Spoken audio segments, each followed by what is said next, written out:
good morning, good afternoon, good evening, or good night, wherever you are.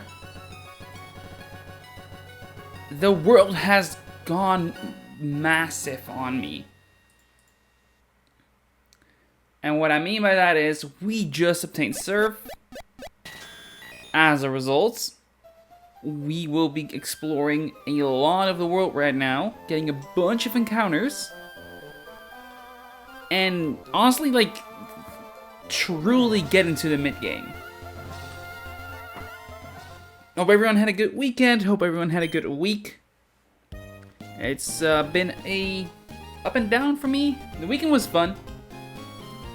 Yesterday, spent a lot of the evenings playing Stardew, working on my latest video.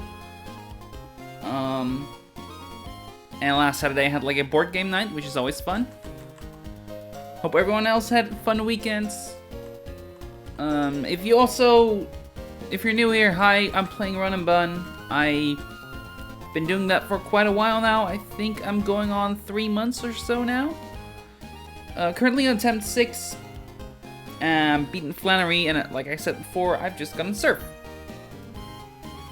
So, what is the goal for today? The goal for today is threefold.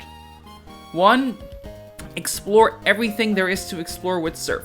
I've got like a 10-step, 11-step to-do list. And the 11th step is like continuing down the story. Which brings me to point 2, continuing down the story and hopefully get to Weather Institute-ish, I want to say. And then the third was like getting a bunch of items that will also massively improve my team. The main one is looking at what I have, the Ampharocyte, which is a big deal. Anyway, let's get this party started. Let's get this show on the road and whatever kind of saying you want to use there. For now, let's head on up to Slateboard, because that's where our story will begin today. Because, thanks to some delayed... Actually, might as well show off my encounter list, right? I'll do that in a little bit once I've, like, settled a bit. But yeah, it's good to get back to this, especially considering the fact that I think we're doing quite well, and hopefully we can keep that up. Route 110 and Slateboard. So let's get one thing very clear. That's the encounter table. Here in Slateport is our first encounter of today. There's gonna be like 5 more, which is a lot. The Slateport encounter was one that I delayed. And I delayed it specifically to get a Slowbro or a Slowking. Initially because I thought like, oh, those are pretty good Pokemon to have in general. But now it's an even bigger issue for the very simple reason that it helps me in denying, like duping out some encounter tables. Specifically, there's Scorch Slab, I want to say, where you can get Slowbro or Slowking, as well as Alola Muck, like Lantern, I believe. Anyway, the main two, Alola Muck and Golisopod. Golisopod is the most fun encounter to have here, and one of the strongest encounters to have here. So that's definitely what I'm working towards. And that means I also want to quickly see what the moveset is on Slowbro and Slowking. On level 50, it'd be Surf, Block, Zen Headbutt, Safeguard. So anything that's like good into Water and Psychic will be fine. And on Slowking's side, it's Power Gem as well. Okay. So what would be a good Mon for that? Water, Psychic, Rock. Probably Milo is not a bad shout. I'll also keep Misty. And Surge, and honestly, the main one I would want is, of course, Nana, for the very simple reason that Nana is the one that actually can put things to sleep. Also, quickly looking if there's any reason to have anything other than that in the front. There, of course, isn't. So, Lana is going to quickly get to level 50. Learns Gunk Shot. I'll get rid of Bullet Seed for Gunk Shot. I've got enough grass types, I don't really need it. And then Nana, I want to get to the max level, just because that makes the encountering a bit easier. Beyond this, you should generally try and keep your levels low, because the coming 2 gyms, I believe 2, I'm not quite sure on 1. But anyway, Tate and Eliza, and I believe Winona as well, are both double battles. So, to better have move baiting, you want to keep everyone as low as possible. Basically. So here's our first encounter. First, let me double check that I have my repellents up. It is. And I need them on exactly level 50. Surge being the low level is fine. Let's see if we can get ourselves an encounter. And thanks to the repel here, or repellents, I should say, this should always be the slow bro or the slow king. I believe. Let me just quickly run back and forth a bit. Did I overlevel? I didn't, right? It should be 50, should not be 49, right? That's how repel works? I'm starting to second guess myself.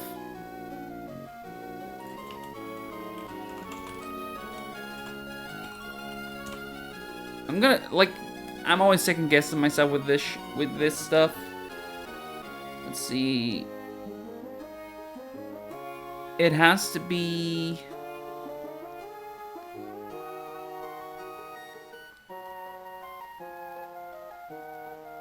lower level explicitly. So same level, it should just actually be encounterable. I guess because we dupe out most of the encounter table, or like repel out most of the encounter table, it becomes very rare for us to have an encounter. Every encounter is only like a 20% chance to actually be one, of course. Here it is! That I should not have sped up through that as much as I did. Anyway, Slow Bro is our encounter, not Slow King. I think I preferred Slow King, but I also don't think I care too much. Hi Onyx, welcome! Thanks for joining. If you missed something, I have Surf Sim, basically, for the people that know the game a bit better. And that basically means I have a bunch of encounters to get, a bunch of locations to go to, so on and so forth. Nana is here to help with the catching because I yawn, and your PB is Tabitha. Cool. Tabitha, which Tabitha specifically, actually? That's the Tabitha split is, I don't remember off the top of my head. First one. Oh, nice. So like, that's like before Maxi one, right? Am I mistaking something? Anyway, let's throw an Ultra Ball. This should do. You can get in the ball, Slow Bro. Didn't have a counter to Torkoal. Ah, yep. That can cause that. Alright. And as my encounter table updates a little bit, and Slowbro is now part of the squad, we can give him a name. I'm just gonna call you Will, cause that's just an easy one. One I can think of right now. Yeah, the Torkoal there is very, very hard. I happen to have a Camerupt, so basically, as long as I didn't get Quick Claw explosioned, I would have been fine. Your best was Pyro, which died to a crit Earth Power. Ooh. A quick claw crit earth power? Or, oh no wait, Pyro doesn't OHKO, so yeah, that has to be just earth power itself. That sucks. Okay, so step 1 of today is done. Step 2, we're gonna go to Mauville.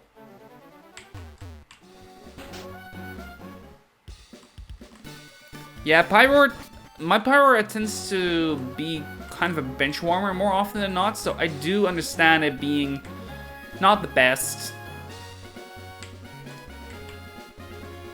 But it's seen used, just like I do believe you in that it is not that good for specifically that Torkoal, and Torkoals in general, right? It's not that great in Torkoal. Okay. Do I need to do anything here? I believe the answer is no, because I know I've checked something up already. Let's go. I first need to put on my repel again. It was on, I just forgot that I didn't have it on initially. Also, there is a fun thing you could do here that I noticed, and it's a trick house over here. I'm not gonna look into it, but it's here. First off, new Mauville. Or second off, technically, because we did do Slateport. And like many before me, the idea here is very simple. You could get the random encounter at New Mauville, which is gonna go there. Like, I think I like getting Fossil because it gets stuff Crustle or Nidoking or Queen at this in their pass. Yeah, I didn't have an answer for Norman, so I actually got my encounter in Rustboro and thus not get the Fossil. It's kind of, it wasn't the best idea in hindsight, but it got me Hamilton, and Hamilton gaming is very good gaming. Anyway, New Mauville. This is New Mauville's encounters.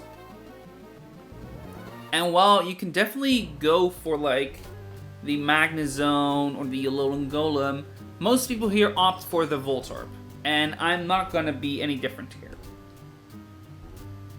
The Voltorb in particular for me, just a very fast electric type, having pivoting, being faster than basically everything you come across, not including choice scarfs, even including some choice scarfs. It's really good. It's really good. And I deliberately checked up on where I see Voltorb. I heard it's goated. Hisuian Voltorb is often considered one of the best mons in this game, for sure. Thankfully, I looked up which one is a Voltorb. It's this one. And I also know that a Quick Ball is guaranteed to catch it. So we're going to capture this Voltorb right here. Look at the wooden boy. Honestly, a very fun addition of Legend Arceus. In general, the Hisui mons were very good, in my opinion. Okay, Quick Ball. They should always capture. And the reason we need to always capture it is because it has Boom. And we don't want it to boom. Hisuian Voltorb get. And this is a generalist one, so I'm gonna need to find like a good name for it. An electric type or grass type androgynous character from the gym leaders. So the theming of my names is gym leaders and like Elite Fours and stuff because gym leaders is not enough. Hi Hoenn, welcome! Thanks for joining. Glad to see you around. Hope you're doing well, hope you had a good weekend. It's fun to see some people that I recognize every now and then. So yeah, fun. With my current run, I might fish at Route 117 since I know Gligar isn't enough. I'm guessing that Route 117, that is Route 117? Actually, why do you need to fish at oh, right, that's, Watson Split. Yeah, I was surprised to see you posts pop up on my feed, so I hopped in to watch. Huh. I mean, I've been streaming for quite a while. I've not promoted it much, though. Actually, you know, I have promoted on my on my Blue Sky a fair bit. I guess it's not common for people to see it, I suppose. But hey, fun! Nice to see you join. Anyway, I'm looking for a name for this Voltorb Hisui. This is generally, to be fair, I don't exactly spend all day on Blue Sky.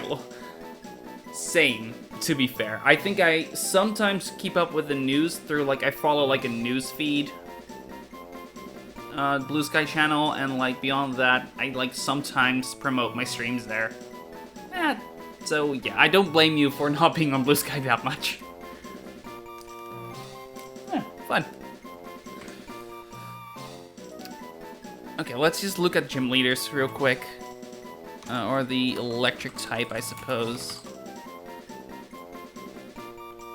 If there's like a fun, notable trainer for either electric or grass.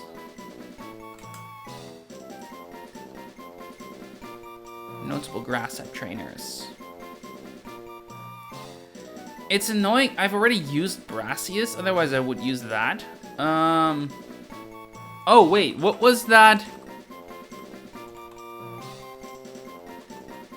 Who was that character that is like the annoying bratty character that you fight in the Icelands there, or no, the Coronet Highlands? What was he called again? Melly or something, I believe?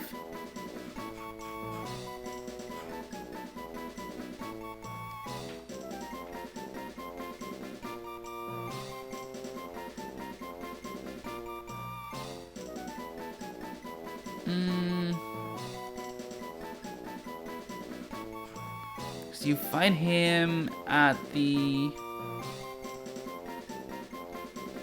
What was that called again? Why can't I think of the name?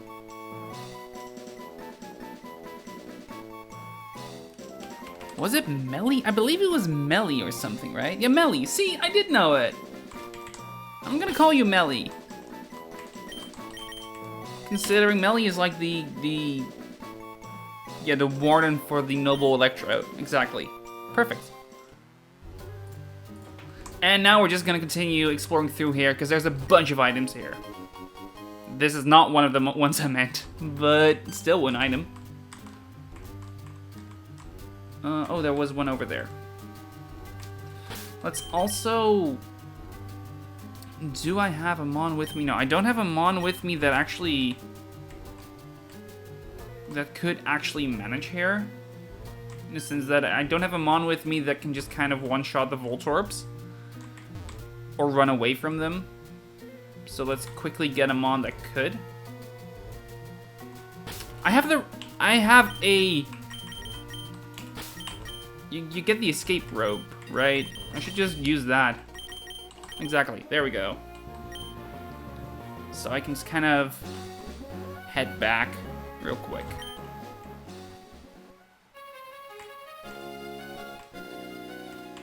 I also need to take off the Electrode, the Voltorb on my encounter table, of course.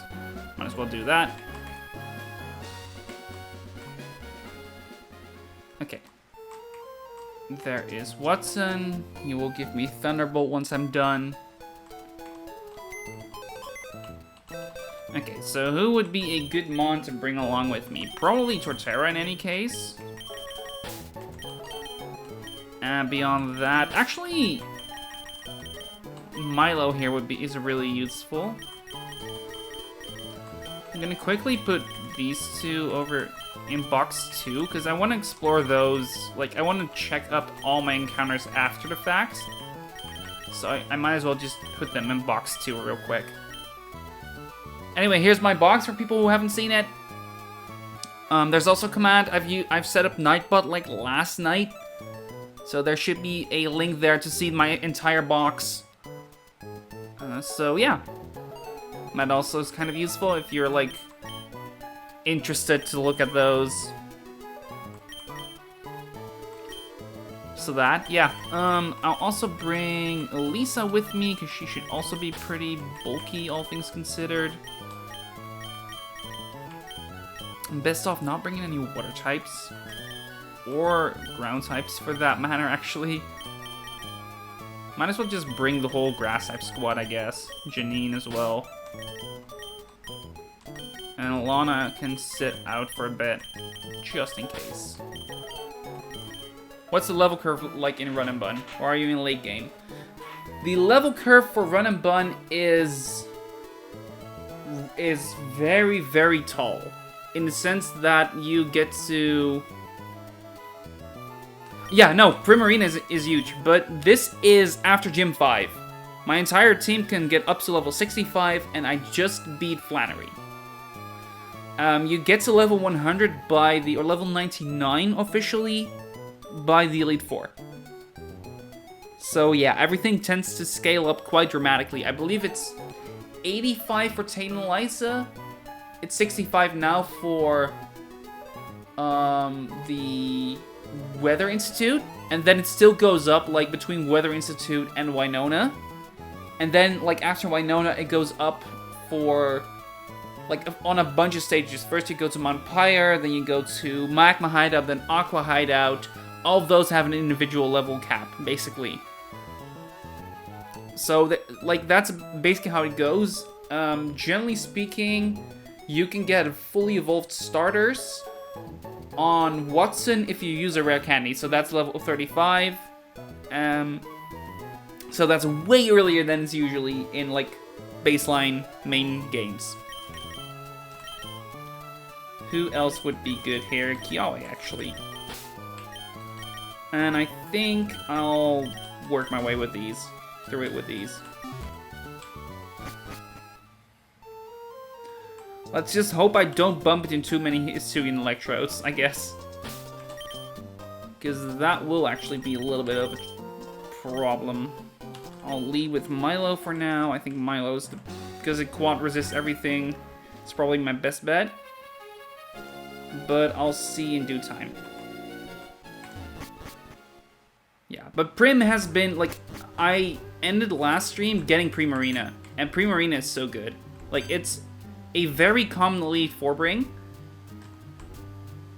So, yeah, it's definitely worthwhile and very much worth looking into. There's the magnet, that's one of the items I wanted to get. Then we can circle back, we're not going to do that right now. So we're just going to continue. That means we need to push the button. Then there's these two. One of these, I believe, is an electrode. Yep, there it is. Hisuian electrode. So one of the fun things they did in this game is they made normal electrode. I am faster? This is a slow electrode. Holy hell. I don't think I've ever seen that. I know I'm jolly, but still. But the fun thing they did is they made the base electrode. They gave it galvanize. Meaning you can actually... There's another electrode. So, which means you can actually get electric type explosion by multiple mons, including the electrode. Draco again, yeah, okay, this is more what I expected. Hisuian electrode should basically outspeed a Alolan Executor. Thankfully, I'm strong enough to take like everything. Even a boom should be fine, I hope. Electric Gem. That's 3 out of the 4 items. And then there should be... Ampharosite. That's the main one we were going for here. And for this button. Because that means generator stops. Well, that's what should have happened. And now we're gonna run back. No, we're not. We have an escape rope. Why do I keep doing this?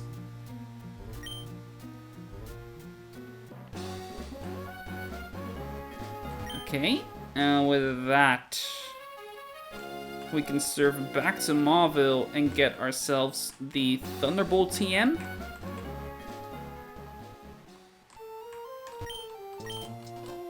You would make a right choice. Blardy blar.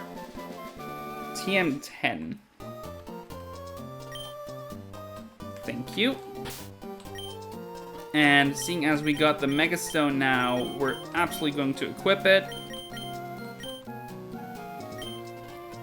And the third thing I have written down is to get the Mach Bike. I don't remember why again. Oh, I do remember. It's for something we can get in Dewford. On Granite Cave, specifically. The Ampharos' IVs. First off, you can see everything along these, like, just by... I might as well show it off. If you, like, type exclamation mark team or exclamation mark box, you can see my full box so long as I've updated it. So you won't see the Slowbro that I just caught or the Hisuian Voltrop that I just caught, because I didn't look at them myself yet. But you can look at those anyway there. To answer your question, these are the IVs that I have. So 23 special attack and a bit low on bulk, but very, very high special attack, especially with the mild nature, rash nature, excuse me. Yeah, no, it's a very fun... I think I can definitely get some mileage out of it now. Okay, so next up, we are going to Route 109. That's the point of Surf Sim. You get a lot of battles and a lot of encounters, but not a lot to be scared about. 7 times 1291. Right, that's a thing that can happen. Anyway. So, we're gonna go to Route 109. Route 109 is a location where you do have an encounter already, but there's still a bunch of items to be getting. So, that's what we're gonna do. We're gonna go ahead and surf. There's nothing here. Can't swim without my inner tube. Which trainer is that? I've got, like, my grass and electric types for this very reason. Oh, this is one of those tubers. Okay, whatever. That's not something to be scared about whatsoever. We just magical leave. I'm just gonna speed through it. It's not really a scary fight. Okay. I'm just gonna do it like this. That's a big pearl. Okay. An island. I need to look for an island where there are no NPCs. Because there will be a heart skill here. Yep. Okay, that's Route 109. That's all I needed to do on Route 109. So now we go to Route 108. Which is right over here. And Route 108 is a new encounter. Oops, I clicked on something that I shouldn't be clicking on yet. Route 108. There's a bunch of different options here. Delmice, Basculin, Delmice again, Tentacruel, etc. I really want a Ghost type, because I don't have any of those yet. So we're going to go for the Surf encounter. And I don't mind getting Arrokuda or... what was the other guy again? Basculin. I don't mind getting either of those, so we're just gonna surf here and see what we can get. It is Delmice. Okay. Honestly, probably one of the, like, the worst of the three, but still a ghost type. So in that sense, it's good. Is it low catch rate? Oh, that's not fun. Oh, and I'm trapped now. Okay, yup. That is an issue. Okay, I'm gonna quickly peek at the calculator, see if I can leave Storm here safely. Delmice, blank set, level 50, against Exector Alola at 65. Leaf Storm, even a crit should not kill unless it's like... Yeah, no, I can't really do that safely, so I'm gonna Magical Leaf here. No, I'm gonna Leaf Storm. I'm gonna Magical Leaf. I'm gonna take it safe.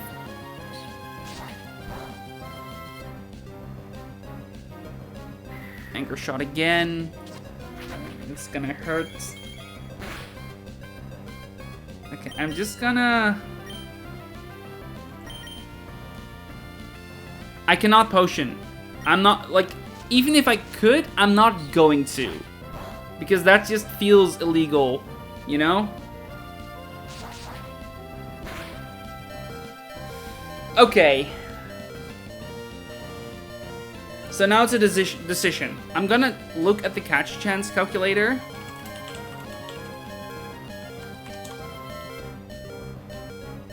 And see what this does.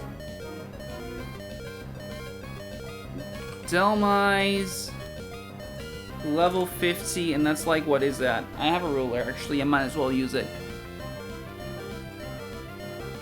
40%.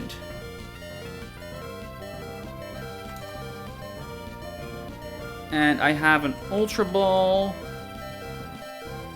That is a 23% chance to work. Yeah, Delmice's catch rate is very poor. I really don't want to waste Milo on something as minuscule as this, but I do really need a Ghost type. What's the learn set of Delmice here? Catch rate of 25, you're right. At level 50 here, it has Grassy Glide, Shadow Claw, Anchor Shot, and Rapid Spin. Okay.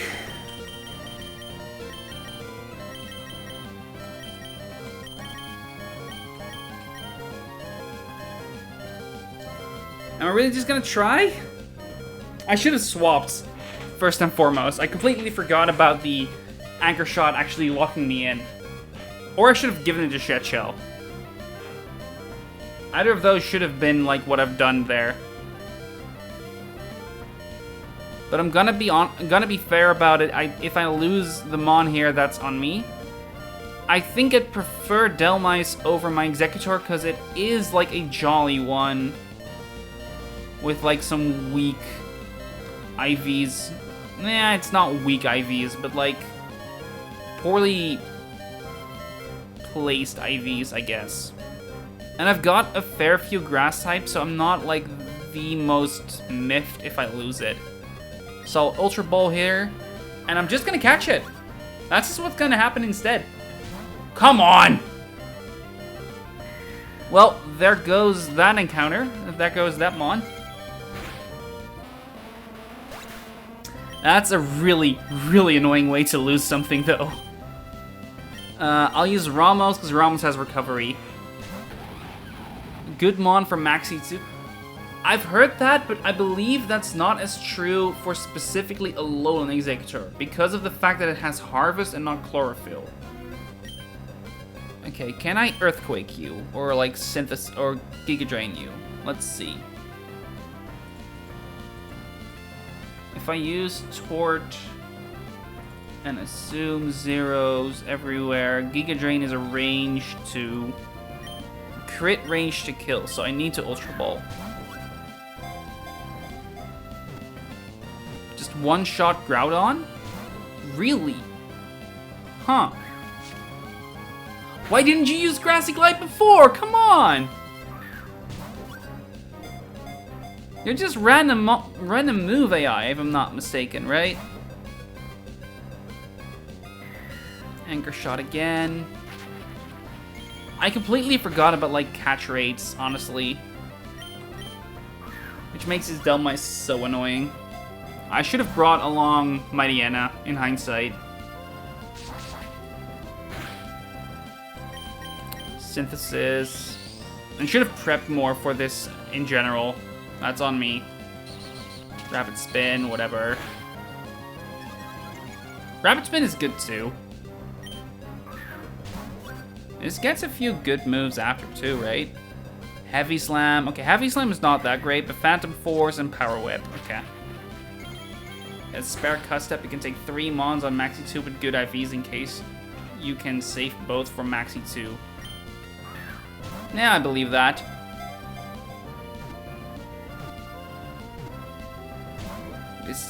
Come on, Delmice, don't do me like this. Okay, synthesis time. I need to be safe here. At least I can't be crit, so... Just get in the ball, please. Come on. Yeah, anchor shot. I'm gonna synthesis here again just in case, because he could rapid spin and then deal hefty damage after. Okay, so that was a right choice. Okay, get in the ball. Just get in the ball. 2. Okay. Synthesis one more time. I'm still faster. Oh, I did not expect that. Get in. Come on. Get in. There we go. Delmice captured. Okay, don't make me regret this, I guess. A ghost type. Giga Drain crit could kill him. If it's like, depending on the IVs, Giga Drain crit could have killed there. So I prefer not to have given that, like, taken that risk. And I didn't need to, evidently. At least. Okay, Delmice, let's call you what is a fun ghost type character. Ghost type using character. Ghosts. Notable trainers. I'll call you... Alistair, sure. Okay, well, a soul for a soul here. Hopefully that was the right soul to trade. I'll quickly run back. Okay. Prefer to just not do these trainers, right? Okay, there we go.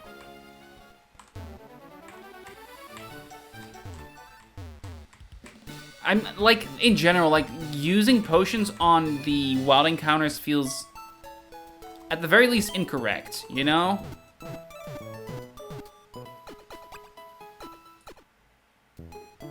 Okay, so anyway, I got a Delmice, which, nice.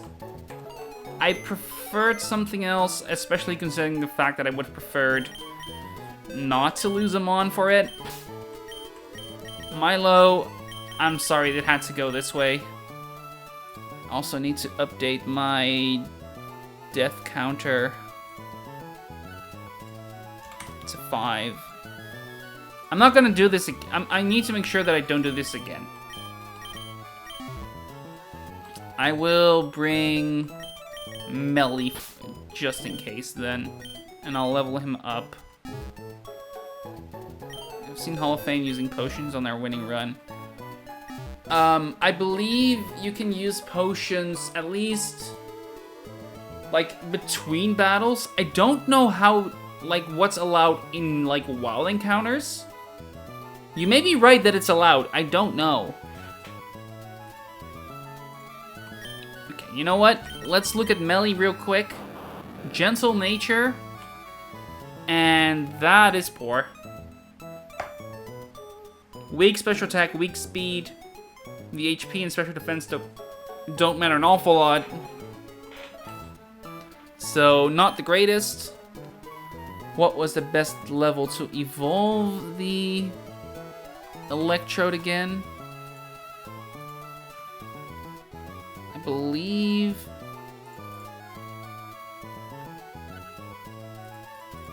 it doesn't matter. It doesn't matter, so I can just evolve it right away. Okay.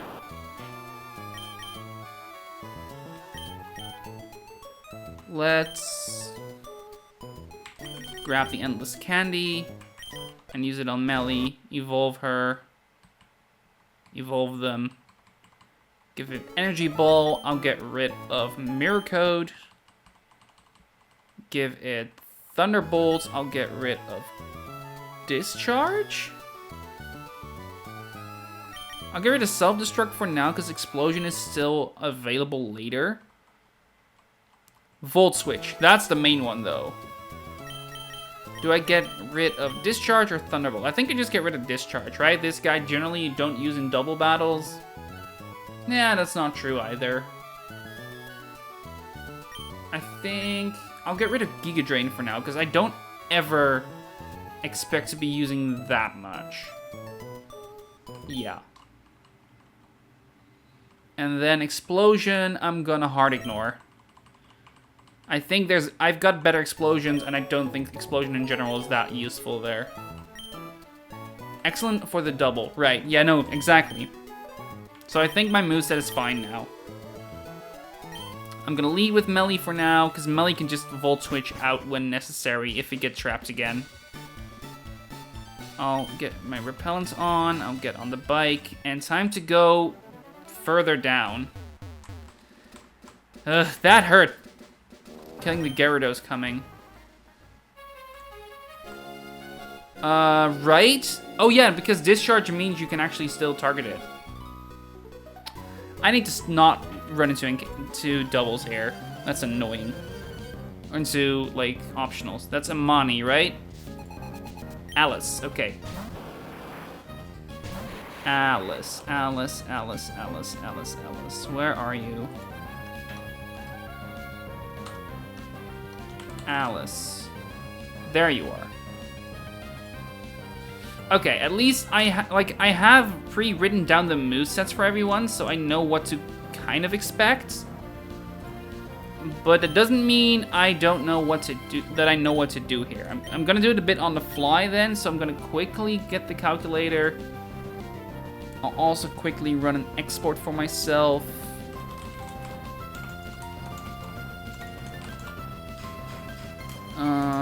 With this electrode added to the box. Actually, it needs to make sure that I give it the right name. Remove from the trash. There we go.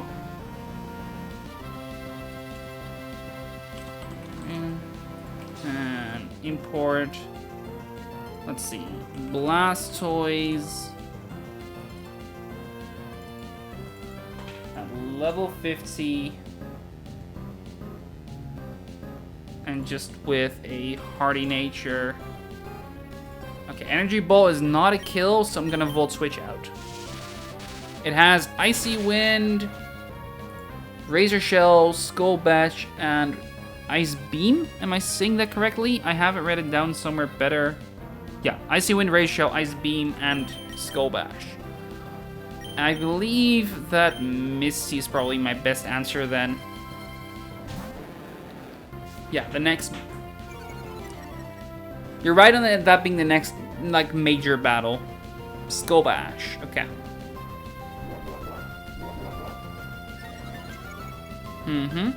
In that case, I'll just crunch. Just remember the Mold Breaker Mega Amp ignores Lightning Rod. Ooh, good one. That I also hadn't considered. They should do nothing. Yeah, exactly. And after this one, we're gonna get Sharpedo,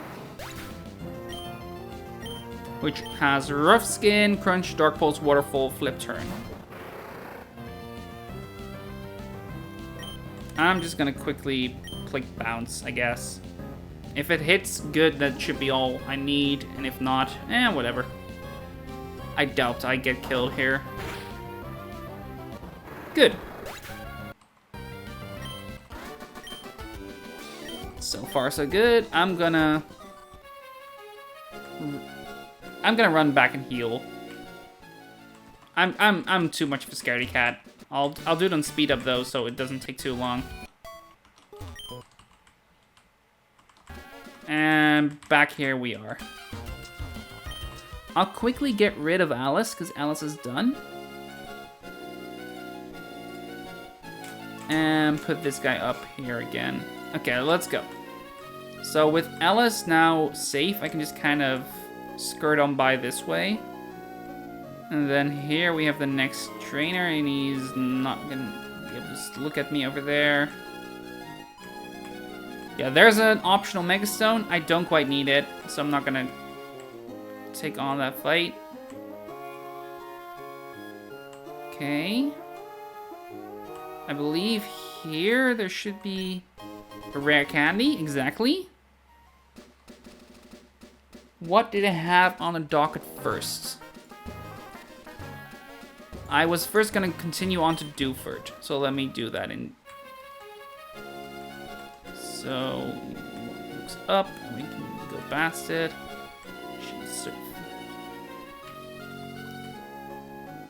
It's a double battle, I don't need to do that. It's also double battle that I don't need to do. Ah, crap, okay, I did hit one. A little town called Dewford. Well, as a matter of fact, that's where I'm headed now. I think you're Denise. Okay. Denise. Octillery and Sharpedo. Octillery's a lot frailer than the Blastoise is, so this should actually kill, I believe.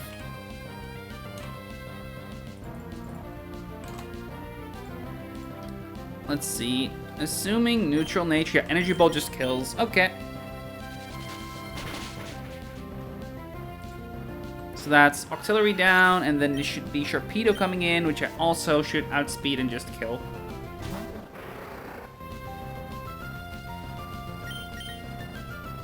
Okay, so this one was not that scary, at least. In general, yeah, like, you wanna... I was like, okay, I should probably just do all these optionals just to not run into them. But also, why would I if I can just, you know, dodge them? Anyway, back to Dewford we are. Why'd you spawn in?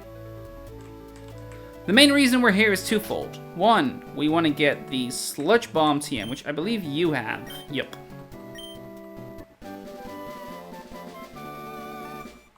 And the second reason is in Granite Cave, which is where we're headed next. First off, I think you might have Flash for me. Let's see. Yeah, I didn't get Flash yet. Not like I'm gonna use it, but, you know, just have it, it's probably good. But the bigger reason why is a biking route here. Yeah, so I need to get it. There we go. And then, ah, crap.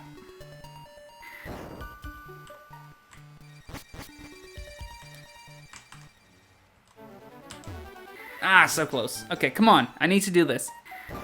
Because there's a TM over there, and this is TM for Icy Wind. Nice. Okay.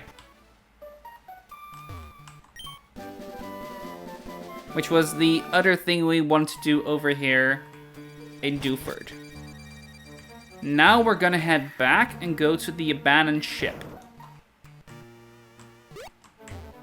Get the encounter over there.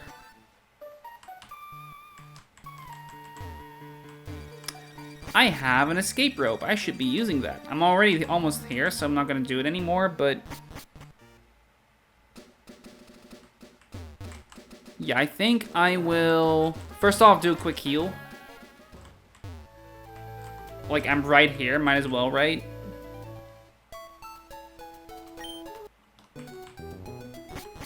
And you could have told, like, you saw what happened when I didn't do that.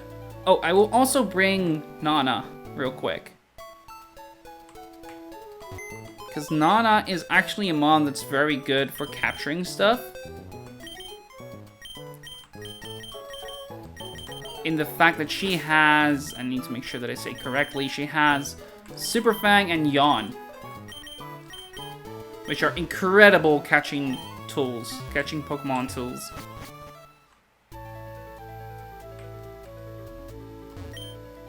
Okay, so let's head back. We did fight you, kind of not really optional on your end. Okay, there's a double battle. Oof, that was straight into his line of sight. Route 108, she goes down. And then there's these two. And now we're here. Abandoned ship. Let's get in. There's a couple trainers here and there, I believe.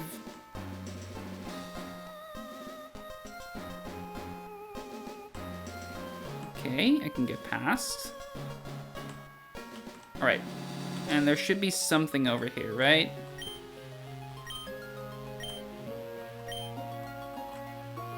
Okay, so that wasn't quite as successful as I thought it would be. Let's check over here then.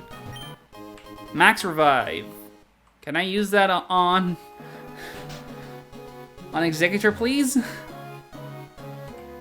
I know I can't, but you know, would be nice. And Mystic Water, that's one of the items I did want to get here. There's also a Twisted Spoon somewhere. Not here. Storage. Hi there. Queasy, okay. Kind of figured he'd be something like that. Storage is Draining Kiss. Yeah, no, I kind of figured it was the, like, I knew there were some TMs you could get here and they were, like, for later. For now, it's just these two, and... Oh yeah, there is a Draining Kiss TM that I could get already. I just don't remember how. Okay, so here's the next encounter in the abandoned ship. It's one of these, and looking at the encounter table... Lantern is not really a mon that I want, right? It's kind of late for Lantern to do anything good. And then there is the Grimer and the Muck, which are fine. They're really good for Mount Pyre. Basculin and Electros. Basculin and Basculegion I'd also be fine with. Electros really not. So I think Surfing is probably, yeah, Surfing is the best bet here. So I'm gonna do that. And I will be using Melly as the lead. Yeah, that's fine. Let's hope this time I don't need to sack something to catch it. Basculin. Honestly, sure, I'm fine with that. Let's use a quick ball here. And I hope this should just catch. Even if it doesn't, this is way too low of a level for me to be scared. Basculegion is great, for sure. So I'm absolutely happy with this. A male water type. And it's from Unova, so I might as well... Muck is bad? Huh. I've heard Muck be really good. I heard that Muck was really good, actually. Oh. Not getting Muck is bad. I get it. Yeah, no. Took a while, but I understand it now. Anyway. What was he called again? Marlin. I'm gonna call you Marlin. Or Cress. No, I'm gonna call you Cress. I think Cress fits better. Cress.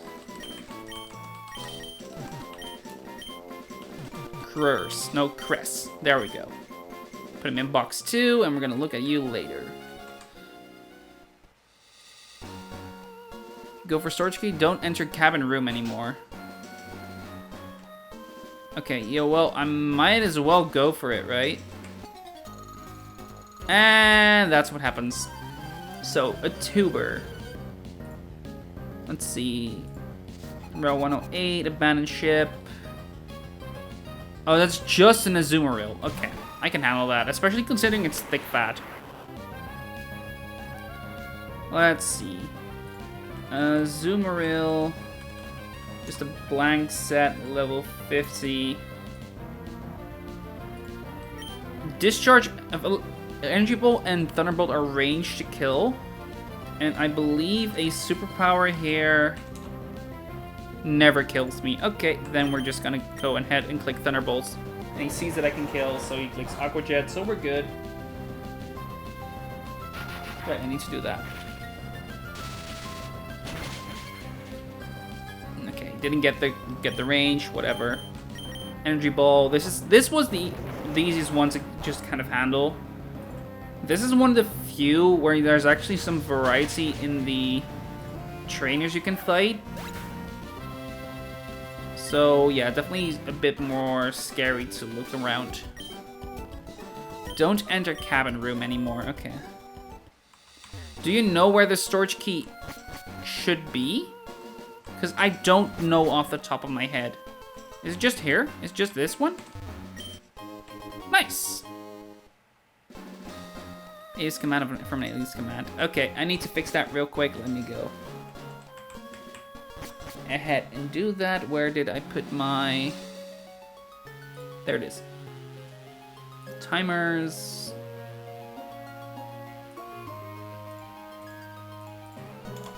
YouTube.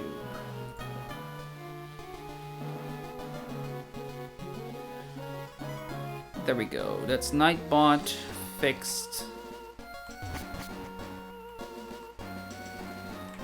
And now we can get out. I can just use an escape rope. Why do I not just use...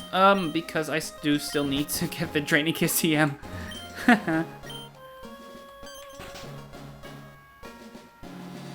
Draining Kiss.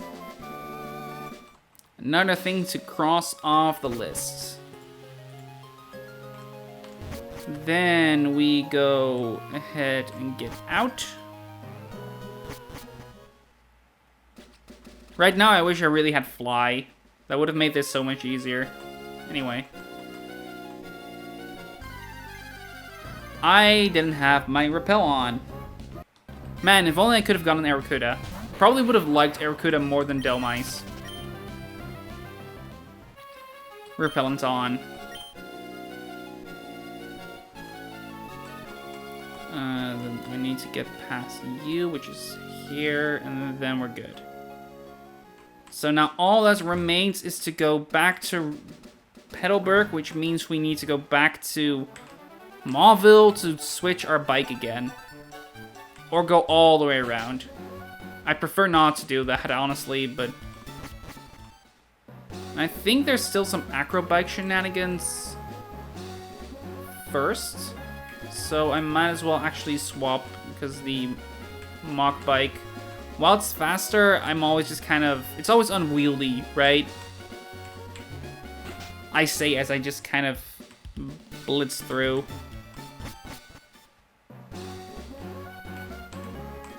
And we'll see. Like, once we've done that, we're just kind of... Like, our base of operation will be Mauville, so switching the bikes will be kind of easy. And this is probably faster.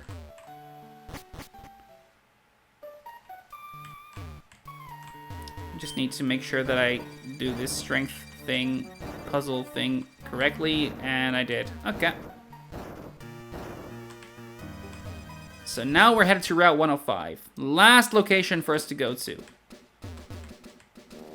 You need it for the Institute? Do you need it to access the Institute even? Huh. I wasn't aware of that.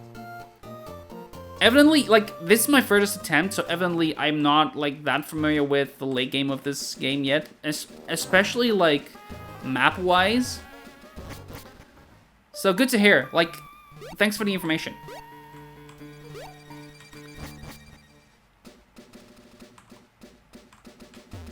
And now we're headed... I'm gonna quickly heal. Did I need to heal? There was, like, a tiny bit of chip on... Alolan of Hisuian, yeah, that's fine. So then we're headed to Route 105. There's some stuff here as well, right? Yeah, there's a heart skill, so I do need to surf down a fair bit. Past you. Stay safe. Land encounter incoming. I wish you good luck. Oh, right, I wasn't sure if I wanted the land or the sea encounter yet. Southwest, so it'd probably be here? There we go, heart skill get. Right, I was gonna look at whether I wanted a land or a water encounter. For 105, I think because of the low roll of Luminion and the low roll of Wailord respectively, and Luminion is again, yeah, no, I'm definitely want the grass encounter. But then I may want to look if I need to repel trick some stuff away. Because I don't think I want... Do I want Stuffle? I don't think I do. I think I prefer just to get Corviknight. There's... Stuffle is a beast? Oh, wait, no. I definitely want Stuffle. I want Stuffle because I lost all my fighting types.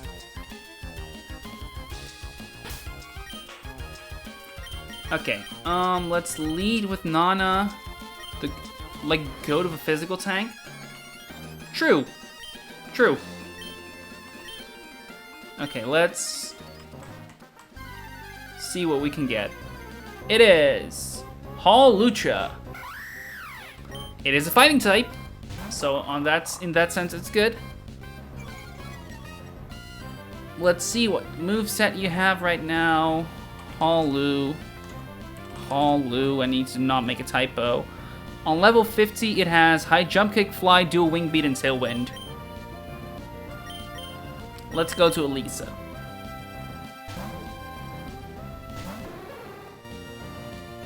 This is... Oh yeah, this could be Unburden. Let's see if he gets paralyzed. If I can get a paralysis off, we know already. And I do have Thunder Wave, so... It's Limber. Aww. Well, that's unfortunate. But that does mean I can't really...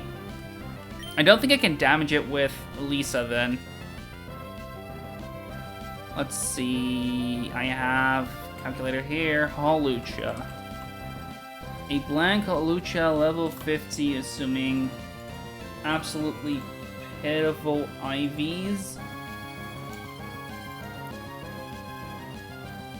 And if I use Ampy, even Shockwave is a guaranteed kill. Okay, well, then we're gonna need to swap, and I think Kiawe can do just fine. Just don't miss High Jump Kick too many times, I guess. And he goes for Fly. Okay. Yeah. Yeah, you took the words out of my mouth.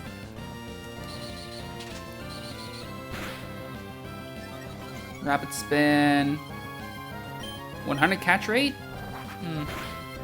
We'll see. I'm gonna, like, I prefer to do a bit of damage, of course. I'll not put it below 50% for now. In hindsight, I should have quick balled, but I was afraid that I could lose my Niana there. Ultra Ball, let's go. Just get in the ball. Just get in the ball. Okay, that's not what I said. I said get in the ball. I believe yeah, I cannot throw a Pokeball right now. Okay. I'll Rapid Spin once more. Hopefully I keep it above. Yeah, it's still above 50%, so I'll be fine. Oh, it's already there. Get in the ball. One. Okay. This is getting a little precarious. I'll switch to Misty for now. Misty can take everything and intimidates it, so now it's -2. Fly again. It's probably faster than me, right? So I'll switch to Elisa to take it, I guess?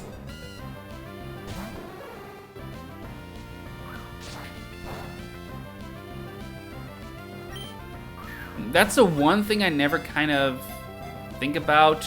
It's like getting like a good capture chance team. I didn't need it this time, thankfully, so we get Hawlucha.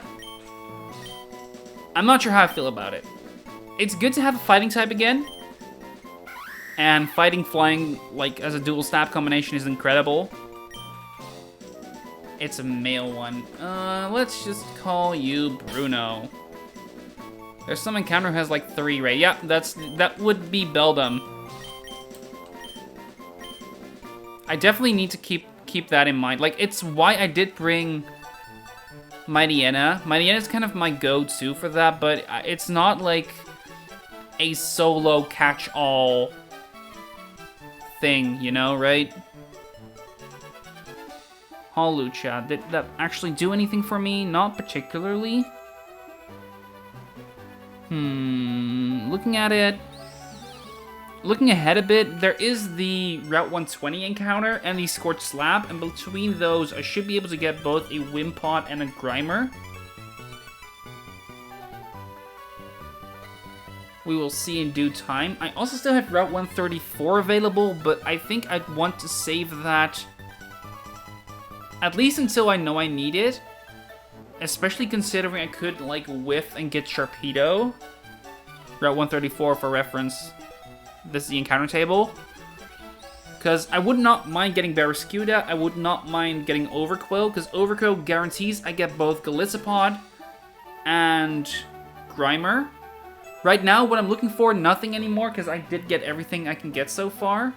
But I am looking ahead, like, into Route 120 and Scorched Slab, these two.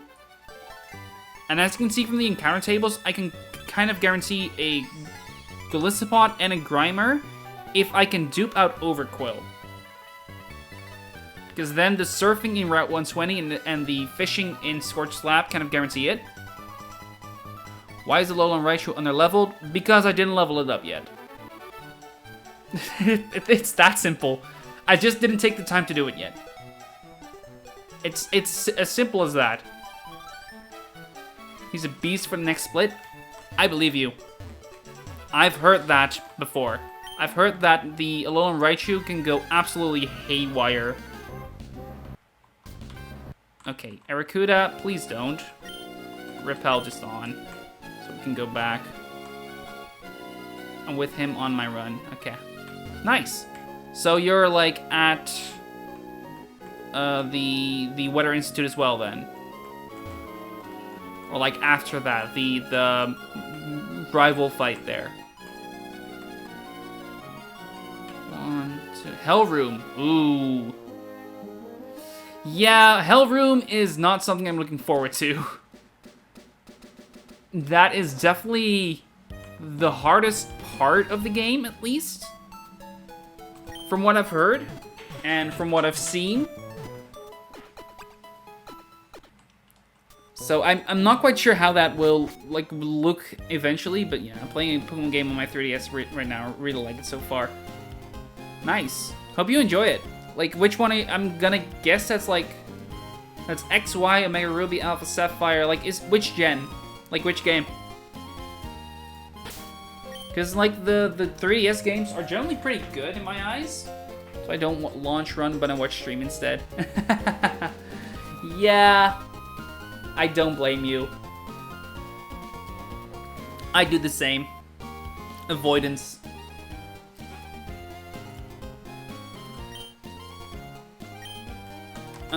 I think that's everything, right? Just boot, muck, and camera up to Mountfire. Yup, that is my plan as well. Let's see. I've done Route 105. I got the heart scales. I've got the items that I wanted. Yeah, I didn't miss anything. That means we're now going to Route 118 and to the next fight.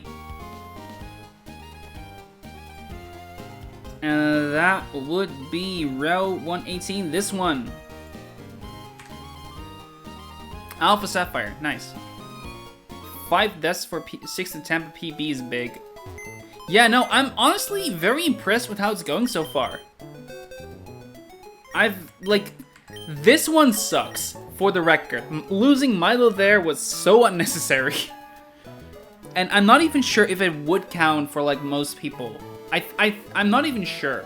I don't know if I care, but... It's definitely sour. And I'm gonna make it one better. These two were on random double battles. This was on the Discharge double battle pre-Chell, and Chuck was on the double battle, like this second to last fight before you get back to Petalburg. Brawly was on Norman, Brassius was on, I want to say Maxi? It was either Maxi or Tabitha. Either of those two. I don't know if you're familiar with Nuzlocke, but it's a good run. All these mons are mad in the state of your run. Oh no, don't get me wrong. I'm not like too miffed about it. They're like, at that point in the game, they're not that great anymore. Though I would not say that necessarily for Giovanni. I think that was a loss, an early loss that I didn't that I shouldn't have gotten. The Milo just hurts because of how it happened. Not of what it is, you know?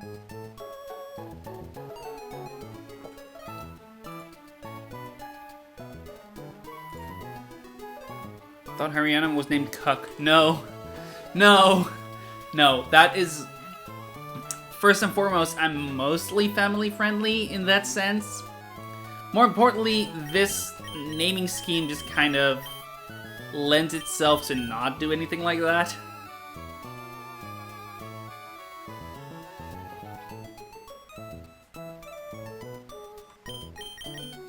Yeah. I get it, though.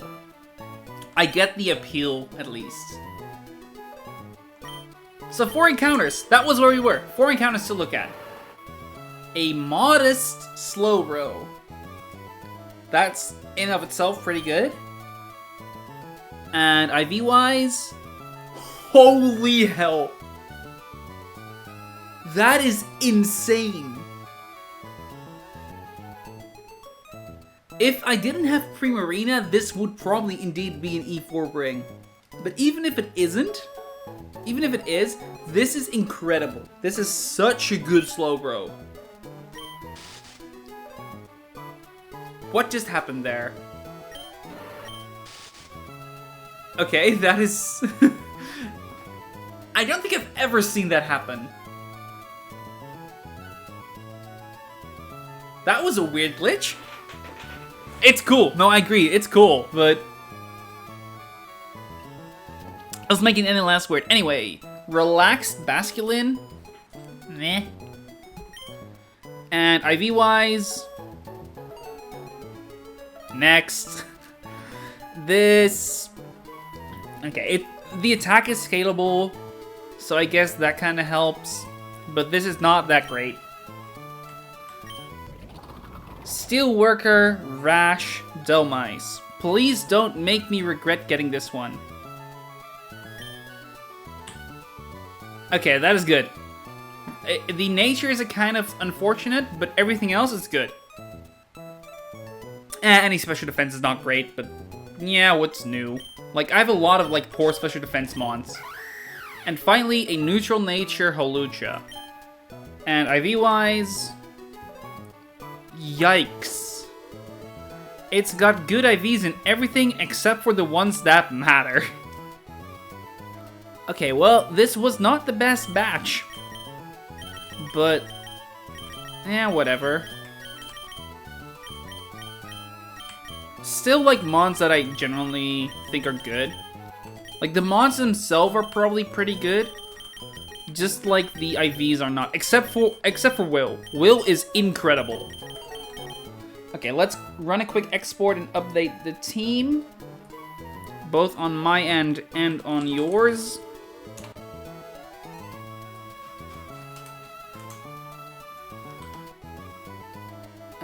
Where is mine again? Berkmite delay. Berkmite never needed to use. Like, it's not even delay, it's just kind of... I've never had to use Avalog.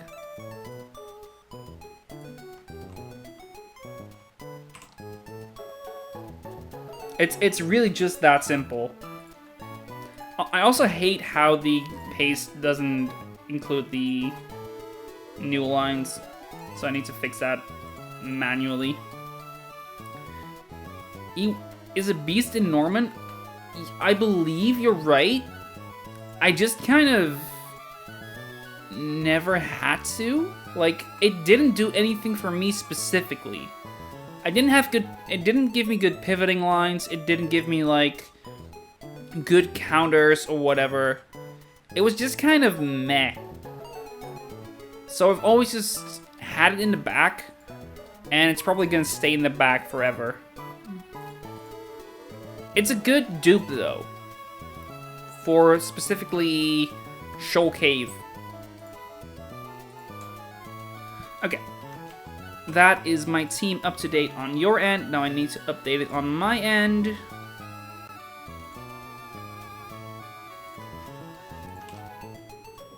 And then we're gonna go to Route 118. Which means, what is that next trainer called again? It has a Gyarados, that much I know. Not this one. This one. There we go. So, next up, we have this fight to prepare for. 30 attack, 29 defense, crazy on Burke. Yeah, no, it's a good Berkmite. It was definitely a good Berkmite. I just, like, I didn't see any lines with it for Norman specifically, I guess. Like, in hindsight, I probably could have used it. I just didn't see how, I guess.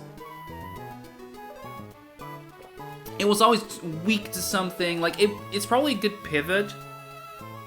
I just never had, like, an opportunity to pivot it. And also, like, I did fine without it, so I didn't really need it.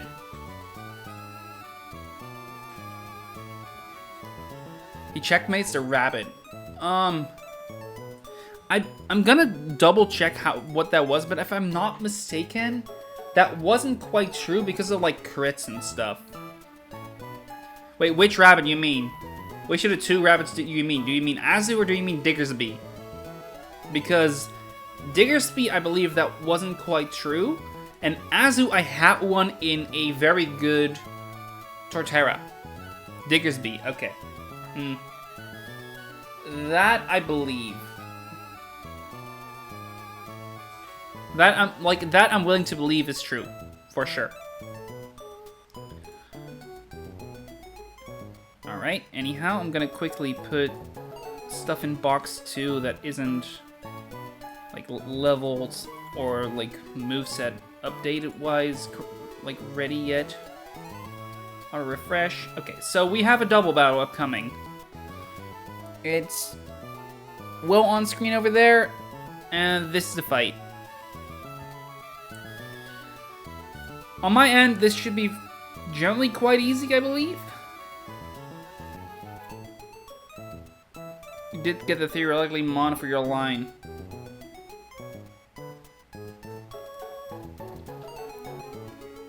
Yeah, for Diggersby, I believe...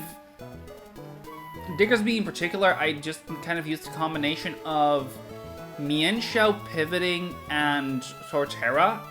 Like, Mienshao pivoting with Masquerain and then, like, Torterra 1v1, something like that. I don't remember exactly. I've got it written down somewhere, but I don't remember where. Anyway, let's make a new tab for myself. Rose and DeAndre. So we can start writing along. Rose and DeAndre. Here we go. So, as already mentioned in chat, and as kind of already evidenced, Mega Ampharos goes hard here. And by hard, I mean ludicrously hard. Thanks to Mold Breaker, it just kind of handles this fight so easily. I just need something to, like, bait moves. And I've got 3 options. I've got Sceptile, I've got Torkoal, and I have Caracosta. In practice, it's probably Torkoal, because that baits water moves. And can be, like, the highest HP. And then there's, like, probably a switching line I can do. Just need to find, like, what it is. I'm looking at most of, like, probably a tort pivot. Because, like, the idea here is probably just, like, discharge until we win.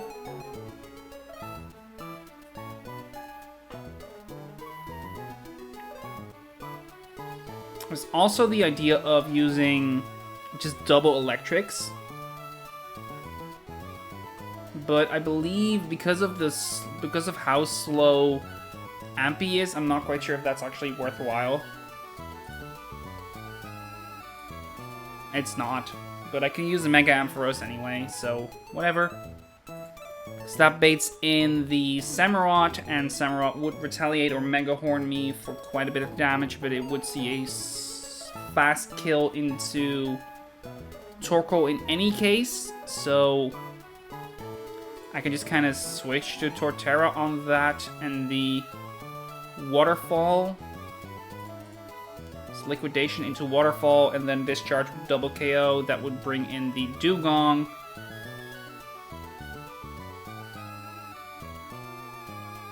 And from there, I can just kind of 1v1 easily. Yeah, no, it's just those three, and I believe I don't need anything else. Maybe something for Whiscash would not be a bad idea. And by that, I mostly just mean a pivot to Sceptile at the right time, and with the right combination of moves. Yeah, I'll wing it from there. I'll probably be fine. Let's just grab everyone. Meaning I only really want Silent.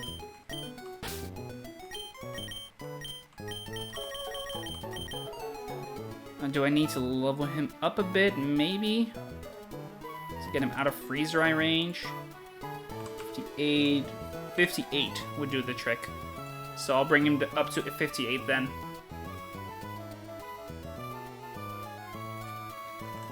And then I should just be fine bringing, like, just those four. Where is my... There he is. Mela.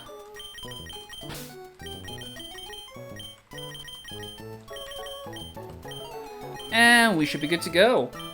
Just need to do a bit of free damaging. For Torkoal specifically, which is 86, and on this end it's less, if it's more, so... Oh, that could be Hurricane though, but that's whatever.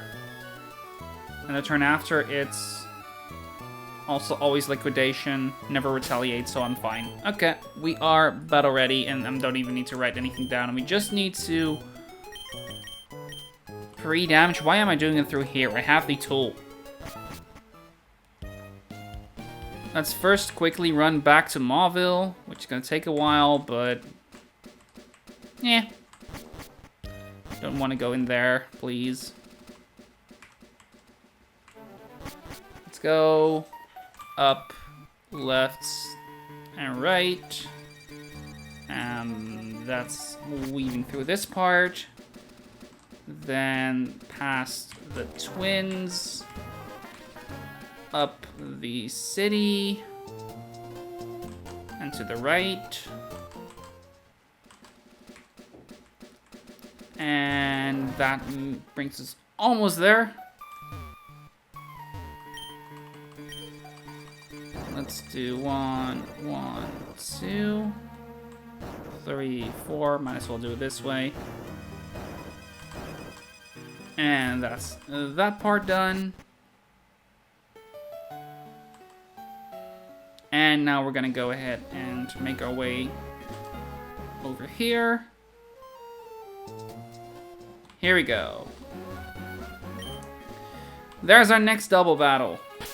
Let's quickly check that we have the right team, and we just need to pre-damage Mela, which means pre-damage 2. And it needs to be, what did I say again? It was 86? 86. And that's all we need. And we need to, right, and I remember one other thing, we need to level Sceptile up to 58. Yeah, we'll probably not even use it in hindsight. We'll probably use Hisuian Electrode instead. Where is he in my box? There he is. Oh no, wait, because he is frailer, so I can't switch him in as easily. Nah, we'll see. Is this the right team, the right lead? Yeah. Double check that I have the Emperor side. I don't really need any other items, I believe. I might want to give an Aspir Berry to Ramos just in case, and to Silent as well. That would be the thing that breaks me. But it's going to be the Elisa show, and we're going to show off how that's going to be in the Elisa show. Citrus not needed? No. The ranges will never mean that I need Citrus. That's what the leveling was for there. It's not like I needed it. Like, I'll probably not need it much anyway. Because this is going to be very much just Elisa doing everything. Intimidate, it doesn't do anything for me because I'm using special attacks and Mela's not going to attack whatsoever. Alright, so this fight. I'm going to walk through everything anyway. First off, how do I Mega? There we go. Okay, I need to use that button. A Mega Evolved Elisa with Mold Breaker. Discharge, KOs the Gyarados and brings Seeking to its Sash. So that's what we do over there. And we're going to Protect.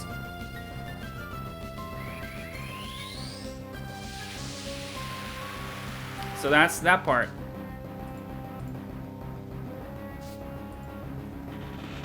There we go. Protect. And Mela, being at 86 HP, baits both the Waterfall from the Seeking and the Waterfall from Gyarados. Not in that order. And now we'll see 2 kills. Well, 1 Sash, 1 kill. There we go.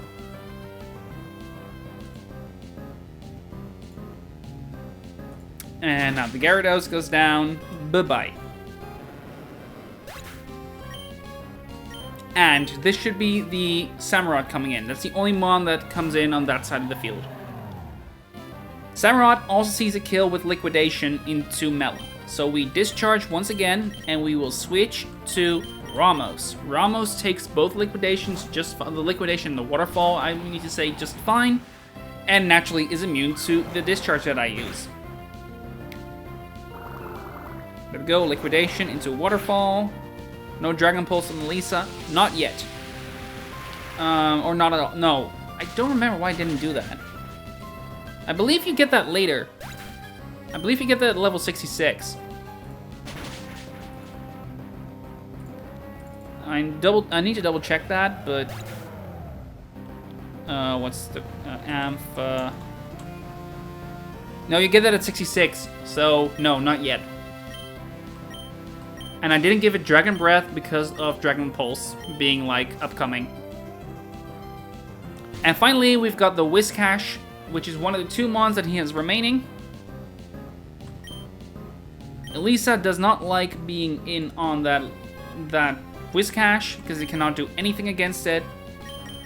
Thankfully, we've got Silent to help out. And in the meantime, we Giga Drain it with Ramos. Ramos should live every single move that he could use, and he uses Dragon Dance. Okay, that's whatever. Giga Drain here kills anyway.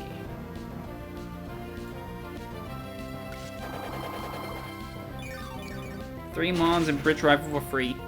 I believe that. I'm gonna look at that in a bit, like how, like, we're not there yet, so I've not really looked into that much. Okay, finally, we've got the Dugong, and the Dugong is slower, somehow, than both Torterra and Sceptile. So we can just kind of Leaf Blade, or Energy Ball is slightly more damage, so I'll do Energy Ball and Wood Hammer. If he fakes out, okay, whatever. Then it takes 2 turns. Eh, whatever. Very easy, very clean, very simple. I'm very well equipped against water types in general. So, yeah. Let's finish it off. Energy Ball. Barely not enough after the Citrus. But I've got Wood Hammer to finish it off instead.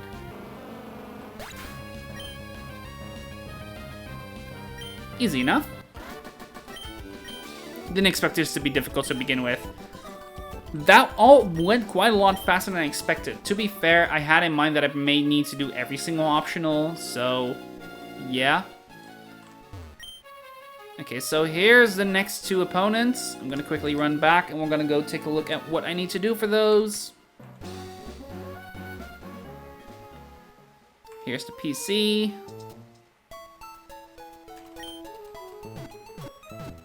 And by PC, I mean Pokemon Center, of course.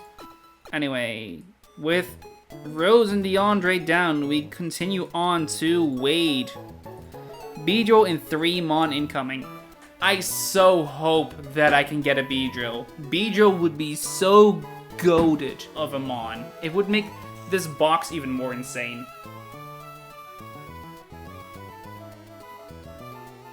I'd love to see it, but first off, we need to see if we can actually make it there, so here we go. That's how it should be. And the, where was it? Calc without plan.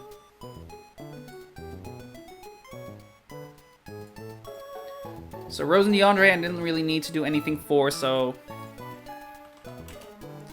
easy, elite. Sweep. I think something similar is about to happen, but we will need to see. Where is my calculator? It is there. Spike get you white. Focus. Really? Oh, right. Like I'm not like just gonna go into it guns blazing. I do see why now though. That is 2 shell smashes. Yep. Yeah, that is not something I had in I was aware of.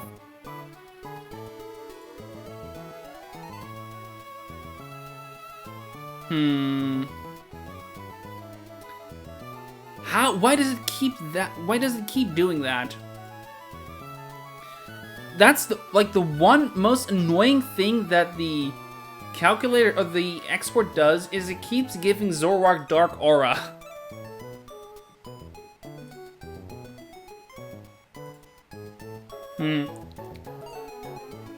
Okay, so I do have like something in mind, but it depends a bit on how I can handle the Starmie. Because it's really fast, and that means I have very few mons that I can actually outspeed it. You really just kind of want to stall, right? You want to stall the mons that it can use, or the moves it can use. Especially the light screen, like, I'm saying words, I'm not saying sentences. So first off, we have the Starmie. It has Hydro Pump, Psychic, Reflect, and Light Screen. You want to make sure that there's no Reflect and no Light Screen. It's that simple. I'm gonna quickly take a look if I were to outspeed. No. Okay. Any other mons that could potentially do it? You could. Nope. Okay.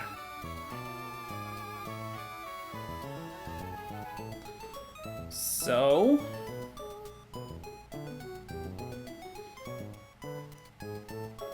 put Magnet. What do you mean by put Magnet? Magnet doesn't increase my speed. Like, I was looking at like if I were to be outspeeding or not. That was the main thing I was looking at. Wow, that Thunderbolt still almost kills with Amphi.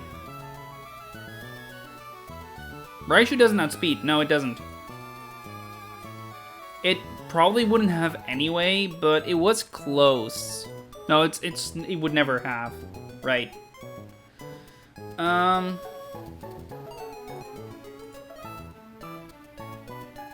In the same vein, how does Zoroark oh, because of the...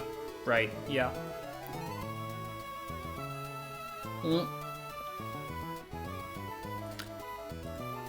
It's annoying because Zoroark is one, and it's a bad nature Raichu. I know, right? It was Impish, which is kind of really sucks, and the IVs are also just kind of really poor for it. So I probably should have gone for like a Cantonian Raichu, but the Psychic type was just really useful, and so was Surge Surfer. So I didn't mind losing like that tiny bit of attack for like the little bit of extra utility of the Psychic type.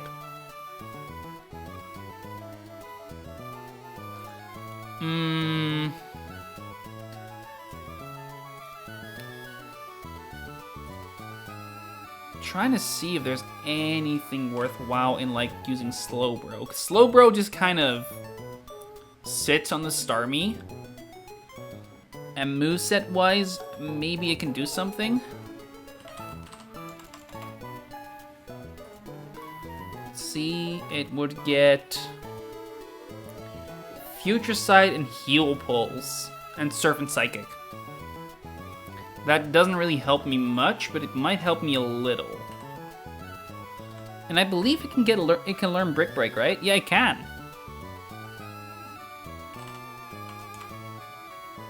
So Surf, Psychic. I'd not learn Heal Pulse then, I guess.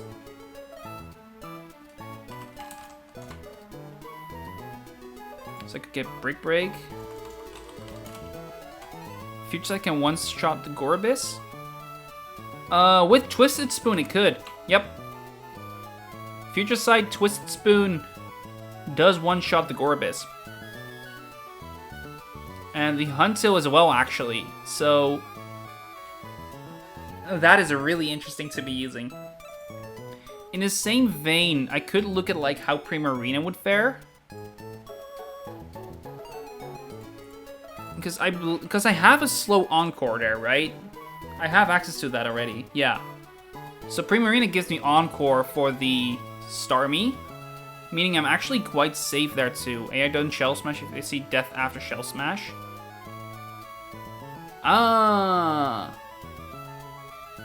Right. They don't have White Herb. True. I'm gonna quickly make a Primarina set for myself, so I just kind of have it. Right? Primarina at 65. It would probably get like Flip Turn, Moonblast, Encore, Sparkling Aria? Aria, something like that, I guess.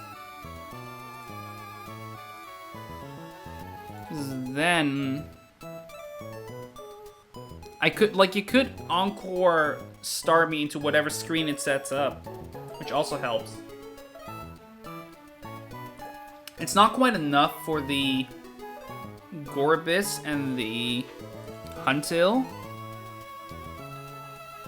They can set up Shell Smashes in your face. But I have... Wait a second. I have something that's... I have something that's faster even after the Shell Smash in the Hisuian Electrode. So maybe I kind of want him to set up. You don't have Slack Off for Beast Slowbro. No, you get that at level 70. So you don't have that yet. So no, that's not quite the option you want it to be yet.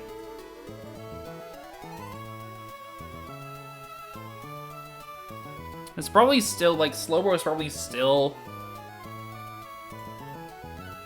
fine, because it still baits the... It just baits down the line still. If you give it the right moveset. Actually, wait, because of the fact that you can set up the screens... No, but I could give it Brick Break. Right, that was why I was like, oh yeah, I could use that. I can just make it Brick Break, Surf, Psychic, Future Sight. That would be the Slowbro set. Because then Slowbro is guaranteed to kill with Future Sight against both of them. So you can just kind of set that up. And also Break Starmie for a while. Like you Future Sight, then you Break, you keep on breaking until you don't have Slack Off. No. I didn't, yeah, I'm repeating questions and answers. Sorry about that. Anyway. I think bringing Slowbro is probably a good idea. Primarina would probably also not be a bad shout because of Encore, but like, they kind of function similarly, right? Bigger deal, however, is the fact that Hisuian Electrode outspeeds both Huntail and Gorebyss even after the Shell Smash. So, just to show that off, it's 184 versus 204, so I could even just use Electrode Hisui if I can bring it in safely. Because Thunderbolt always kills the Gorebyss, and Energy Bolt always kills the Huntail after the Shell Smash. So it's just a matter of like making sure that the screens aren't set up permanently. Which is probably just, you can def chip Volt Switch to Slowbro for Starmie. Yeah, for sure. Yeah, no, that's probably how you'd want to do it. I'd probably give it a Magnet then. Just to make Volt Switch do a little bit more. And then like 2 breaks or so would be enough, maybe. I'll give a Citrus to... No, you want a Twisted Spoon. Because that way you always guarantee that that doesn't happen. Yeah, I think that's how we do it. And I think these two in and of themselves just kind of handle it. And where they don't, I can probably use Primarina Flip Turn. And or Moonblast. Because Moonblast, at -1, Moonblast also just kills the Huntail and the Primarina without any item assistance. Yeah, I'll probably just bring these 3 and it should probably be fine. Okay, so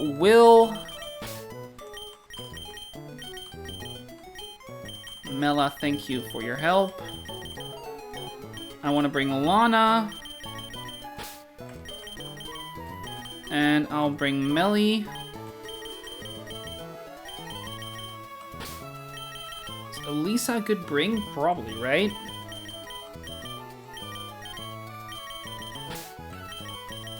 Elisa's probably a good bring. Surge probably not a bad shout. And I'll bring Claire as like a general soak, I guess. I think it's probably a good idea. Because neither of them have anything to handle it, to help with it too much. Especially like the Huntail, I can kind of do well against. Yeah, that's probably fine. And then I'll probably do these. And then, like, the last one doesn't quite matter. The closest to useful is probably Misty. Over Surge? Eh. Yeah, probably. Okay. So, let's quickly level everyone up. We are battle ready. I'm gonna quickly write down what we have in mind, just in case for myself. It's Wade.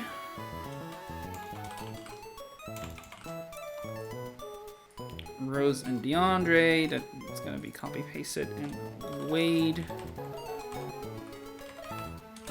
Volt, Switch, no, Magnet. Elec, Citra, Twisted Spoon, Bro, Kingdra, Prima, Yeah, well, anyway, let's get the levels going. Claire gets Hydro Pump here. I'll get rid of Octazooka for that. Yeah. And then 65. Will gets Psychic here. We will get rid of Block for now. Then we're gonna get Future Sight. We're gonna get rid of... I want to say Zen Headbutt. I'll do Safeguard for now, but it's may just like... and Heal Pulse. I'm not quite sure which move I get rid of yet.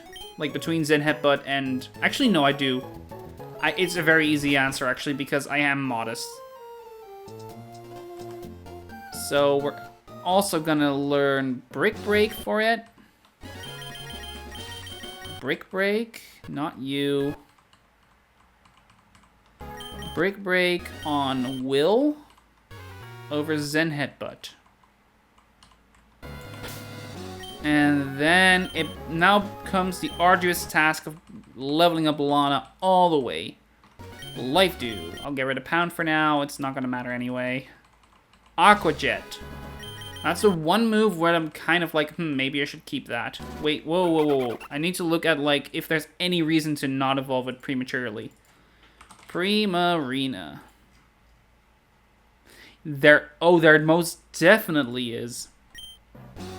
Because you get Scald from Brionne. Icy Wind, sure.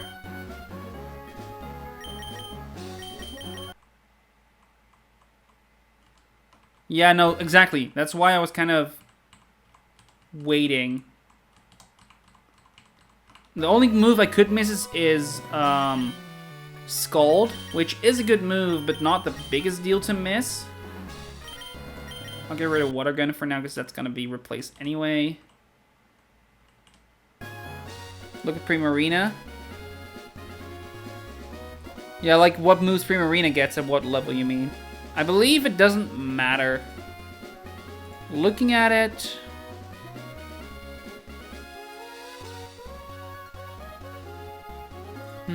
it gets Sparkling Aria. But that's whatever. Yeah, no, actually, I kind of want to delay this. If he doesn't have early good moves, sometimes you don't evolve and you lose it. The only difference between the two is that Brionne gets Scald and Primarina gets Sparkling Aria. Which, well, one of those is better than the others. And it's definitely not Sparkling Aria. In my eyes. So I think the best option is actually to, like, delay the evolution. Yeah, no, I know you are. I just kind of want to make sure that, like, I want to explain that I am aware of it and I am not, like, I'm doing this deliberately right now. You know what? This is going to take a while. I'm just going to quickly get the Everstone. Because I'm not going to evolve it till 63 anyway. And get, like, the full moveset. Here's Scald. That's definitely a switch, and I'm going to get rid of Icy Wind for now. Draining Kiss. I'll get rid of Disarming Voice. Perish Song, no. A fun little tech. But I think Primarina does way better things than that. The only thing I need to be wary of is Moonblast, right? No, it still gets Moonblast at 57, so Flip Turn. I'm going to get rid of Aqua Jet for that. And then 57 here, we're getting Moonblast. And then the only question is, do I want Hydro Pump here at level 63? I'm going to get rid of the Everstone now, because it's going to evolve at this level anyway.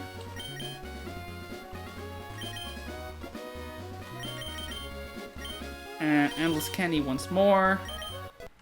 Hydro Pump. Now this is the one where I'm not sure. Where if I want to keep Scald or Flip Turn or Hydro Pump. I think the consistency of Scald is worth more than the high rate, like the high damage of Hydro Pump. At least right now. And the pivoting of Flip Turn is also incredible.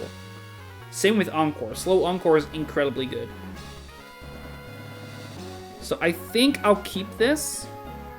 And I can always... I have another opportunity to get it later. Exactly. I can get it later still. So I don't really mind waiting with it a tiny bit. I could still get it at level 70 if I were to keep the... if I get Supreme Marina.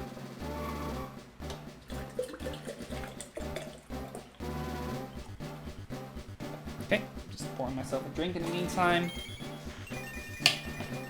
Hello, Primarina. Or, well, not yet. First Brionne.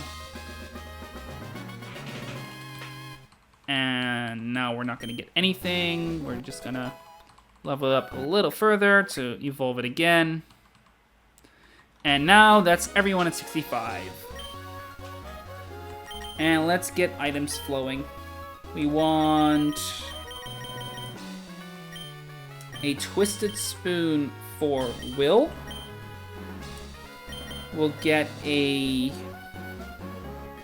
I was gonna say a magnet, but maybe Wise Glasses instead.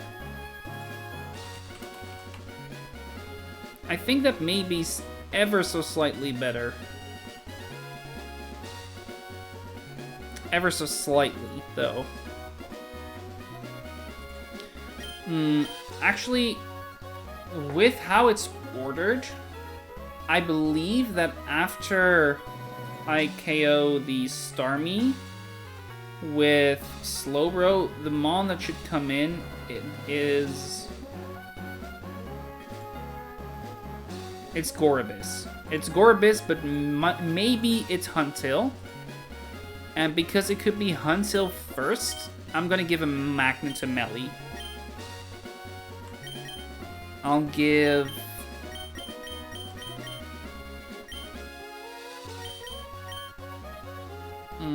I'll give a Lumberry, I guess, to Lana. Do I need to give it a Lumberry for anything other than the freezing, though? No, so I'll just give Aspirs everywhere else. Do I need Citruses, though? Probably not.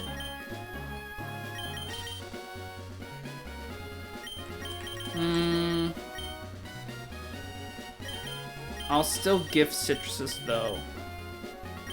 To Claire and to Misty, because they're just kind of there as general backup. Yeah, always Citrus the backup, exactly. That makes sense. I think that's kind of similar idea here. Oh, Heart Skill, right. There was another one here. I remember that. I did remember that, I just didn't remember it, like, at that point in time. Melly is our lead. Actually, let's redo that. Next fight. Fisherman Wade. It sets up screens and has 2 Shell Smashers in the back. Luckily, we've got a Will that can help out a lot with that.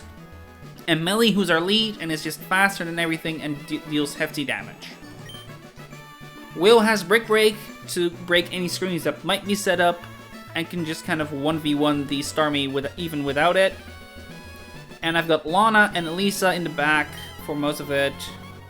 I've got Brick Break on Will, yep, exactly. And Melly in general just kind of deals enough damage across the board. Even if a Shell Smash is set up, I can pivot to... I can do a slow pivot to Melly to just help there. We should be good to go. Let's get this fight going. Fisherman equipment is the key. For trainers, the key ingredients are Pokemon and hearts, of course.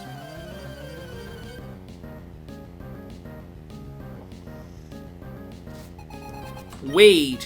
Here is the Starmie. We will just Volt Switch right on out. If it crits, we just kind of KO it instantly. But it didn't, so whatever. But Will can 1v1 Starmie from here. It's gonna either Psychic or Light Screen here. Light Screen. And thanks to the fact that we have Brick Break, it's now also very likely to Reflect. We don't care, we're gonna Brick Break anyway. And this also resets the opportunity for him to set up a reflect or light screen. So we're gonna take that opportunity to just kind of future sight. You know, set that up for the future. And now, once again, we break. He hydro pumps me. Okay, that's a little annoying, but it's fine. And break gets rid of that screen. Beautiful. Because now I can just kind of switch in whatever. This should be Hansu. No, it's Gorbis, right? Right? No, because neither of them outdamage me. This is so beautiful.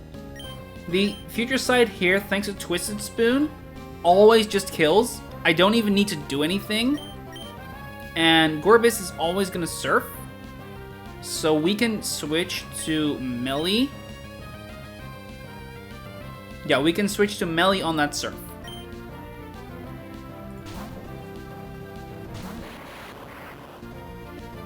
And there it is. This surf deals like a quarter. Unless it crits, of course, but that's fine. And here's the future sight. And that's Gorbis down. In hindsight, I should have given this a... What? Does it not count the Twisted Spoon if I switch out? Huh. Today I learned. Or did I forget to give it these Twisted Spoon? I didn't, right? No, I did give it. Because I looked at a damage calculator and it's a guaranteed kill with the Twisted Spoon. Huh. Well, that's information. Good to know. I still just Thunderbolt for kill. It doesn't really matter anyway.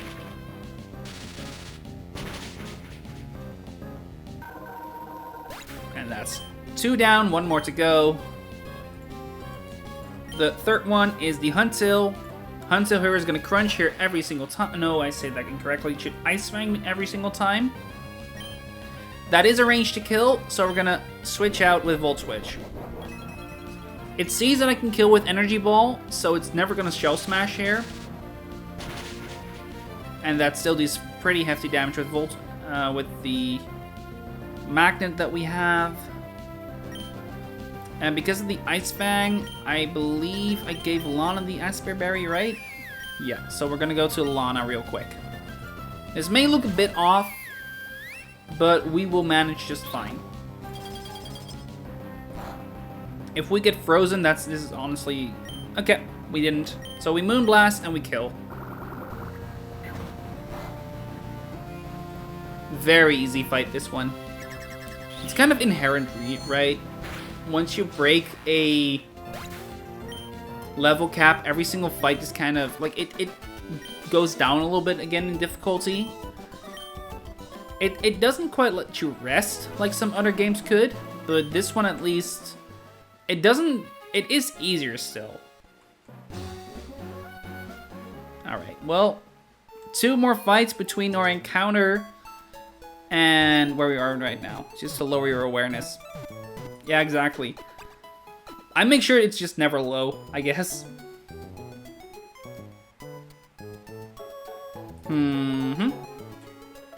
Okay, so the next fight, let me quickly show it off, is against Fisherman Barry. I'm also gonna quickly... I'm not gonna do those quite yet. So. Fisherman Barry. He has a Pelipper who's setting up permanent drizzle. He has a Basculin and a Swift Swim Beartick. That last one is the scariest here, of course. Let's look at the calculator. Don't know if I need to do any prepping. We'll see that in due time. For now, what we do know is there's a very easy 1v1 to do with Raichu in the front. We just give it like Muscle Band or Magnet, and then Fake Out into Thunder Punch, just Okos the Pelipper. That should bait in Basculin seeing a kill with Liquidation. Or Flip Turn, huh. Is that true? Yep.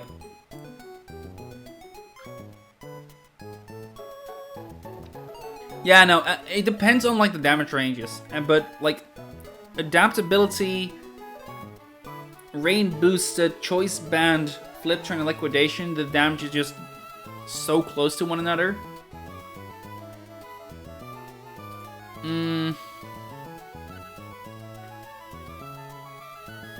I think I have a different idea. Yeah, Kingdra just kind of walls the Basculin.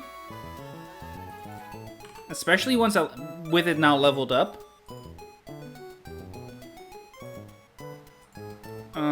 But I'm not sure if that's actually still the mon I want to use.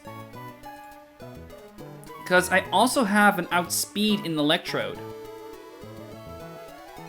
This Alolan Bro hurt me even though it's not mine. Yeah.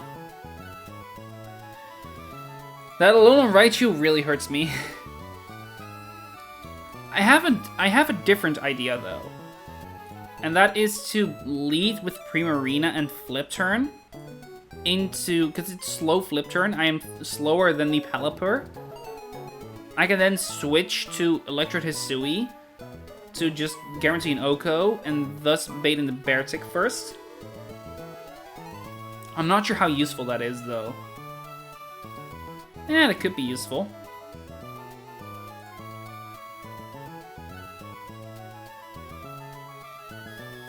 Let's see if it could be actually. Because I Volt Switch out.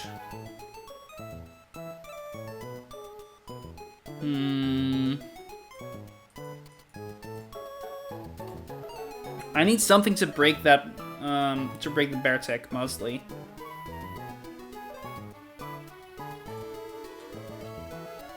Primarina is not my answer there, unfortunately. Slowbro could be. Slowbro really sits on this mon, and with Psychic just two shots. And with some Volt Switch chip. And Surf, actually. Yeah, because of Surf, I just kind of Volt Switch into Surf, and that's fine. And then, like, Slowbro still sits on the Basculin as well. Yeah, I think I have an idea. I think that works better. So, the idea here, let me write it down real quick. So that's probably the best way to do this. A new tab for Barney.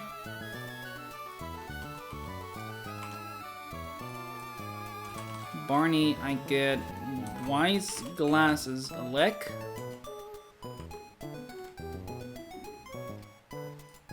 Or a Magnet. I'm not quite sure which of the two I want yet, but we'll see that in due time. For now, we lead with Persum, Prima, Wise Glass Elec, and we probably bring Kingdra's back up. And maybe like, I don't know. I'm not quite sure what I would want to bring. Maybe Avalugg at this point, but no. Anyway, Bro definitely, Slowbro definitely. And I'll probably make him Citrus. And then I may want something else for that Basculin.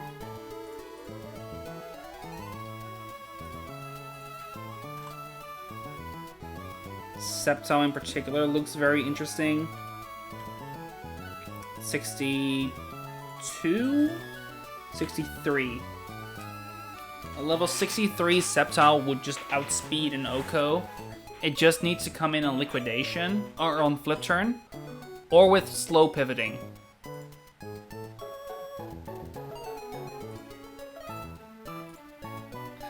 What's the amount of turns that it takes for Future Sight again? I always forget. It's 3 turns, right? No, it's 2 turns. Future Sight is 2 turns after being used. Yeah. Because then you can do a slow pivoting line to make the Future Sight take the kill into Beartic. And thus guarantee that I have Hisuian Electrode up against Basculin. And then you just give it the Magnet and it just handles it from there. Do I have another pivoter, though, for that?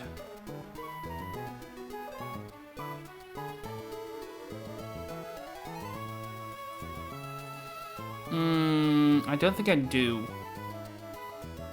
Because then, I need to lead Primarina already, so I cannot use Primarina twice for that.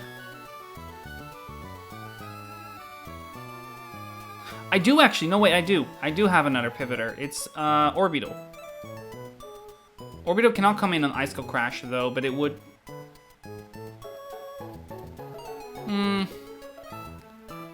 Okay, so that doesn't quite work as well as I was hoping it would. Okay, so... I need to get rid of this Slowbro real quick. And the Popplio.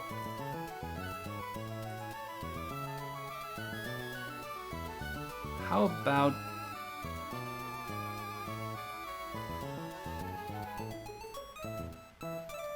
Do I have anything else that can kind of stand up to Basculin?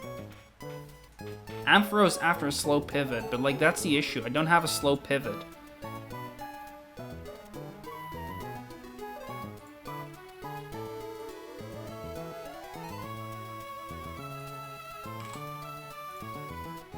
Also, Kingdra just balls it harder than I thought it would.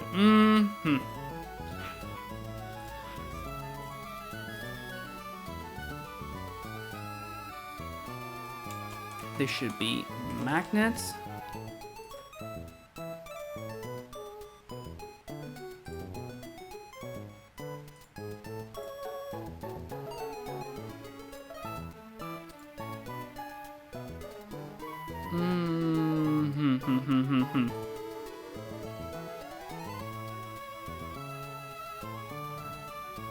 Raichu Alola is not the answer I think it is. It really isn't the answer I think it is. But it should... Wait. This is way under leveled, of course. It is the answer I think it is. It's just... It's still too slow at 65? Really? No, it isn't. See? It is the answer I think it is. I just need to find a way to bring it in. No, it's fine. We're fine. It's completely fine.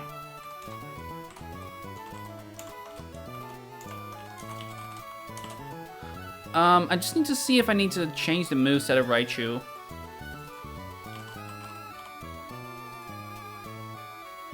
It gets Extreme Speed and Volt Tackle still. Are those moves I want, though? Because Psychic, I can't really relearn it without expending a TM, which is a waste. Extreme Speed just kind of feels... meh. And Volt Tackle over Thunder Punch I probably do want. Because it's just that much more powerful. You kind of want to go all out, I think. And Encore is too good to not keep. Anyway, so the plan here would be... We lead Raichu Alola. Fake Out plus Electric KOs. So you can always relearn T-Punch. Good point. It doesn't go both ways. It's more so the Encore if I want to keep... it's more so the E-Speed if I want to get rid of Psychic for E-Speed. I think the answer there is still no, but I'm not quite sure of that part. But yeah, T-Punch, like losing T-Punch is not that big a deal. Absolutely.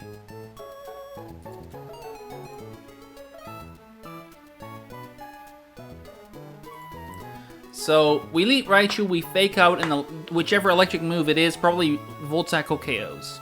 That baits in Bear Tick, clicking Icicle Crash, or Liquidation. Because after the Volt Switch, after the Volt Tackle recoil, it will see a kill with either of those. We'll go to Primarina, Flip Turn, for like a good chunk of damage. What if Flip Turn Sword Dance? Like, as in it Sword Dances on the turn I Flip Turn? That would be fine, because I can just switch to Slowbro after. I would switch to Slowbro to turn out, like, with that flip turn. And Slowbro can kill it with Psychic after. With Surf after, I mean. Raichu outspeeds Basculin. Yes, it does, because at level 65, it's faster. So it will never bait the Basculin.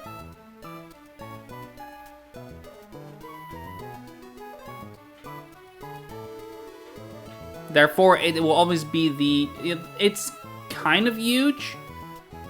The one tiny issue, like you push the issue down to later, right? That's kind of the thing.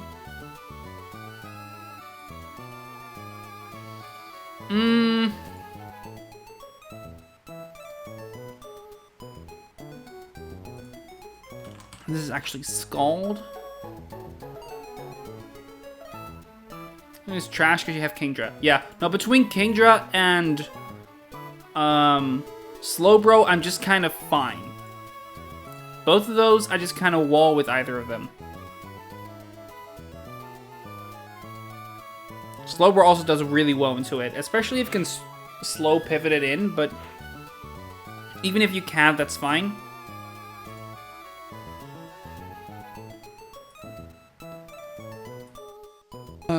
Okay. Yeah, so Elite Raichu, Fake Out Electric KOs, in comes Beartic. Clicks Liquid or Icicle Crash. We pivot Prima. The one issue is that it could just flinch me with Icicle Crash. And a Liquidation defense drop would actually put me in a range of an Icicle Crash crit. Yeah. So that's not quite the answer I would be hoping it is. Do I have another water type maybe that could help out? Caracosta? Caracosta baits low kick. Maybe. Avalok time, yep. I mean, Avalok is definitely an option. If it wasn't for the fact that I can still, like, die to low kick after. Like, Liquidation, defense drop. Into low kick would kill me. Or at least, like, put me in crit range. But then it's always low kick. And he can still Sword Dance, so it's not... I can guarantee that he doesn't, though, with pre-damage. So that's not quite as big an issue as you think it is. If I can put him down to like 60 or 65, or like 56 in the minimum, so 55, it's guaranteed low kick. So it's not nearly as dangerous as you think it is.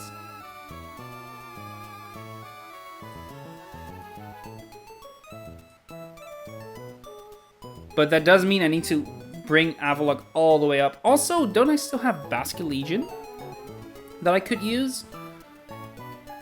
I should look at what Basculegion does at this point in time. I've not really looked up what he does. Basculegion.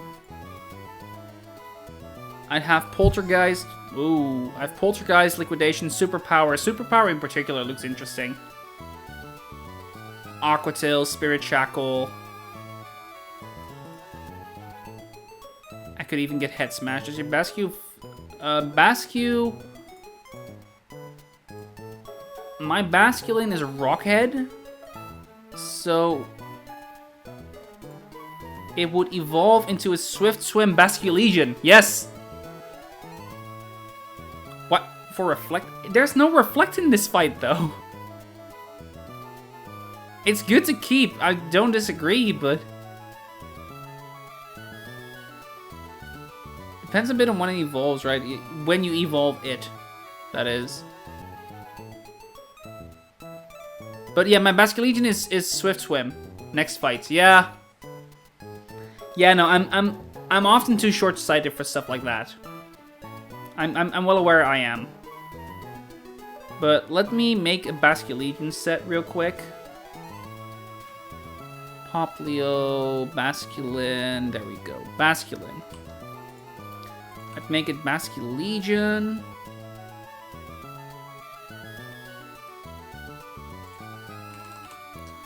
at 65. And it'd probably have, what is that? Liquidation. Psychic Fangs.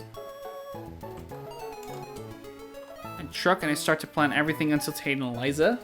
Really? Yeah, I'm kind of the opposite, I guess. To a fault, I will give you that. But I am definitely the opposite. Swift Swim.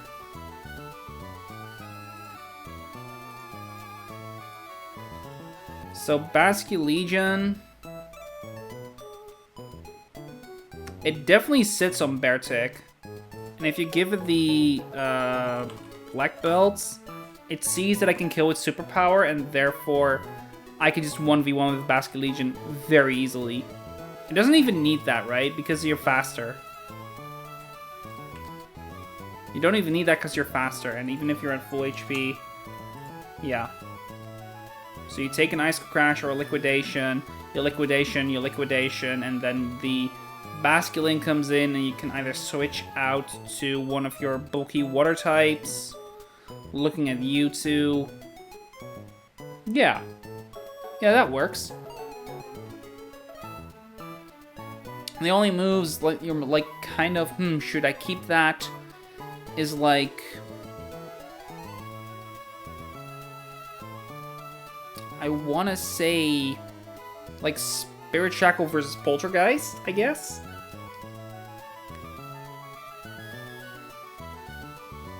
I think you kind of want both. I don't really know what's a common set for Basque Legions.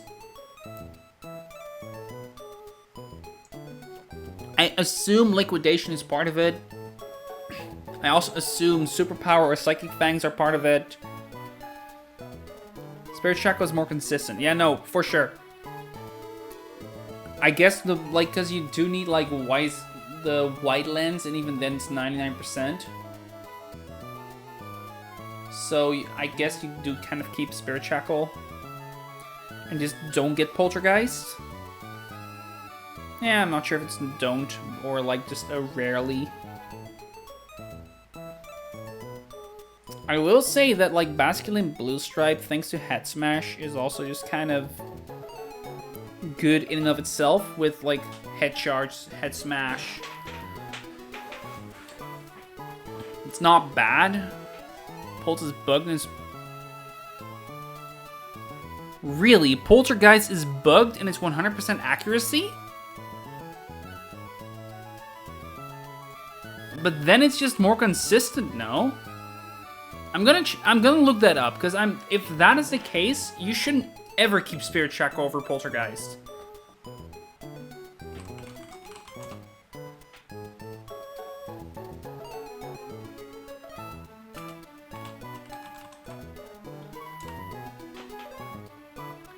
Poltergeist bypasses accuracy check?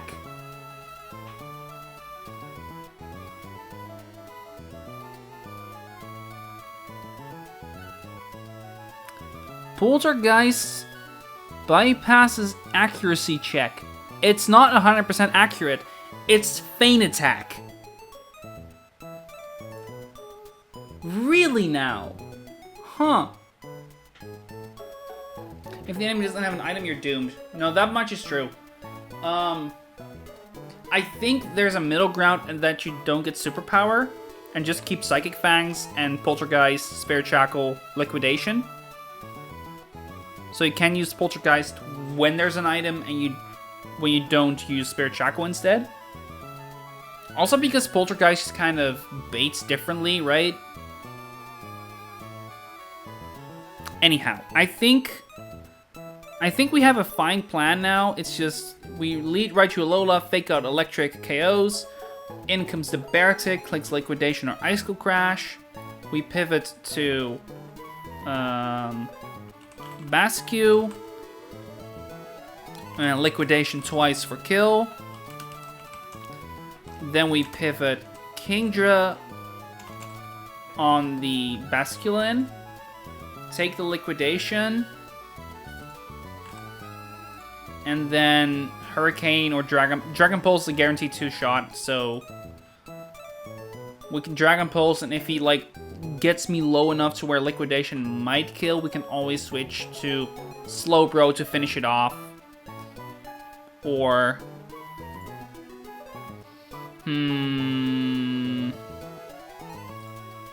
Or Gera? Or Gera, I guess.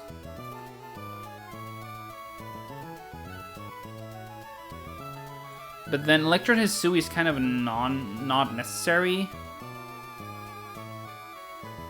So what would we bring alongside it instead? Maybe... I was gonna say Torterra, but that's not good enough. Primarina, still, probably. Something like that. So we don't bring Elec, we bring... Die of Crit Electrode. Electrode is, in fact, dead to Crit Liquidation. It's not dead to Crit Flip Turn, though.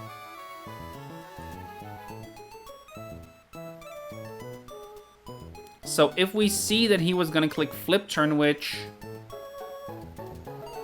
is possible... It's possible, but unlikely if it's a 50 to have a 50-50. So it's always going to be Liquidation, and at that point, the Electrode is dead to crit. I think I just bring my water types.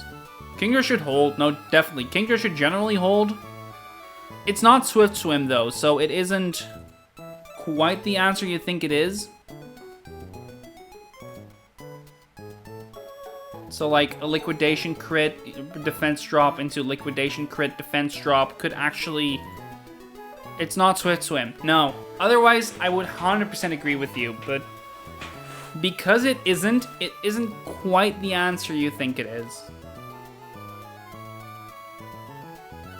I'll probably do like a pivot to Gyarados to make the Liquidation, to reduce its attack, and then go to maybe like... Then go to Kingdra to do the 1v1. I should still be fine, like, barring, like, bunch of crits, but... Pivot Gara, Pivot Kingdra, 1v1. Slowbro in the back. Just in case. We should generally manage... Takes how much against -1 Basculin? That's a good question, actually. It takes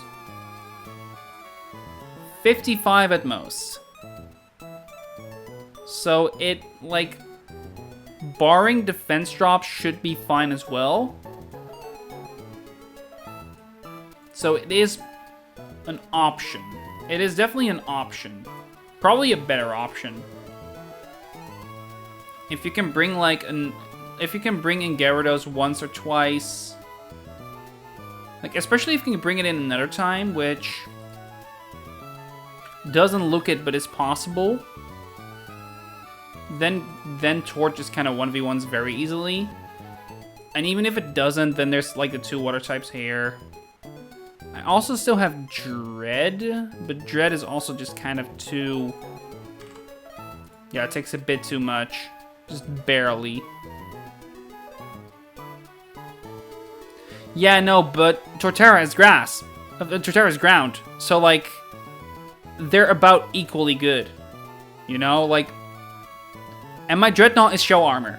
It's not strong jaw, it's shell armor. So, it's not nearly as bad as you think it is. Yeah, I have a whole lot of shell armors. I've got Turtonator with shell armor. I've got Dreadnought with shell armor. I've got Torterra with shell armor, and I believe I've got another, but I can't quite find it. I don't remember. Oh, Torkoal. Torkoal also shell armor. No, it's not. It's Tough Claws, so no. Berserker doesn't have shell armor. Torkoal, but Torkoal does. So I have 4 shell armor, I have 4 Intimidators in like Masquerain, Mightyena, Crocodile, and Gyarados. So like ability variety wise, I'm not that varied. Doesn't matter though. Like Intimidate is a good ability nevertheless.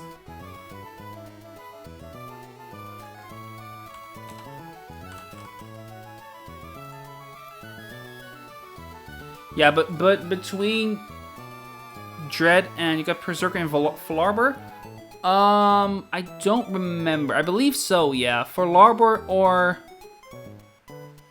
it may even have been, I don't remember. I'm gonna check.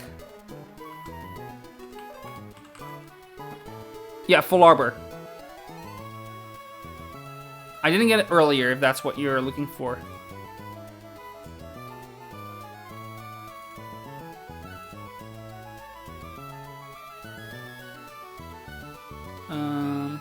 Oops.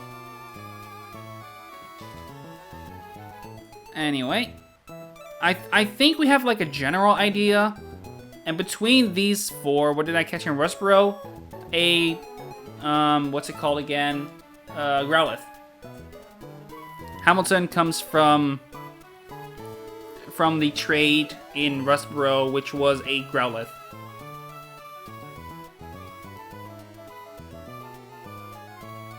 It made the Hamilton in particular was it was huge. It was very well IV'd with the exception of its attack, which was like 3.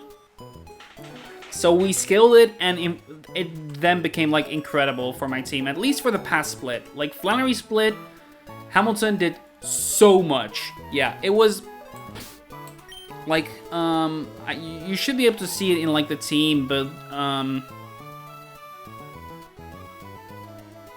like, it was incredible. It was, yeah, 31 HP, 7 defense, okay, but 31 special attack, 31 special defense, 26 speed, and then it was, like, 3 attack. Hamilton is absolutely a staple in every run. It is so good. It is incredible. Pardon me. Anyway, I think I've got everyone. I'm gonna only get rid of Prima for Tort. I think that's all I need. Oh, and I need to get Raichu Alola instead of Melly. So Surge, you're gonna be replacing Melly. We will get rid of your Magnet. You don't need the Aspire. You don't need the Aspire. And then Ramos is gonna be brought along instead of Elisa. And I believe that's everyone we wanted to bring. No, I also need to bring Basque over Prima.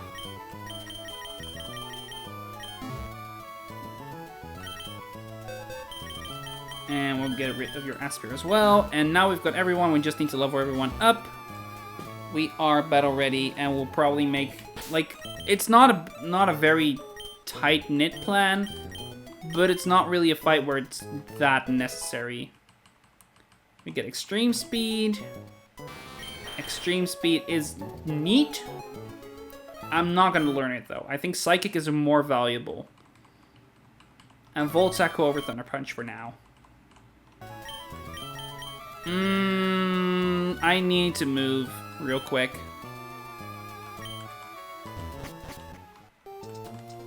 We need to go down to the abandoned ship to level up Basculin. We need to... When did I want to evolve it again? I will need to check. Let's see, moveset-wise... The only move I'm somewhat considering would be Scary Face. It's over-leveled for Shadow Sneak. Yeah. Yeah, Shadow Sneak would have been a good addition to its moveset.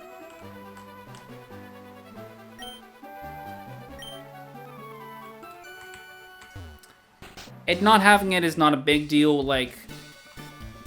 It's probably gonna mostly be brought for Its ghost type is also useful, but mostly probably for, I want to say that correctly, for like Swift Swim fight, Drizzle fights. But yeah. So, first off, I think I want to evolve at level 49? Or 42, actually. I think 42 is fine, because every move he would want, otherwise he gets earlier. So we're going to go ahead and get Ice Fang here. We don't really care for it. We'll get rid of Takedown for now. Psychic Fangs. That's the main move we kind of want to still have. We'll get rid of Ice Fang for that. And then here at 41, it gets Scary Face. That's one of the moves where I'm like, maybe. Hell Rune for the Ghost type, you can free switch. Yup, that one is also very much a place where you want it. I'll get rid of Crunch for now, because I'm not going to keep that anyway. And this is probably where I want to evolve it, so... we'll go past you, and we can go high here. Yes, that is ignorable. Everyone is ignorable. That one is as well, and now we're here.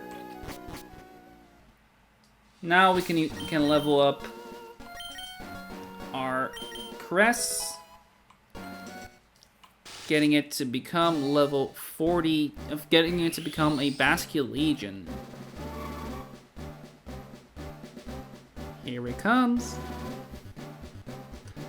Our second ghost type. Ghost types in general, so useful, because like the scariest place is of course the Hell Room, like it's one of the scariest places, so having a free switch, like Ragnar said before, absolutely huge. So, and now we level it up. Aquatil, we're going to get rid of Waterfall. We're going to get rid of Aquatil 2 anyway, so we don't really care. Spirit Shackle, we're going to get rid of Submission. And this should be Final Gambit. We don't care for it. And at level 57 here, it gets Superpower. Now, this is the one where I need to worry. Or at least where I need to question it. I'm going to get rid of Aquatil here real quick first. Just to have done that. Liquidation. So... do we want to keep Scary Face, or do we want to get... Scary Face and Superpower are both moves that are on the chopping block. Scary Face is definitely a move that has its niche applications. No answer against Bascule Legion's typing. I believe that. I definitely believe that some monsters kind of don't have the coverage for Water Ghost. I just don't know if like Scary Face is worthwhile here. Like my team is generally quite bulky but not the fastest. Like I have a fair few that are like middling speed. It's good only on a tank. Yeah, no, that's true. And Bascule Legion, my Bascule Legion, it's not a tank. It's got high HP. But you're right in that it's probably, with the IVs that I have, I probably don't want Scary Face here. I'll probably get rid of, I'll get rid of Scary Face, and I'll probably get rid of Superpower as well here for Poltergeist. That's also one thing, like, Poltergeist or Superpower, like, both of those are very much worthwhile additions. I'm not sure which of the two would be better. The truth 50-50 is there. I'm not sure what you mean with that, but...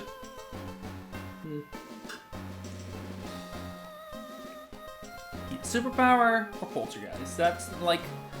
the coverage of Superpower is incredible. The extra power of Stat Poltergeist is probably better, too. So probably really good as well.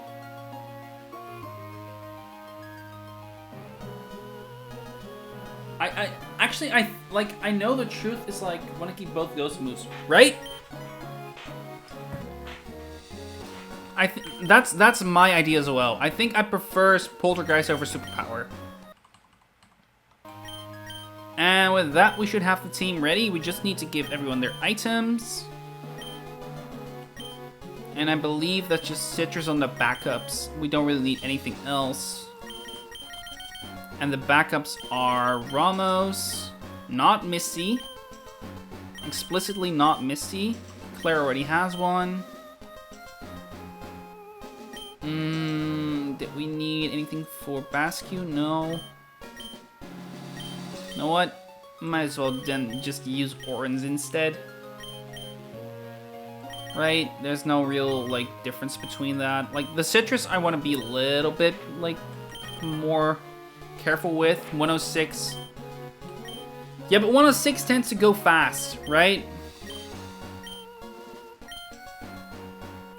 Because if you keep giving 4 Mons on every fight a Citrus, and you need to use your backups every single time, they go up. Whoa, that was about to go awry real fast.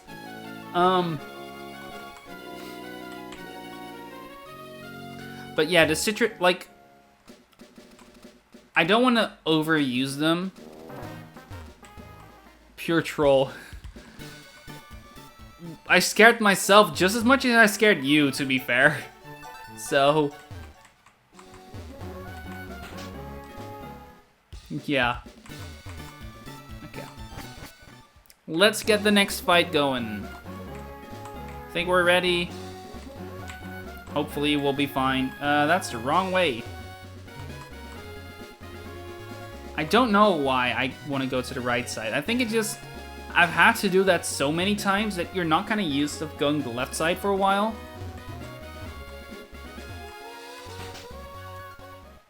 So just kind of instinct.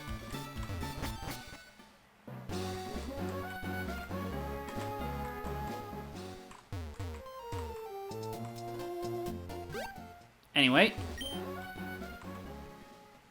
Fight 2 of 3 to get to the Route 118 grass. This is the team for now. Surge is gonna lead. Surge is gonna 1v1 the Pelipper. Cress here, thanks to Swift Swim, actually 1v1s the Beartic very easily. And then finally we have the Basculin, which is Choice Band, Adaptability, Rain Boosted Liquidation. That's a lot. Thankfully, we've got a few water types to handle it. Will is very physically bulky, Claire quad resists, and Misty can help with Intimidate support. All these combined, I should be fine. Let's get it going. I'm a fisherman, but I'm also a trainer. I'm raising the Pokemon I caught. Good for you. How did you fish up a Pelipper, though? Anyway. Pelipper here has a Focus Sash. And Focus Sashes, of course, are something you need to break before KOing. Thankfully, we have Fake Out to do that. And with that tiny bit of Fake Out chip, breaking the Sash, however you want to call it, Volt Echo is a guaranteed kill. Volt Echo is used here over Thunder Punch, mostly because of the extra power it would have, and Thunder Punch is really teachable at any time. Surge used Thunder Punch for quite a while. Yeah. Now, because of the fact that Surge is guaranteed to KO the Basculin, instead the Beartic comes in. And Beartic here clicks a random move between Icicle Crash and Liquidation. Crest can take both. There we go. Liquidation. And it sees that I can outspeed it and two-shot it with Liquidation or Poltergeist. As a matter of fact, I might as well just check what Poltergeist damage is. A little lower than Liquidation even, so we're gonna Liquidation here. There's a chance I want to kill on a crit. And even if I didn't, Icicle Crash and Liquidation combined to not do enough damage to me. We kind of want to stall a turn, maybe. But we don't have the luxury to, so Liquidation and we KO. And that just leaves a 1 Mon in the Basculin. Prevo versus Evo. Sadly, we'll need to duck out of that fight. Because he can deal 121 at most, but that is without a crit, and a crit would kill me. I'll switch to Misty, get an Intimidate off.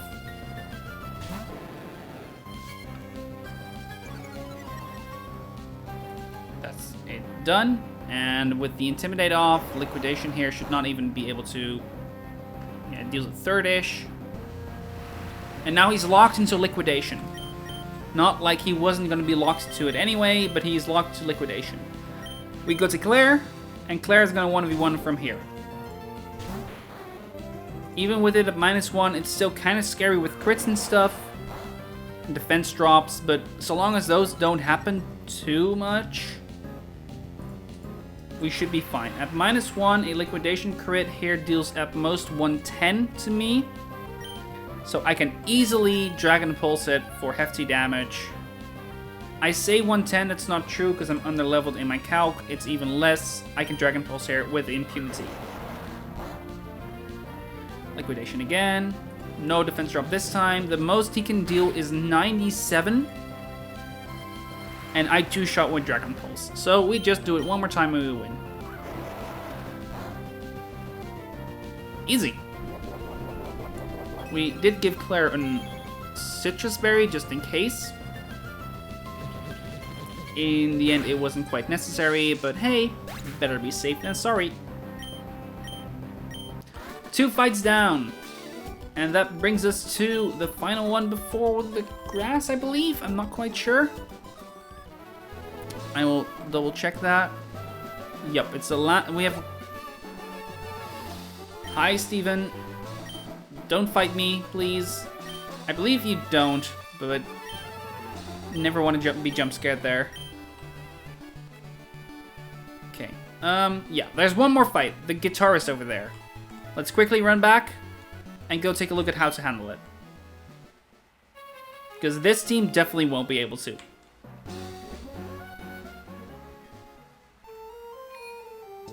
Okay, so heal in. And this trainer is Guitarist Dalton. Do that again over here. So this fight is against Guitarist Dalton with the Rillaboom, Toxtricity, and a Swellow. A lot of power, and the Grassy Surge is a very good help for the Toxtricity in particular. But we should be able to handle it perfectly fine. Let's go take a look at the calculating sheet, and if we can find something, that would be good. So against Dalton. Quickly setting up a new page for me to write notes on. Rillaboom, Toxtricity, and Swellow. Swellow in particular, I'm not that scared of, even with the burn. The rain is no longer up, but the grassy terrain will be. But I see a potential, if I can switch in Hisuian Electrode, I easily 1v1 it. Maybe if I get the kill on Toxtricity or something with it. But we'll see that in due time. For now, the first one is very easy. Rillaboom.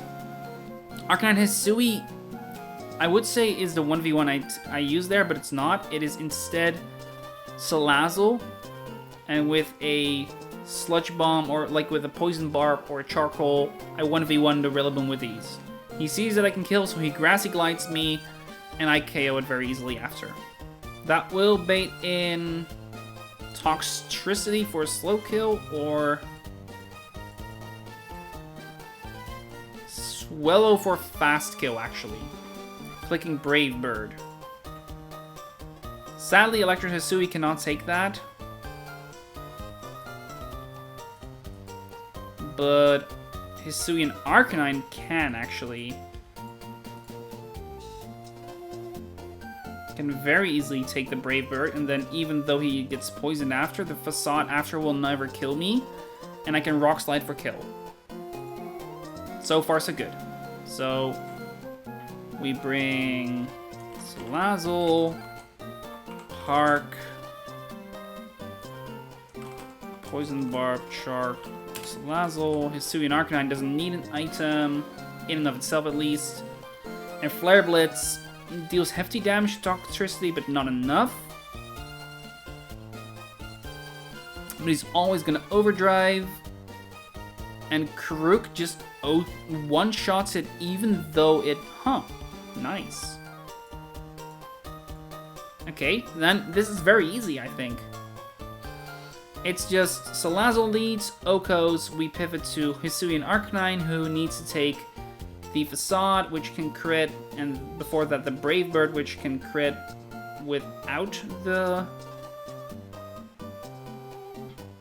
Battly Poison, so 34 and 75 here, and then 129 there. 75, 129, so 204. So I have 14 HP to spare. If I bring it down 13 HP, does that mean he will never substitute on me?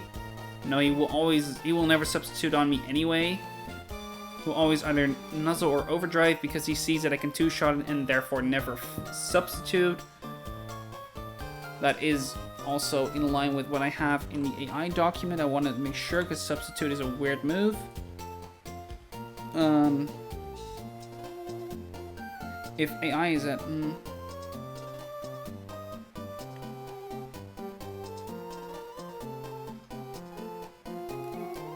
If AI is at 50% or lower, it doesn't see... According to the AI document, I can actually still see substitute on that turn. I don't believe it, but even if that were to be the case, the HP Grass crit barely can kill. Okay. That sucks. What about Torterra? Where is he? Where is he? There he is. Because Torterra is not afraid of the HP Grass. Yeah, no, I should use Torterra instead. Okay. But those three just 1v1. Because I use Salazzle, 1v1s to Rillaboom, Okos it easily, with Sludge Bomb or Flare Blitz, or Flamethrower. I could also use Arcanine and Hisui there, but whatever. He can do something against Torterra? No. He cannot. But that, anyway, Salazzle baits in the Swellow, who sees a kill with Brave Bird, clicks Brave Bird. I go to Arcanine and Hisui, take the Brave Bird, take the subsequent Facade, and Rock Slide for kill. Then I will see the Toxtricity come in. He will use Overdrive or Nuzzle. I switch to Torterra, take HP, and take nothing. And then Earthquake until he's dead, and that will always win, no matter what, because he can Oko it even through the Grass Terrain nerf. Is there a reason to change my order, like use Arcanine Hisui first? No, because he can get KO'd by the Grassy Glide Choice Band boosted. Okay, but these three just 1v1 and it's fine. This is a very simple fight. Salaz 1v1s. Monkey, Hark 1v1s. Swellow and Tort 1v1s Tox. Yeah, but this seems like a very simple fight. So, and I believe it's a very solved fight, looking at, like, those three are just kind of guaranteed to 1v1. So, I want you. And I want you. And I don't even need anyone else. So I'm not even gonna... I'm just gonna keep these three. I will quickly get rid of the items. And that is, I will get you... I'll get your Citrus Berry and give it to Kingdra, I guess. I do need to give... You don't need the Citrus. I will give you... Where is it?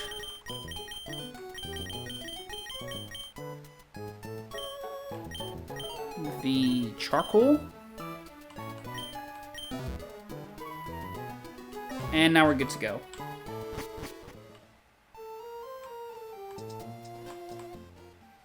final fight before the next encounter. After that, I'm gonna take a quick bathroom break, and then we're gonna continue down this path a bit. So far, it's been a good stream. We've been very efficient, very useful. Okay, let's take a look. Roxy, Ramos, Hamilton, Claire, Misty, Surge. It's just these three, and the only item I need is Roxy's. Roxy's gonna lead. Roxy's gonna 1v1 the monkey.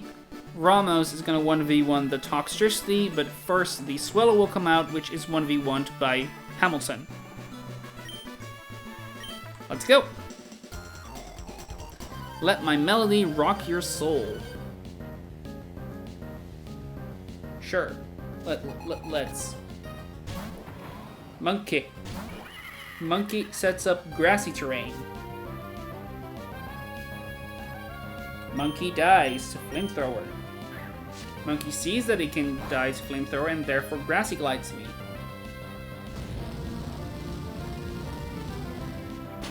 And as a result, this should be Swallow coming in, because Swallow sees a fast kill, I believe. Maybe it doesn't.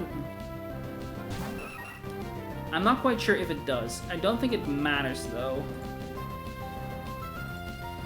Double checking whether or not it might. Does it have some protect incentive? It might just not attack at all here. If it does, sure, I don't care. There's a range for Breakward to kill. Okay, whatever. Not like it matters. Swallow takes a bit of recoil and gets burned here, or poisoned. Right. And now Facade is the highest damaging move, and he has no protect incentive. Therefore, Rock Slide on my end will KO. That hurts, but not enough. And now we should see the final mon, Toxicity. We get a bit of healing. And Overdrive for me is a range to KO me. But Ramos can come in for free. And just kind of sits on this toxicity to begin with. I just Earthquake, and he attacks me, so we're done. He could have subbed. If he did,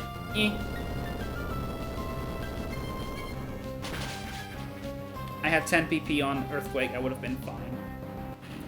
And even if that wasn't enough, I still have Woodhammer, which also deals hefty damage. And now we've got the grass available to us. There's the next fight. I'm gonna quickly look if there's anything. Yeah, I kind of figured. Let's go back and get the capture squad. I don't quite know what the capture squad is for me, but yeah, I kind of know it, but we'll see. Because we are due for our next encounter. Where is my encounter table? It is over here. The next encounter, which is on Route 1. Where is it? Route 118. It should be somewhere here already. Is it earlier even? Here it is. There we go. Route 118. And as is customary for Route 118, you delay it because you want the grass, because you want to see a bee drill.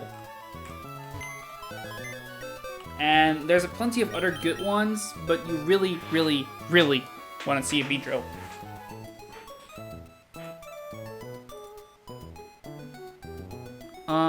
I think I'm having a connection issue. Is that true? Is anyone able to confirm or deny that?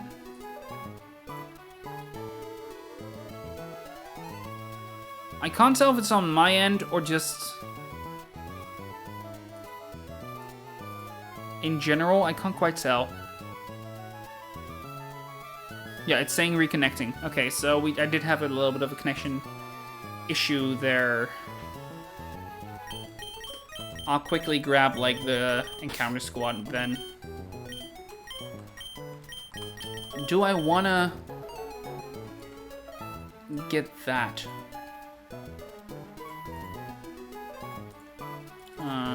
Route 118.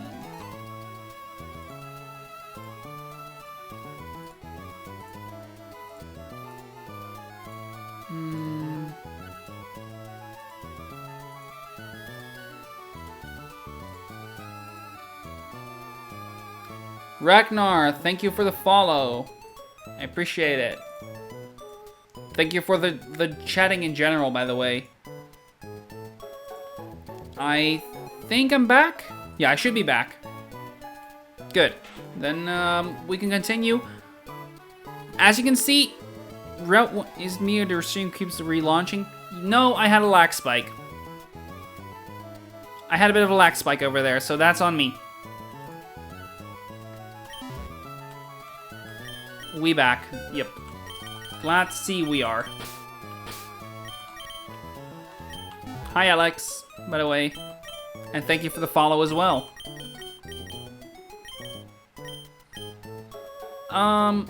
Anyhow. Route 118. We want a B drill. And we really, really want a B drill. But there's a bunch of, so we lead level 15 mon or lower to lower the chance of Swablu. Absolutely. Lana is going to be brought to do just that. We're going to deny the opportunity to get Swablus. I'm going to bring Mightyena. And I need to bring, like, a good anti-bug mon. Auxiliary is such a box warmer. I know, right? It really, really is. I'm gonna bring Lisa as well. I think she might be able to help a bit. I'll bring Ramos. Yeah, I'll probably bring Misty. I think those should combine to do just fine. Is there any Mon that I can encounter now that is kind of an issue? Carnivine? It's an issue because I got a Carnivine. But I would like to dupe it out. I think I'll be fine, though. Between, like, Intimidates and Torterra, I'll be fine. Also, the Resist in Mega Ampharos. Kanga, I'll manage. Beedrill, probably be fine. Araquanid, what's the one above Araquanid again? That is Absol. Absol I would really prefer to not see at all, but I can probably handle Absol. And Altaria. Yeah, I think I can manage with these 6. Let's go.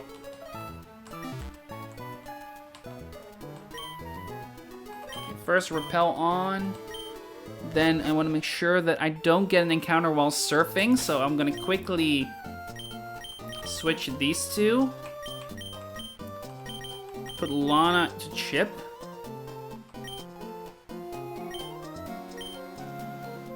So Nana to Chip. Yeah, yes, I bring Nana purely for Yawn and Super Fang.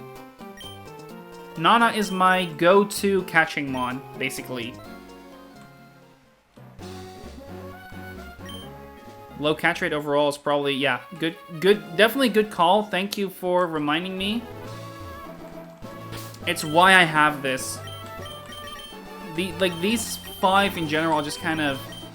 Poppy can just sit on Mush and Bullet Punch for a bit of chip. Nana has some okay chip ability. Ramos can stall, Missy Intimidate, Nana Intimidate, Elisa Thunder Wave. Like, I've got a bunch of, like, good catching tools here.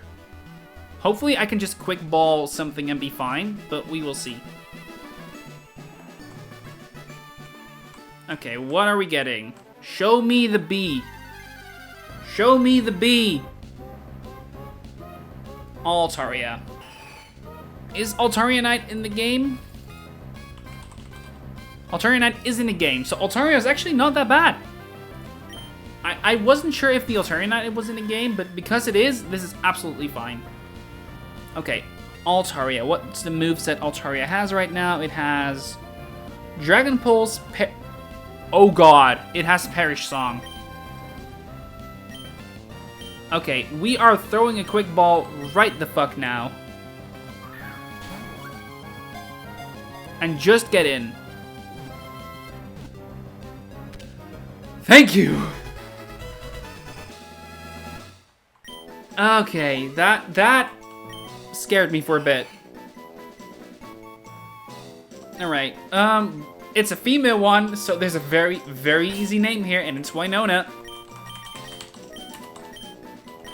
Altaria, welcome to the team.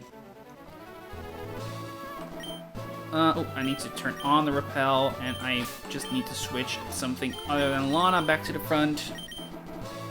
Honestly, yeah, my first fairy type.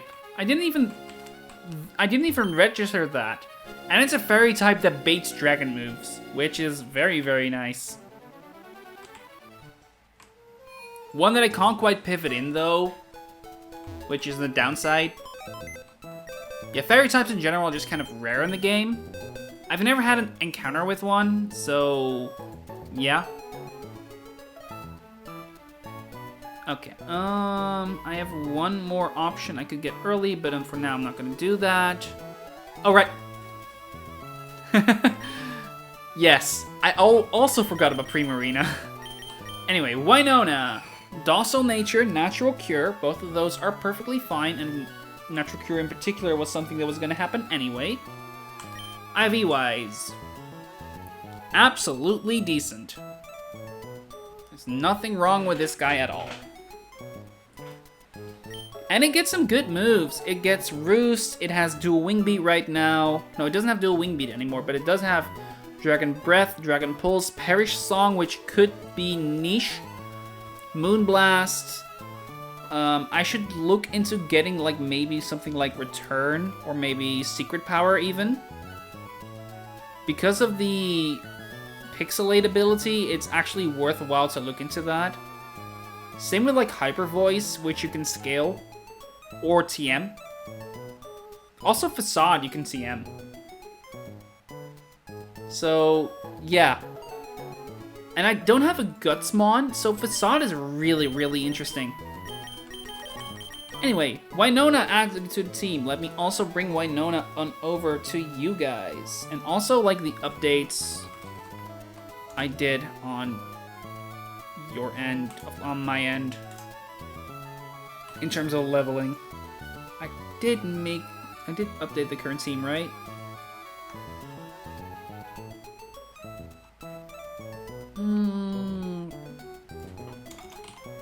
I'll do that just manually, because that's a bit safer, a bit easier.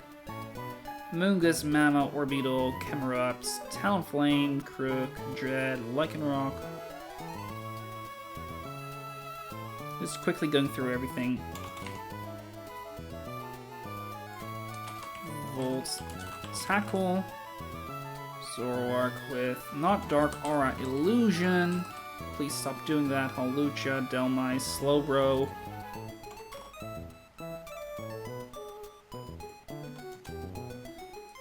I'll just redo it. It's a bit too much.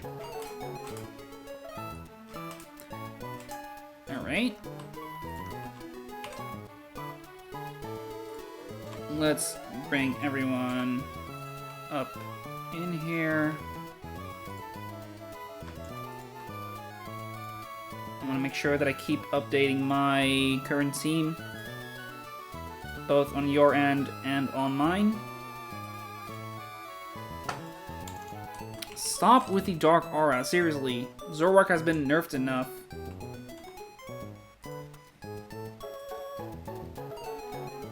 I'm also, like, looking into maybe swapping my Zoroark later, because you can trade it, right? In Pacific Log, if I'm not mistaken? Next mon is next mon is the cast form. Absolutely. There's no doubt about that. I'm absolutely getting the cast form in on Route 119 because you want the Life Orb. There is no way in hell you don't want the Life Orb. Alright, team is updated on your end. Let me update it on my end.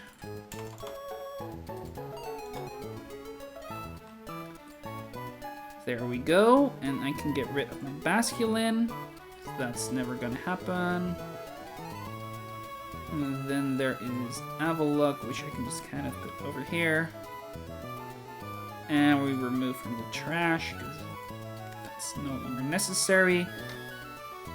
And that should be good. Oh, I have still 2 Slowbros still. There we go. That's everything I need to do, and now we can go back to the next fight.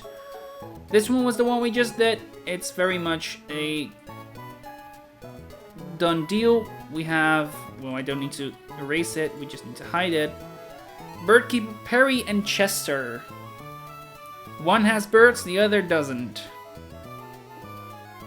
Let's go take a look at how to handle this one. I'm also gonna make a new tab for myself. It is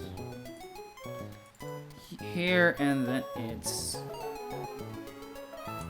Perry and Chester. Also, if there's like any recommendations on like these screens, if there's like something unclear or something, I'm actively still trying to improve these. So if you see something you're like, hey, shouldn't that be on screen or whatever, let me know. I'm still trying to like improve my screens and improve my streams. So yeah. Where were we? We were about to go and look into the Chester fight. And from the looks of it, I should just be able to 1v1 this quite alright. I would bring Hisuian Electrode with a Magnet.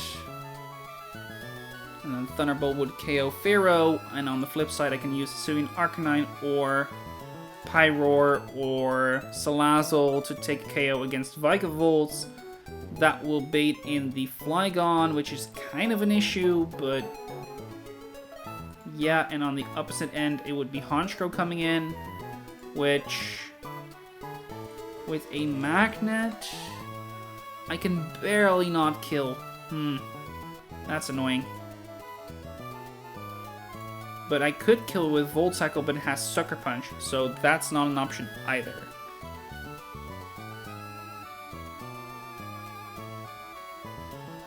Okay, so we need to do this a little bit different than I thought we would need it to. It was, what was it called again? Perry and Chester. I can show my planning sheet as well now. Perry and Chester. The Vikavolt in particular, I might, like, there's multiple ways for me to handle it just fine, and they mostly involve using a fire move. I've got a few options. Talonflame in particular looks interesting, mostly for the fact that I could bait something, like, it doesn't quite handle the words. It's fine against the Earthquake, and that is actually something that's somewhat interesting.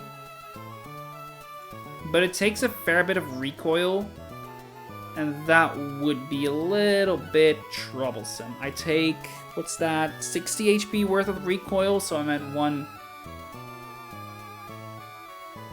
Yeah, it's a third of the HP recoil, so that's kind of scary, and with the HP of Vikavolt and Talonflame being basically the same, it's, yeah, not the greatest. But it doesn't really mind the Flygon, and it doesn't really... It does mind the Honchkrow, though. And that is kind of an issue.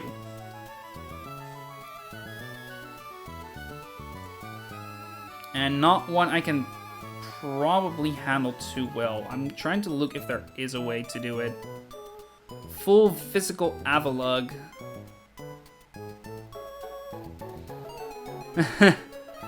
I mean, you're joking, but honestly,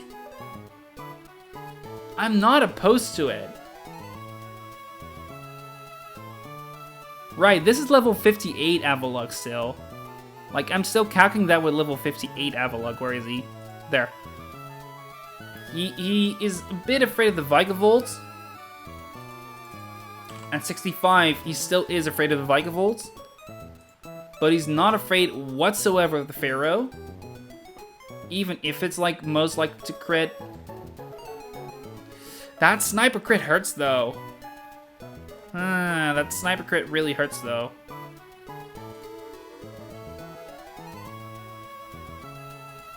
I can deny this sniper crit, of course, but...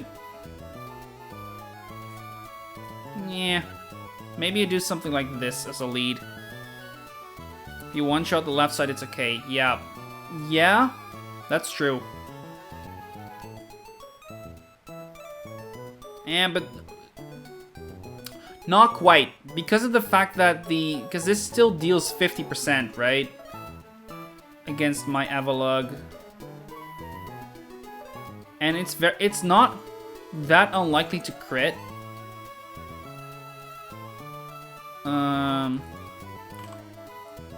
Because double edge, it is like +1, so it's a 1 in... what is it again? 1 in 8, I believe. Yeah, it's not likely, but that would hurt me. Kill Pharaoh with him and kill Vigavolt with whatsoever. True.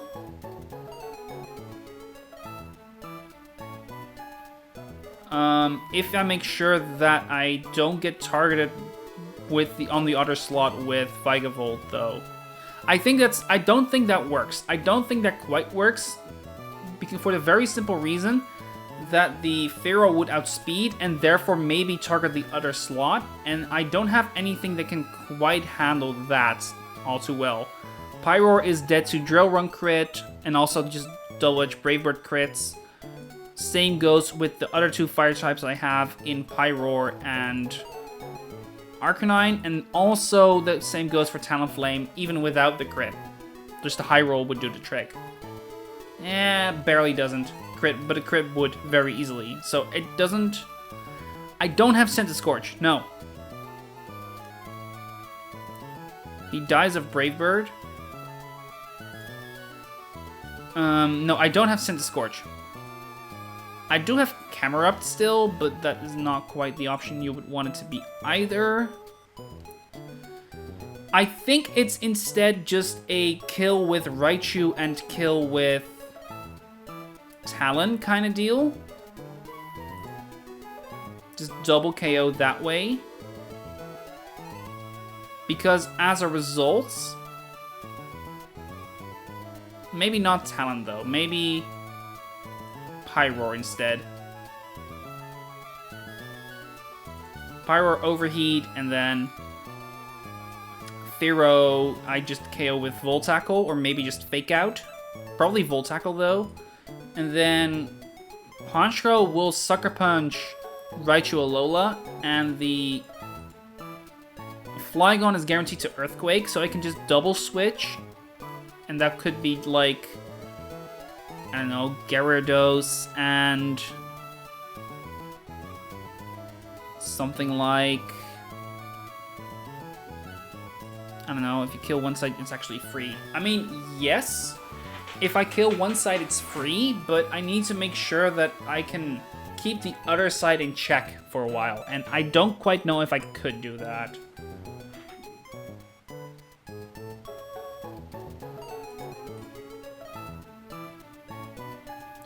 Do I have another Fake Out, actually, that I could use there?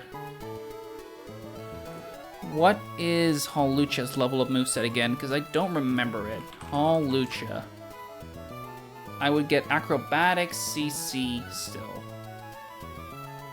I thought I had Fake Out, but it didn't. Huh. Oh well.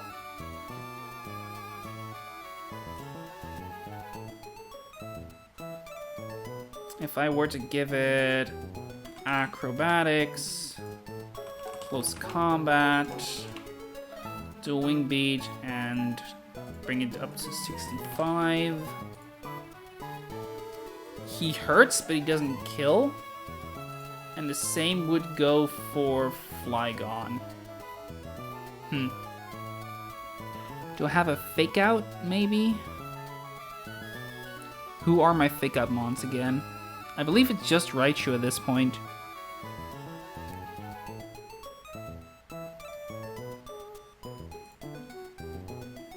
Because the problem is mostly that the earthquake from Flygon.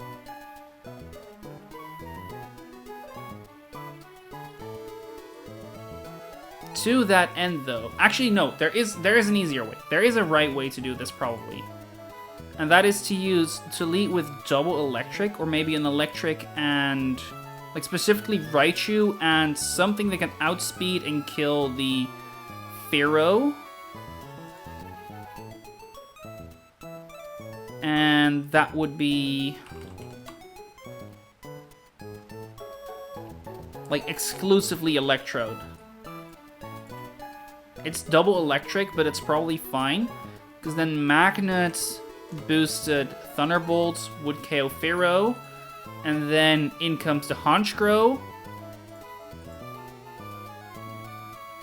And Honchkrow will Sucker Punch Raichu, while the Vikavolt will Bug Buzz Electrode. I can switch out on that Bug Buzz into Hisuian Arcanine, while I Encore the Honchkrow into Sucker Punch, so I can just kind of 1v1 that way. Oh wait, Vikavolt can Bug Buzz Raichu Alola, so that's not the option I think it is.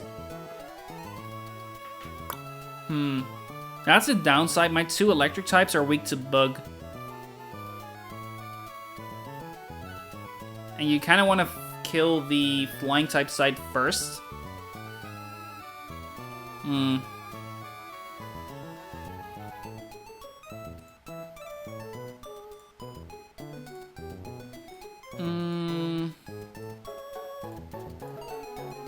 So I think it may just be like go for double kill kind of thing.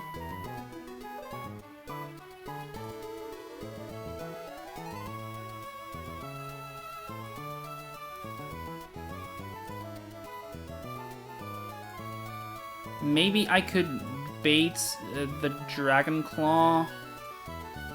No, I couldn't, because he always sees a kill with Earthquake, Flygon.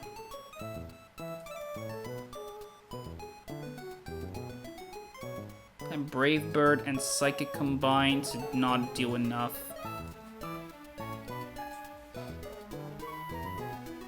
And I don't really have the Sucker Punch. Could Energy Ball do the trick, maybe?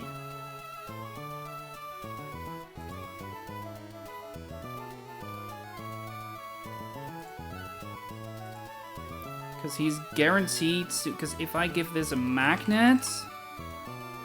Oh, he's very likely to Sucker Punch, but not guaranteed. Also, that still can kill me.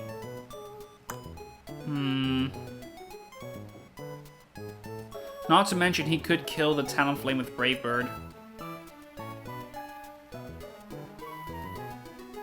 Like, I keep circling around that, but... Yeah.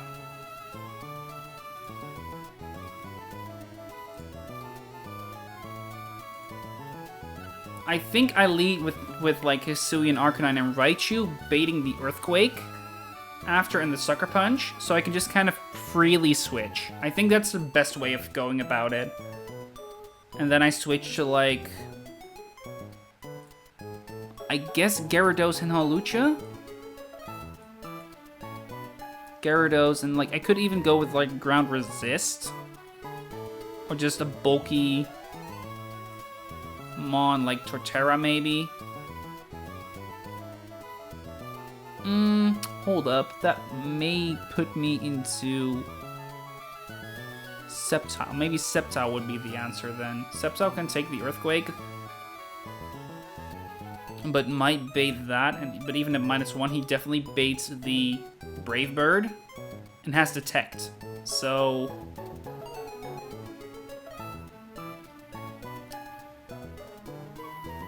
the only thing I might want to do is a different flying type, I guess. Okay, anyway, we go Hark, Raichu.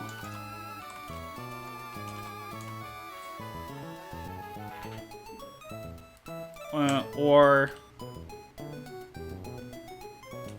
Elec. I don't quite know which of the two I want yet. Both of them can work just fine. And we go with Sceptile. Gara, probably. Because Sceptile can take an Earthquake just fine.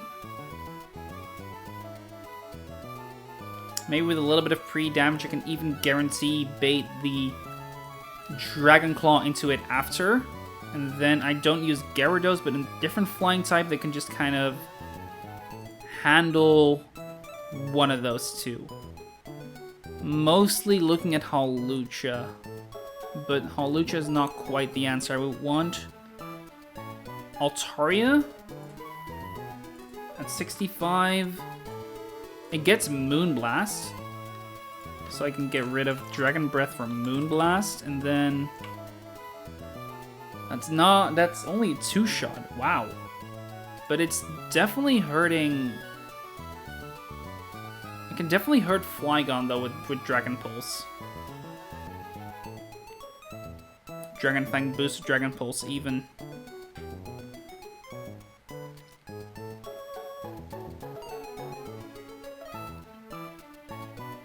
And then... Can Primarina take a Brave Bird? No.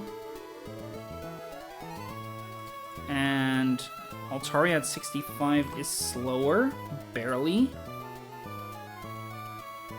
So it's not quite the answer I would want it to be. How about using Primarina? Primarina can't take the Earthquake. If it crits, it can't. Right? If it crits, he could see that he can kill me. Yeah. I could Citrus to guarantee that he doesn't. And then all of a sudden, yeah, but then the Brave Bird is still a fast kill into Primarina, so he will still target that. So that's not the option I would want it to be. We need to move. We need to keep looking. Can Electro take the Earthquake? He can. Yeah, but even then, he'd still be able to Sucker Punch me. But not if I don't give it the Magnet. But I need to. I need to give it the Magnet, but I could give it Wise Glass instead. That works too. No, it doesn't. I need to give it the Magnet. And then...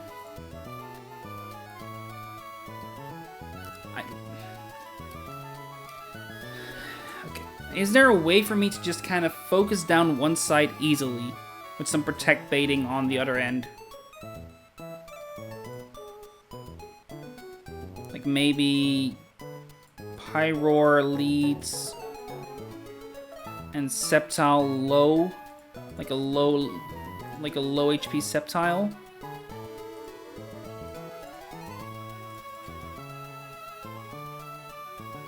Okay, maybe not Pyroar, maybe Salazzle. No, but Salazzle dies to Drill Run, and so does... Oh, Arcanine doesn't die to base Drill Run. Okay, good to know. Then I could actually... Maybe even Hearthstone boosted Rock Slide? That just kind of deals a fair bit to... It doesn't do an awful lot to Vikavolt, but enough to where after the Charty Berry it would KO. And it's a range to kill the Pharaoh, which would be fine.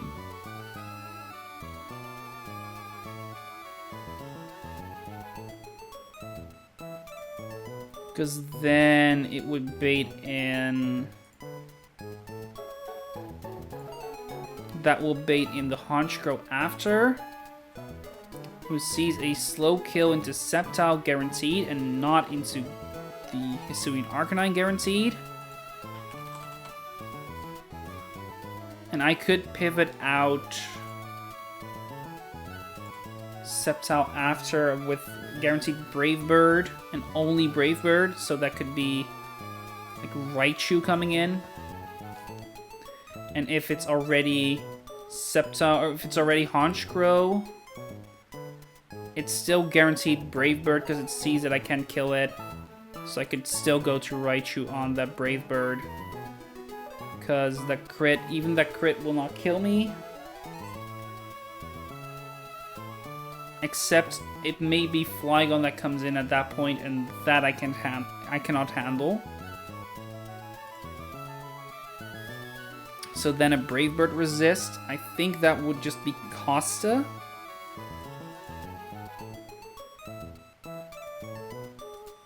I could even just focus down the right side, right, with Flare Blitzes instead. So I would use Charcoal, maybe? Charcoal guaranteed kills both of them. Ooh, that might be it. That might be the answer I need.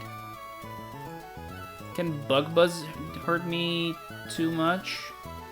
Yes, very much so. So it's still not quite the answer.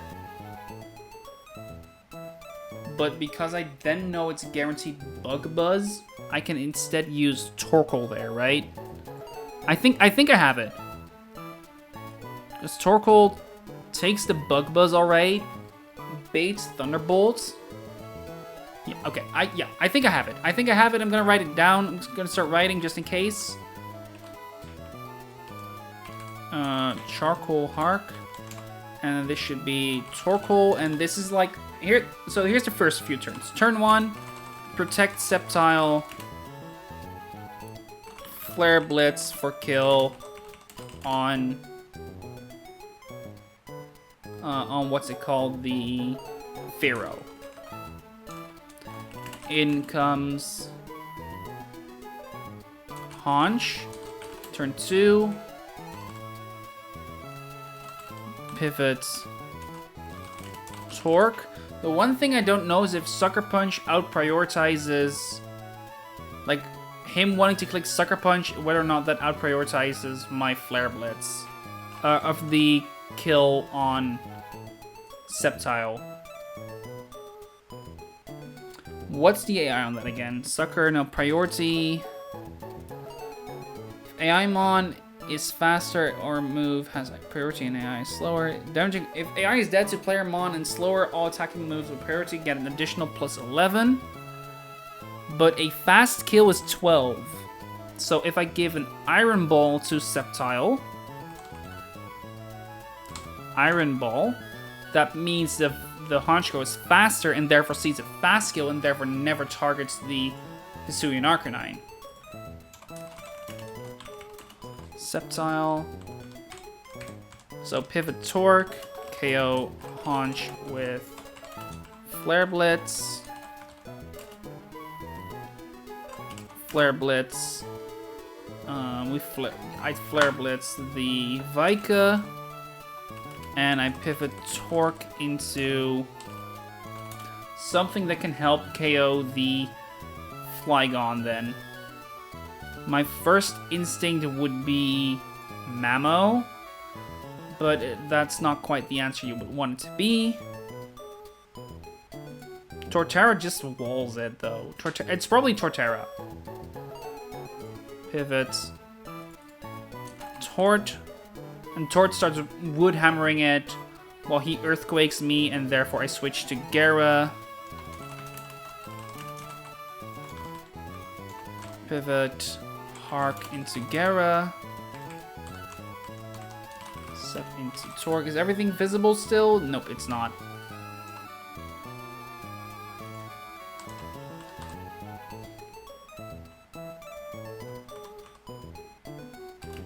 Woodhammer.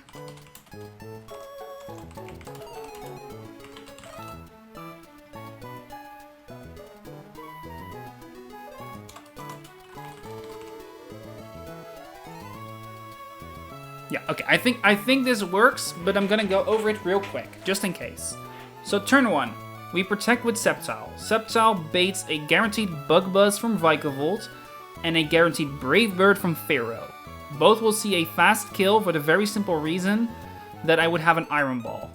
Even if it sees a slow kill, it doesn't see a kill. Even if Vikavolt sees a slow kill, it will never see a kill onto Hisuian Arcanine, and therefore never target it with Electro Web. I do need to check if Electro Web AI is actually maybe able to equal it. Let's see, usual, if none of the above bonuses are applied. Okay, so it will never out-prioritize a fast kill or a slow kill, but it should be a fast kill even with an Iron Ball. Yeah. So both see a fast kill with whatever move it is, and target Sceptile. Sceptile detects, and in the meantime, Hisuian Arcanine uses Flare Blitz to guarantee a KO onto Pharaoh.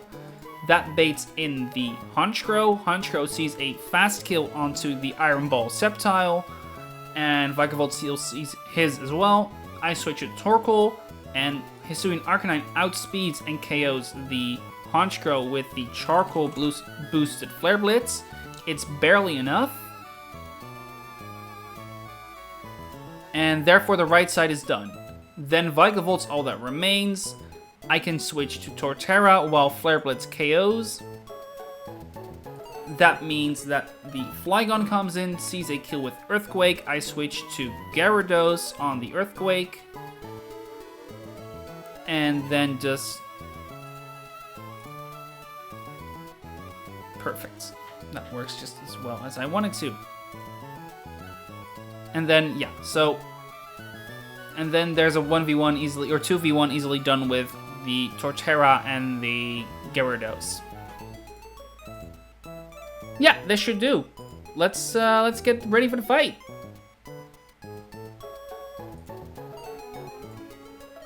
First. Okay. First a little bit of a drink. So the team is Silent. It's... where are you? Mela. And I need Hamilton. And in case of emergency, Winona is probably my best help. Actually, no, it's probably Gordy.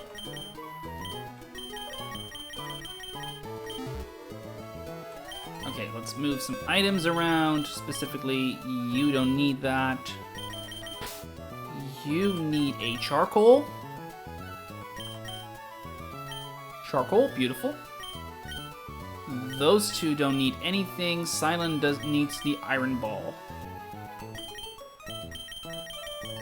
Iron Ball, where are you? There you are.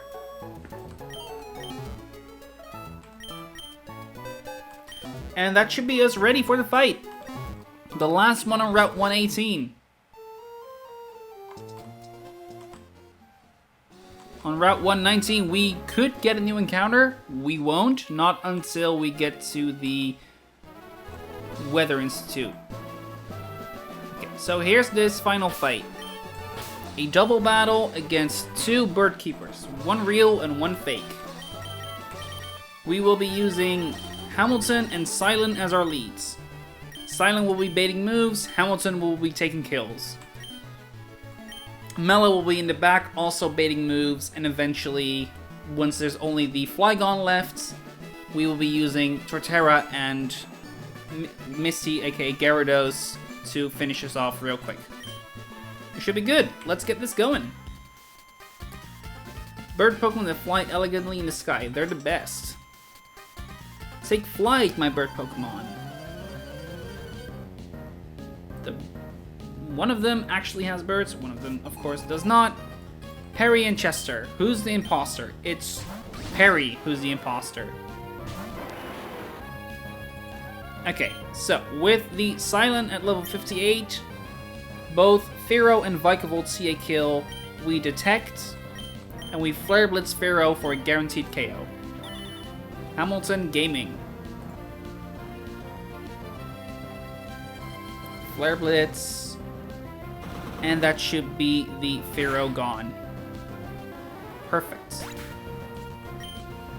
This should bait in the Honchkrow, because there's literally only one mon he could send out. And Honchkrow will Brave Bird silent, while Vikavolt Bug Buzz is silent as well. We will switch to Mela to take both. And by both, I mean just the Bug Buzz on the Vikavolt, because the Honchkrow will click Brave Bird, and that Brave Bird will never connect because Flare Blitz will kill it before it can do anything at all.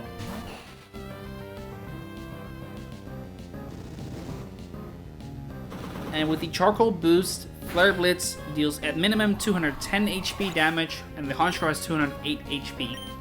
Barely enough. There's the Bug Buzz. Mela is hurt, but that's fine.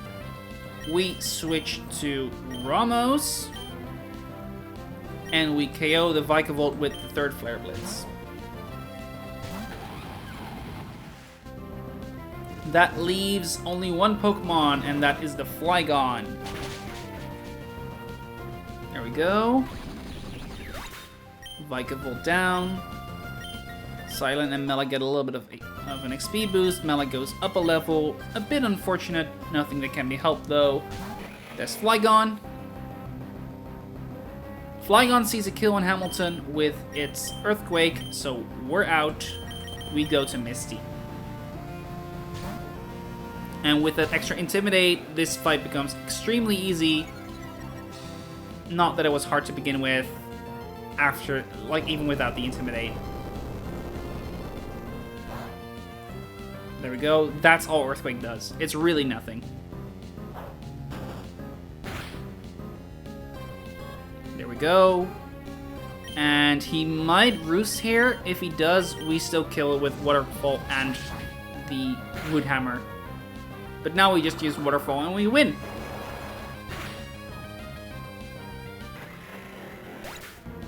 Quick and easy. So that's been nice. They did indeed take flight. They're all the way gone. So we get a few berries over here. I saw them already. There's some more citrus berries. And I forgot we get some citrus berries here. 14. Been the low end. I believe that's even a mineral, but I'm not quite sure. 15. It's not much better. And what's the one in the middle here? It's Lumberries. There, the 15 is actually high, though, if I'm not mistaken. I'm gonna quickly check that. You know, for Lums, it's average. For Citrus, it's low. And by low, I mean like almost minimum. Not minimum, but almost minimum. And on the opposite end, there should be ATM.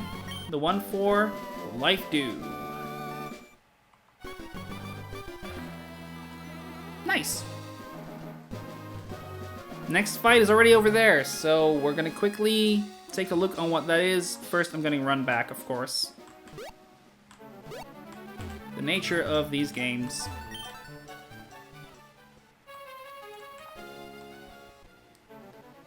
And Pokemon Center reached. Get me a heal, please. I really forgot you get like a few more citrus berries still. Okay.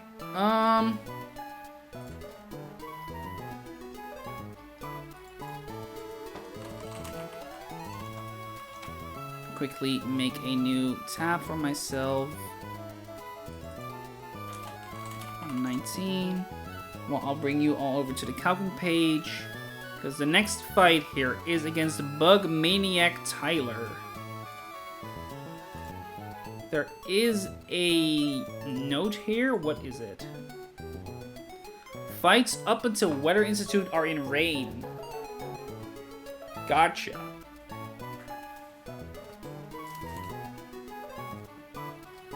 So that's 1, 2, 3, 4, 5, 6, 7, 8, 9, 10, 11, 12, 13 fights that are in the rain. My goodness. And the first one really likes to make use of it already.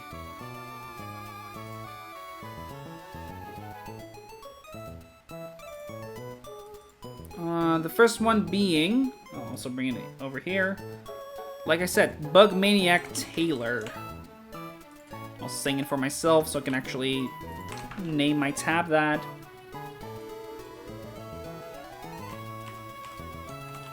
Taylor. So we're back to singles, we're back in the rain. And let's go take a look. Because of the fact we're in the rain, there's a lot of things that can happen here. There's a lot of damage to be dealt. First off, the Escavalier, which has Mega Horn, CC, Razor Shell, and Metal Burst. Thankfully, even though it rains, Hisuian Arcanine can one-shot. Because you don't really want to trigger that Metal Burst if you can help it. And everything else I have doesn't quite do the trick. Trying to see if there's anything that could maybe do it. But in practice, there really isn't. So, Hark. Hisuian Arcanine baits in the Kabutops, who sees a kill with Liquidation or Stone Edge. Potentially even Aqua Jet, but that doesn't quite matter because he's faster anyway. For some reason, he says there's a higher chance for him to click Stone Edge than Liquidation. I don't quite get that. I don't really know if I care, though. I was gonna say, doesn't Basculegion outspeed, but no. The base speed of Basculegion is just too low still, especially with the nature.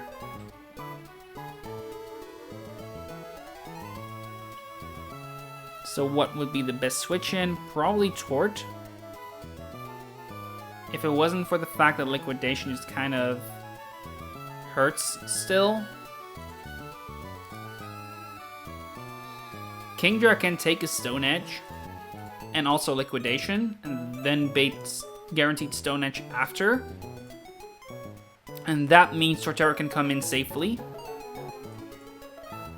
That should bait in Parasect, seeing a slow out damage. Or Shiinotic is also a slow out damage. But then, like on the... like what's guaranteed to be... Why does he have Double Team? What? Actually, that doesn't matter. He's guaranteed to Leech Life me. So I can go to Hisuian Arcanine again. Flare Blitz it for kill. In comes Shiinotic. And while Flare Blitz doesn't quite kill, with a Charcoal it might. And Flare Blitz would deal hefty damage. I can go to Salazzle as well. And Sludge Bomb for kill after if I give it Poison Barb. Okay, this is pretty fine. You can miss with Bright. It has a Bright Powder, really? Okay, I can somewhat combat that with White Lens. But I really don't want to see Knockoff.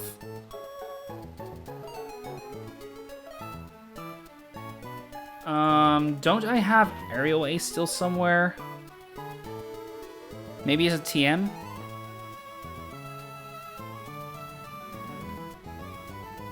I think I have Aerial Ace still as a TM. There's no overlap, no knockoff. Yeah, no, but there's guaranteed overlap with Hisuian Arcanine. Is basically what I mean.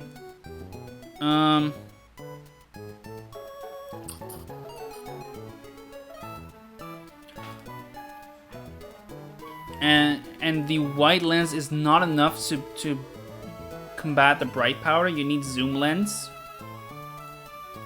Which you could do, actually. No, you couldn't, because Torkoal is...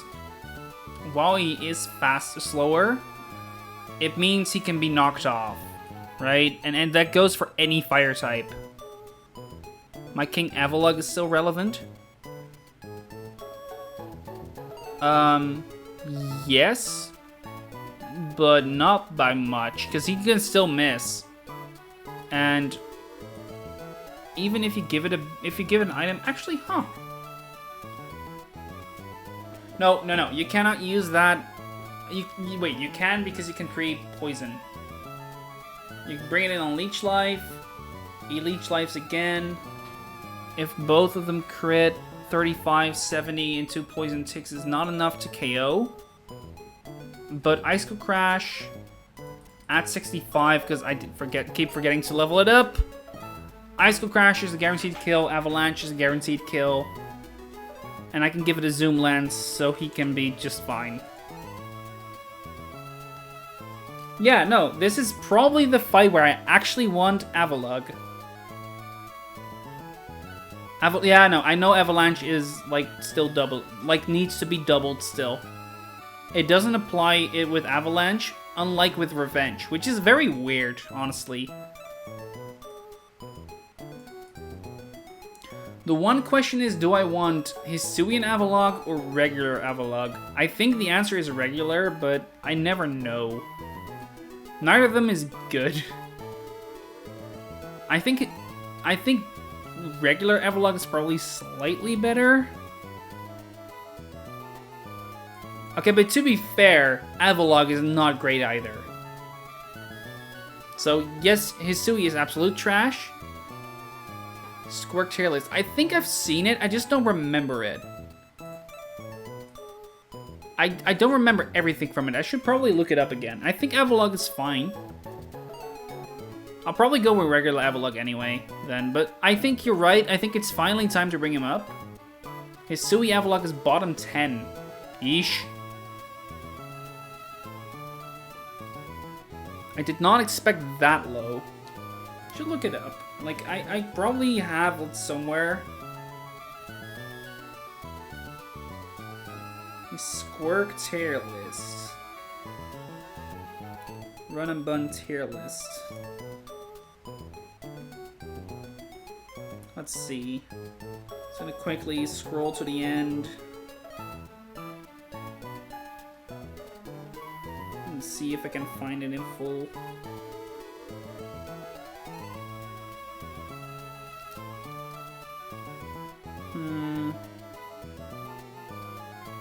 Oh yeah, he does put Avalugg at, like, B tier, I see.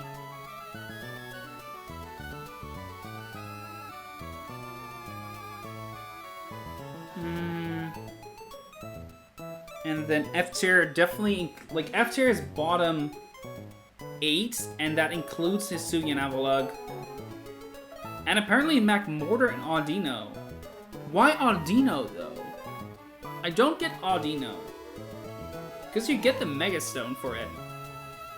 I feel like it's not that bad as, like, bottom 8. I don't know. To be very, very clear, I do not know. But my first gut feeling for that is that it isn't. Sableye, I believe. Hypno, I believe. Frostlass, I kind of believe. Feraligatr, I don't get, but probably need to look at it in proper... Anyway, but yeah, Hisuian Avalugg is considered bottom... is definitely bottom of the barrel for him. And, like, in general, I do kind of agree. Feraligatr don't have anything for him. Really? Because Feraligatr, in and of itself, is a pretty fine mon, right? I guess it kind of does... Like, it's usually very good because of the fact that you get, like... Yeah, everyone outdoes him. I believe that. I believe... Because, like, I know from competitive, at least, from a competitive singles standpoint, like, the Feraligatr and Crawdons kind of do a very similar thing. But that's because Feraligatr could get Sheer Force, and that's, of course, not an ability here. So that in and of itself kind of nullifies it. He doesn't get the Dragon Dance and Sword Dance that he's kind of known for in competitive singles. So, yeah, I do believe you in that he's kind of outdone. At least in Run and Bun. It's a physical water type with, like, water moves, ice moves, fighting moves. that's dime a dozen. Gyarados outdoes him, of course. Dreadnought probably does a very fine job. Groudon outdoes him. Kingler probably outdoes him because he has a better ability. Yeah, no, I believe you.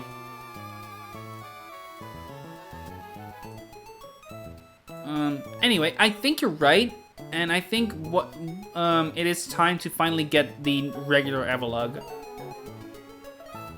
But I think then my team should manage? Question mark? The one thing you kind of want to make sure is that Salazzle doesn't come in. You can't get for Alligator? What?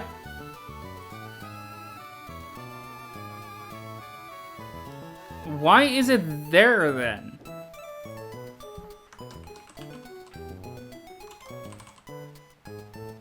You can't get him. It's in Littleroot. Oh. It's in Littleroot. Yup. Unless delayed Littleroot for Surf. That is fiction. Fair. Yeah, no, that's fair. Yeah, you shouldn't ever be delaying Littleroot for a Totodile. I get your point now. Yeah.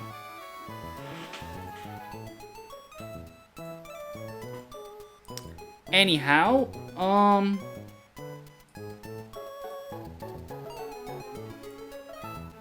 let's take a look. So the plan would be Zoom Lens, Ava, poisoned Ava, then Salazzle, P-Barb Salazzle,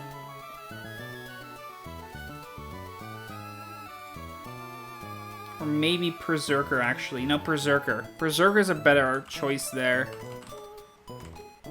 Because you can Chesto Berserker. And he's not afraid of the Moonblast drop. And since Evolug baits the Moonblast, you're fine. Not to mention Shiinotic has the Cavia Berry, therefore the Sludge Bomb is not quite as good as you want it to be. This is probably better. Yeah, Chesto Berserker. Torch, Kingdra, that's the 5 I had so far. So, Hark, Oko's, Eska, baits in Kabu. Would a Kabu crit Stone Edge? On a high roll, that could still bait Leech Life, so I need a Citrus on Kingdra. I think.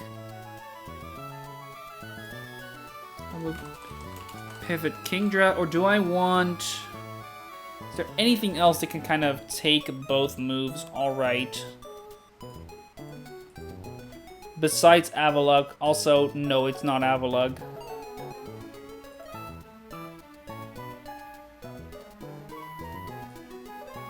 Gyarados cannot take the Stone Edge. Slowbro, actually.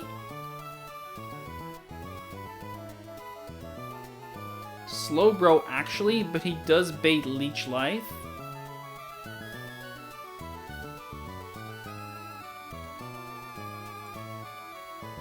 Which I could then take with Kingdra instead, because then crit Leech Life guarantees a Stone Edge.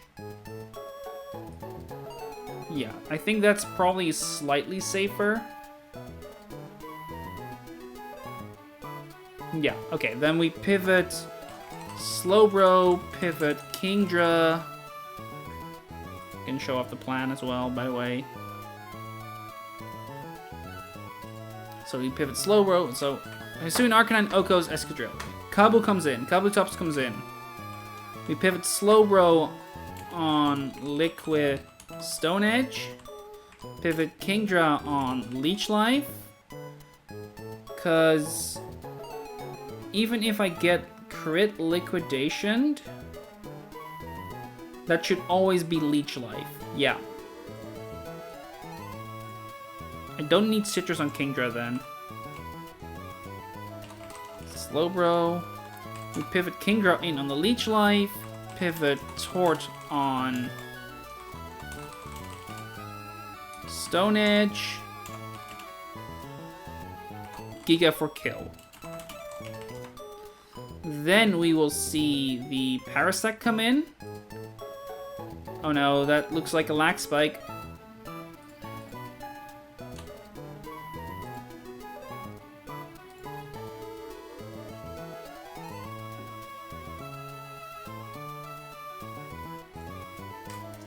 Bug Gem is already consumed, so it's Stone Edge into Liquidation. I shouldn't Giga, I should Hammer. Because I do need Hammer. No, I'll just EQ for kill. EQ Hammer. I need to check which of the two I do. I'm still reconnecting.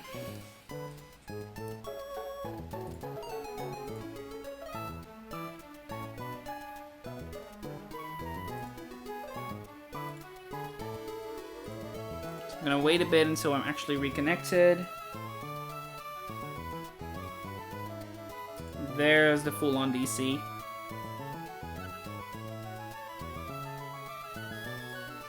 Okay.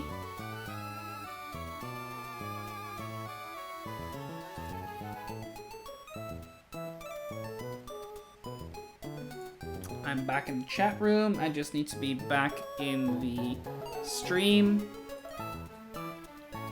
There we go. Yep, there was another Lag Spike there. We love it here.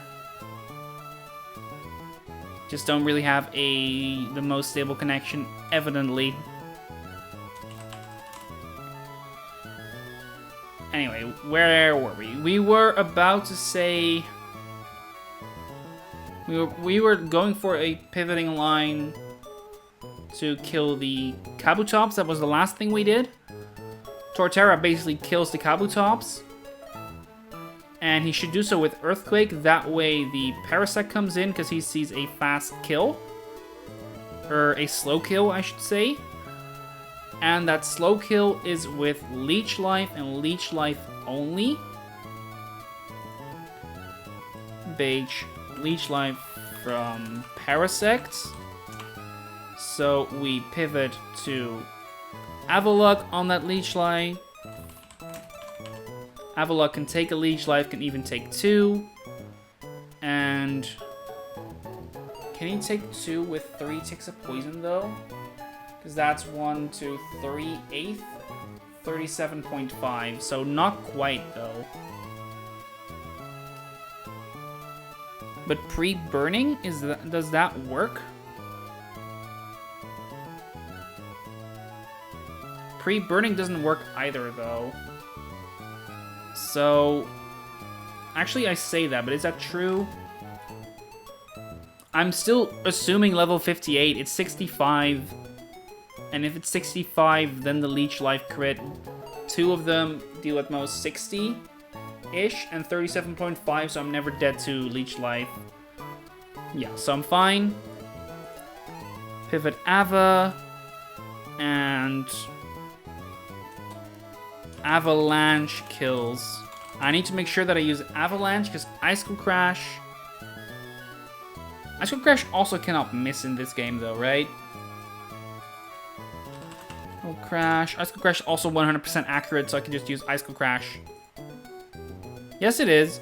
Icicle Crash is 100% accurate. Yeah, no. There's the Bright Powder. I know, but... Wait, he could double team me then. Yeah, but the idea was to use a zoom lens, which should mitigate at least the Bright Powder, but there is of course a chance that he double teams then after.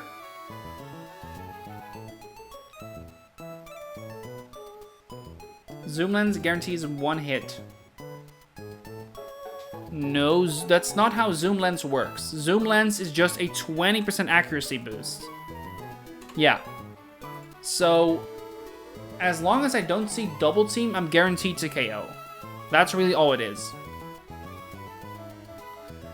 I think I should still have an Aerial Ace TM. I could just use that on Hawlucha instead. Get rid of me first and just Aerial Ace it, and that works just as well. I think that just kind of is safer.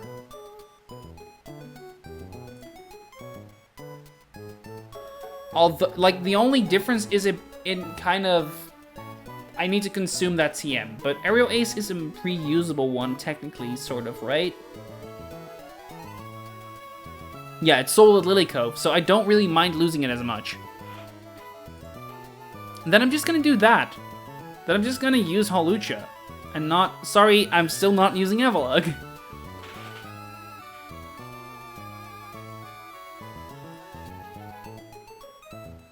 So we pivot Holu on the Leech Life, and on at level 65, Aerial Ace kills. Yeah.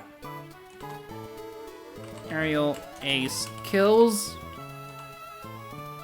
Pardon me. Even as low as...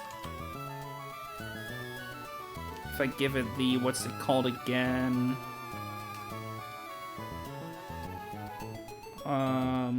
What's it called again? I keep forgetting. A Sharpeak. Then it's enough to level him up to...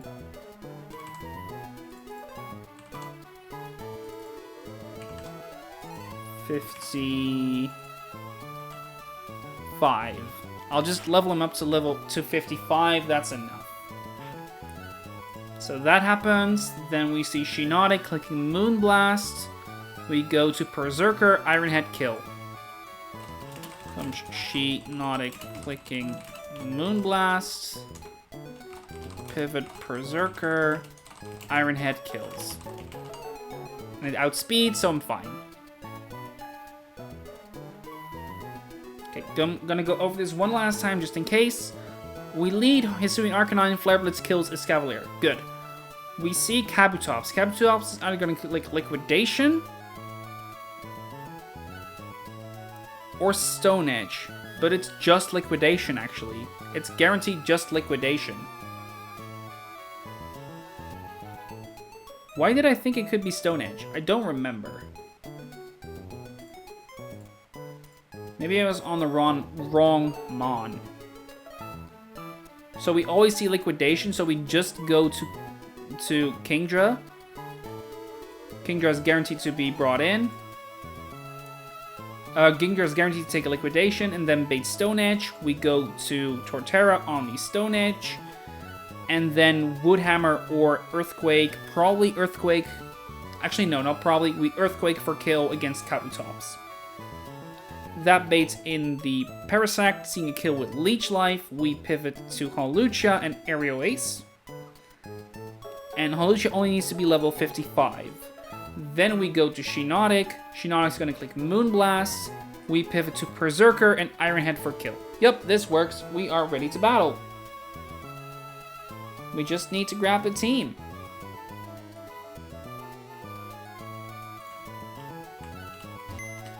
Let's get everyone. It should be... God, it's a lot harder to look at my box all of a sudden. Because there's so much more, so I am actually, like, sometimes missing Mons, you know? Like, missing where Mons are. I only need Kingdra, and then these 5 will do, and I only really want something for those 2. I think the best answer there would be Faulkner, I guess.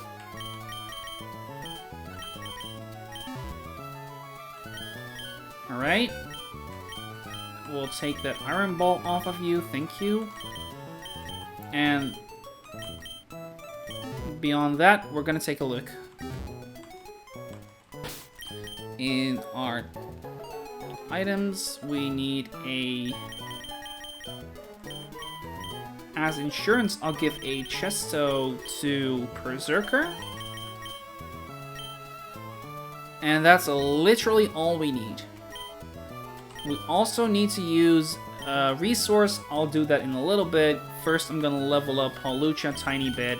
Might as well do that now. 55 is enough. I get acrobatics. I'll get rid of... I think fly is probably not a good move, right? I'm gonna get rid of fly because I can relearn it. It's that simple. Okay. I did need one other item, actually. I need to give a sharp beak to it. Sharp beak, there you are. Bruno. Okay, let's get to the fight.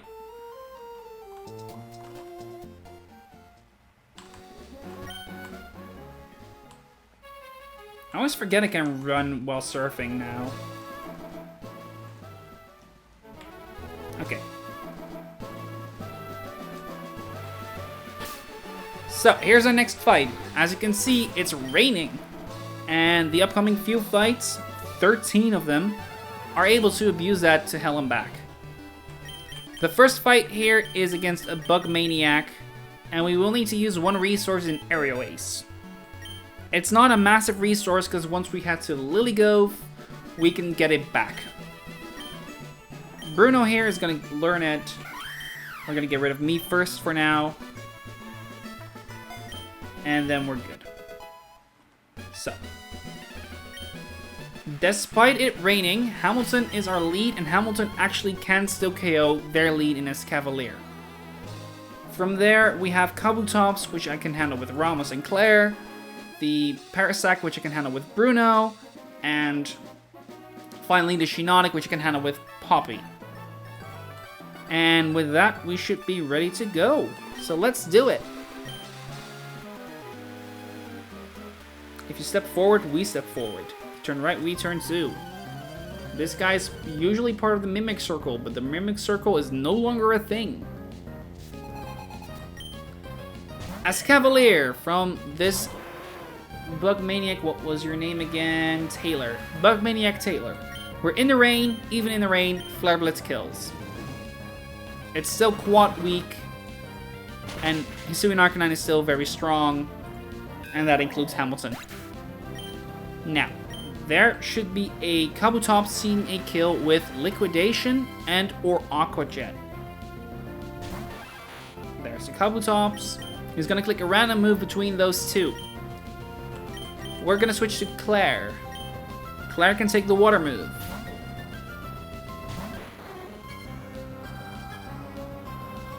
There we go, Liquidation. And the defense drop is not going to matter anyway, because we're going to pivot right on out. Because this baits the Stone Edge, guaranteed. Ramos can take the Stone Edge.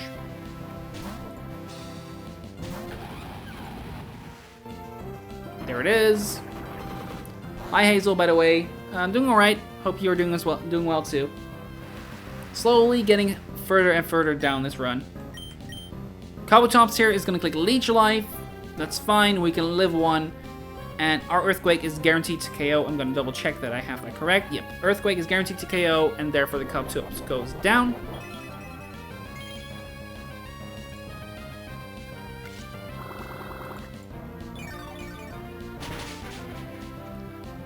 There is the damage on his end. Bug Gem consumed and everything. And there goes the Kabutops. Okay. And now this should be Parasect coming in. Parasect will see a kill with Leech Life. It's a slow kill, but it's guaranteed to be Leech Life. Bruno can take a Leech Life just fine. And at level 55, I've calculated this very for sure with a Sharp Beak equipped. Aerial Ace is enough to guarantee a kill here, so that's what we're gonna click.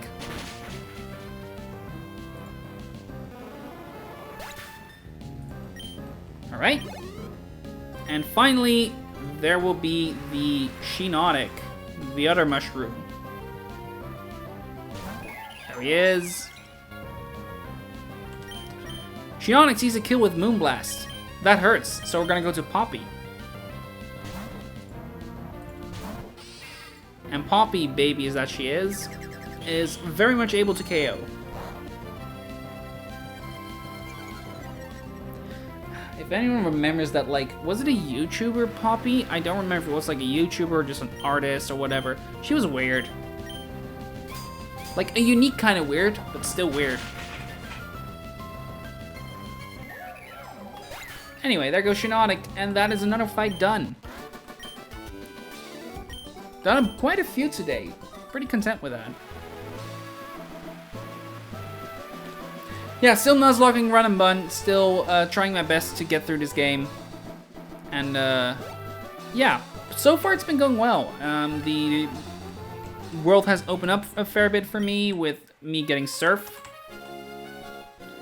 So yeah. 5 gyms down, 3 more to go, hopefully. But the late game of this, of Run and Bun, is always nightmarish.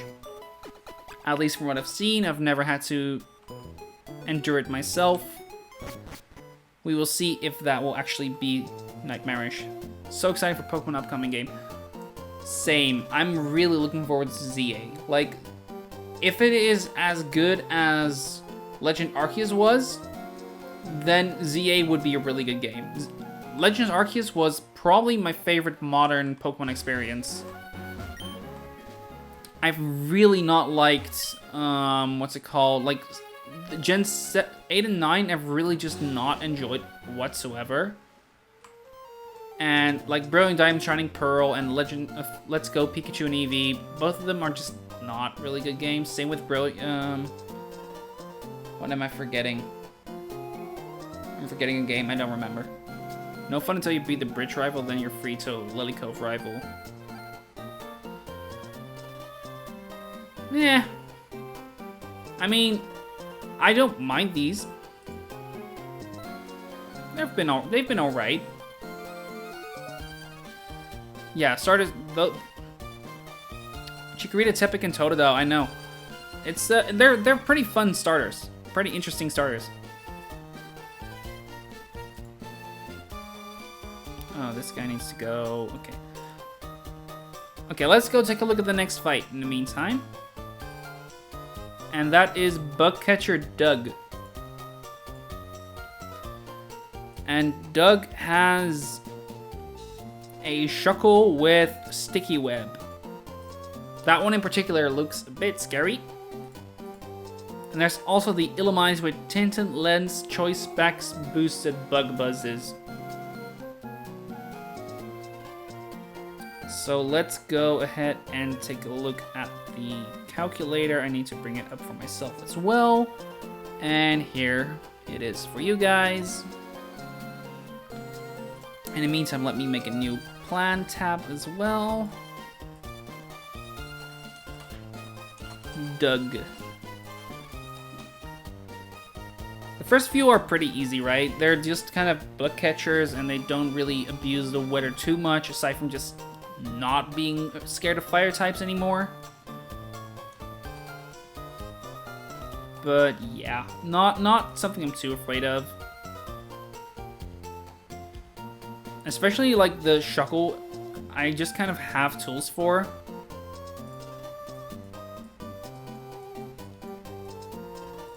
For example, I can just kind of lead Primarina, Scald it, maybe even burn. Not sure if I want the burn, but yeah, that's kind of an option. And then depending on whether or not I get the burn, I can flip turn out. Enough damage, you can bypass 30 with Ampharos Mega. Ooh, good point. I don't know if I do, though. Yeah, no way in hell that I have enough damage. That's 50% at most. I kind of figured. Shuckle is really, really, really bulky.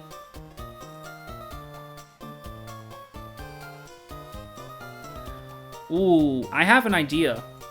And it's called Delmise. Because Delmise, actually, with Anchor Shot, it will never kill, right?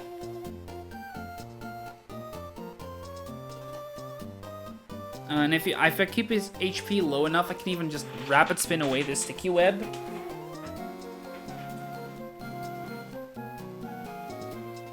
And if sticky web is up on my end, I cannot actually click it, but I'm gonna assume that it is. Then it should be always Rock Tomb.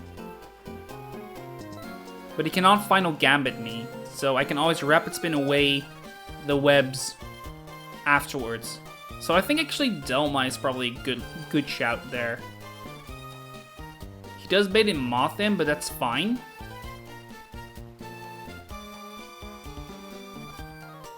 Because then I can just kind of take the like, if I can get rid of the webs that way, which I should always be able to.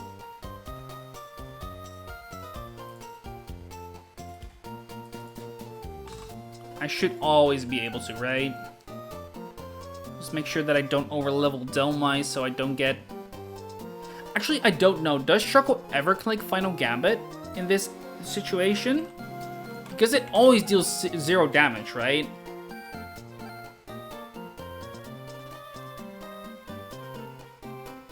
Yeah, no, it's never gonna click it. Okay, so... yeah, it's impossible. I kind of figured. I wasn't quite certain, but I kind of assumed. There. Okay, so then I think Delmice lead is probably a good idea.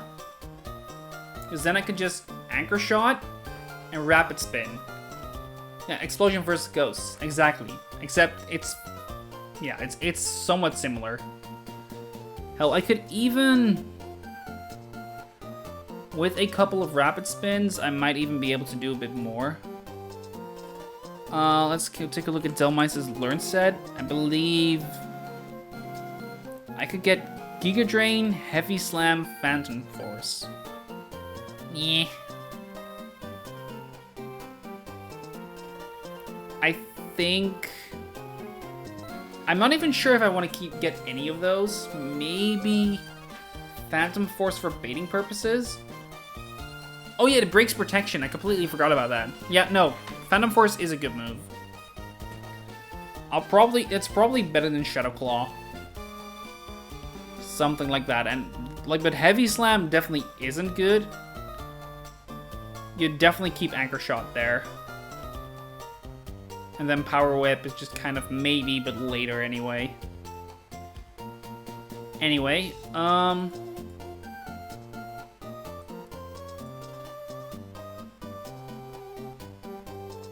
the one thing I mostly need is a way to take out that Illumise that doesn't compromise my team, and I believe Talonflame is the answer there. Because Brave Bird kills. And if I just keep him itemless, I can just take the...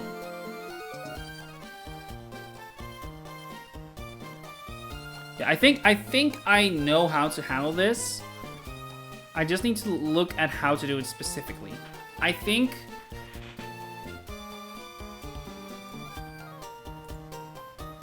supposedly, Final Gambit could still be clicked against Delmice. I don't believe it, but supposedly.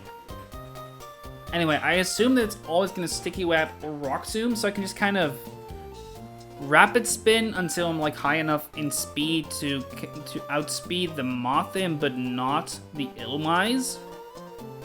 So that's +3, I believe. Yeah. I mean, I'll bring a backup too. I'll probably be able to do this just fine with a backup as well. Skip, you can't Rapid Spin.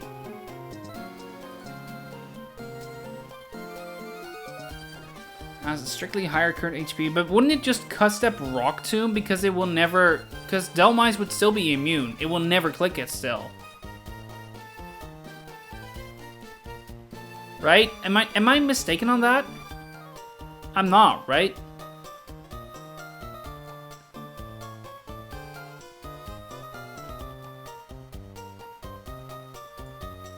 If I'm looking at the Final Gambit AI, it... yeah, no, yeah, okay. So he would always Rock Tomb me, so that's fine. But also, I basically just kind of expect, Final Gambit sounds like a bug type move to me. Ah, that does explain it, I guess. I think, yeah. I think if I rapid spin like a couple times and give this guy like a metal coat, then I just rapid spin like 3 or 4 times until like plus 4. Because he will Rock Tomb after if there's no sticky web up.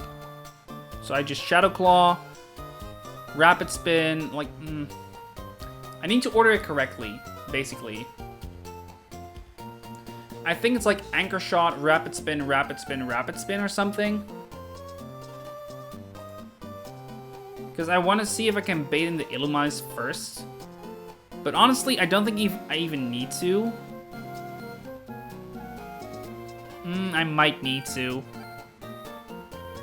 Let's see, because the Flying Gem boosted Mothim actually does kind of hurt me because of the tinted lens. Is there anything that can take the crit acro? Slowbro? Slowbro can take it. And then all of a sudden acrobatics is not as scary anymore, and then with without the Flying Gem, I'm fine with Arcanine Isui. Okay, I think I have my answer then.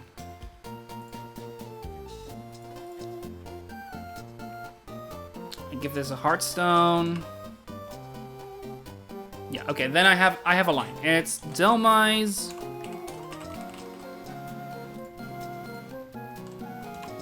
and Slowbro and Hark. Lead Delmise 1v1 while lead Delmise, Anchor Shot, then spin to win. I think that's probably the best way to handle it.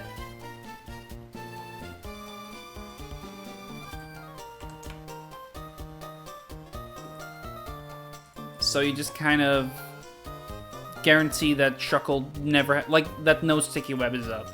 Because he shouldn't Final Gambit. Pivot.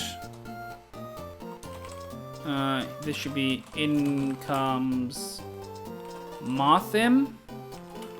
Clicks Acrobatics, I believe. Oh, it may actually be Bug Buzz depending on how many Rock Tombs I take though, right? Because Bug Buzz, yeah, no, that is definitely a possibility. Even if I'm at full level? No, there's no way. Rock Tomb deals too little. No, there's no way. It will always be Acrobatics.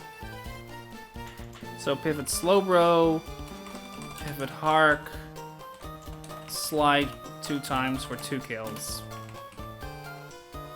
I need a Heartstone on Hisui and Arcanine.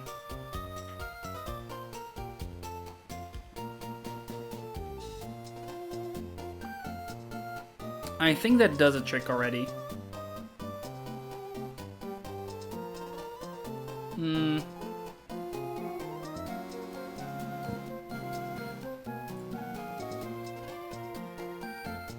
There's also the idea of taking it with Dreadnought, because Dreadnought can also take that Bug Buzz in case it happens. I think Dreadnought is a better idea then. Also, this is at 57. I'm not going to level it up because I don't need to. But at 65, it's even safer.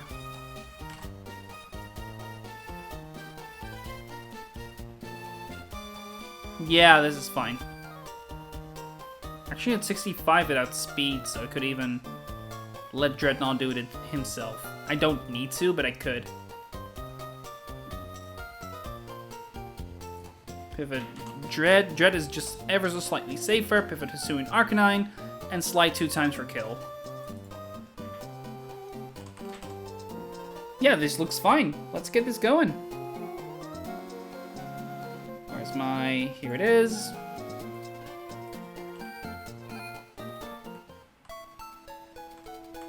So, first and foremost,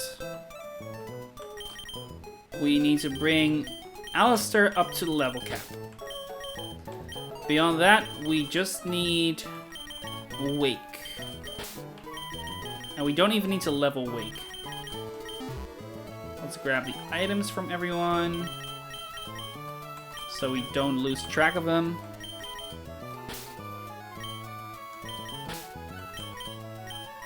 And you need a Heartstone.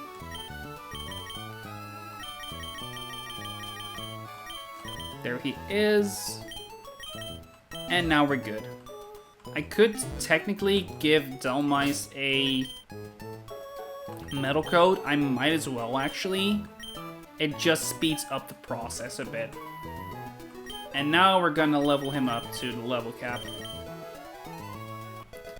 2, and he gets Giga Drain here. I'm not gonna get rid of anything. Grassy Glide is not worth removing. Giga Drain. If I want to stall with Giga Drain, I've got better options. Is that universally true? No, but this is fine. I'm actually very deliberately probably gonna wait until level 63. Heavy Slam, no. 63.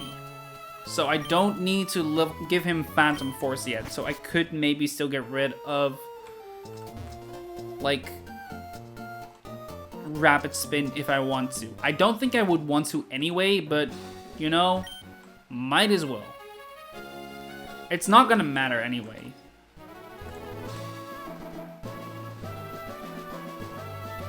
Okay, where is that next fight? Probably, like, way past the trees, right? Repel on. There's an item here.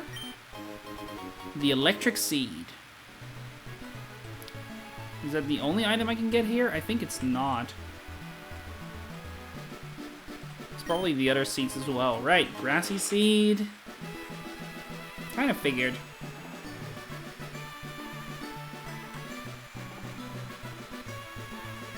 Oh, it's just those two? Okay, well, that's still good. And there's the next fight. And some berries. Agua berries. It's nice.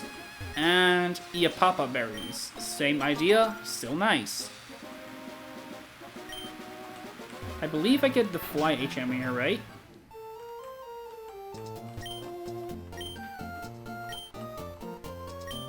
Okay, I don't. I guess I get it later?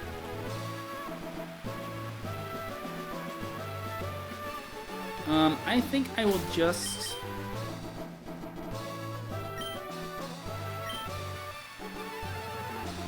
walk towards him from here, and then we're gonna take a look. Okay, Alistair is leveled up such that... Actually, let me do it from the beginning. So, next fight here, we're gonna go against Bugcatcher Doug. Doug is gonna be using Shuckle, Mothim, and Illumise, however you want to call it. None of those are too scary, but the Sticky Web does kind of hurt me. Thankfully, we've got a Rapid Spinner in Alistair. And Alistair is especially good as a Rapid Spinner here because the Shuckle could Final Gambit me. But since that's a fighting type move, Alistair is actually immune. He's a little bit underleveled, mostly because we don't want to see the... we don't want to teach it Phantom Force just yet, just in case. So we can just delay that choice, and in general, delaying the evolutions here is probably... the leveling is probably generally good. Same reason why Wake is not fully leveled, and Hamilton is just kind of our main damage dealer after Alistair takes care of the Shuckle. And we should be good to go. I don't need any pre-damaging. Let's get this party started. Finally caught me, or were you trying to avoid me? I was trying to actually just not get a double battle, but I think I'm not getting a double battle to begin with. Anyway, Doug leads with that Shuckle. Alistair here is our lead.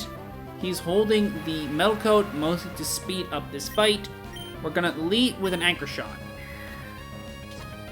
Shuckle has a sturdy ability, so we'll never die to this. And we can just kind of see a Sticky Web upcoming, that's fine. We will get rid of that with Rapid Spin. And from here on, it's just spin to win.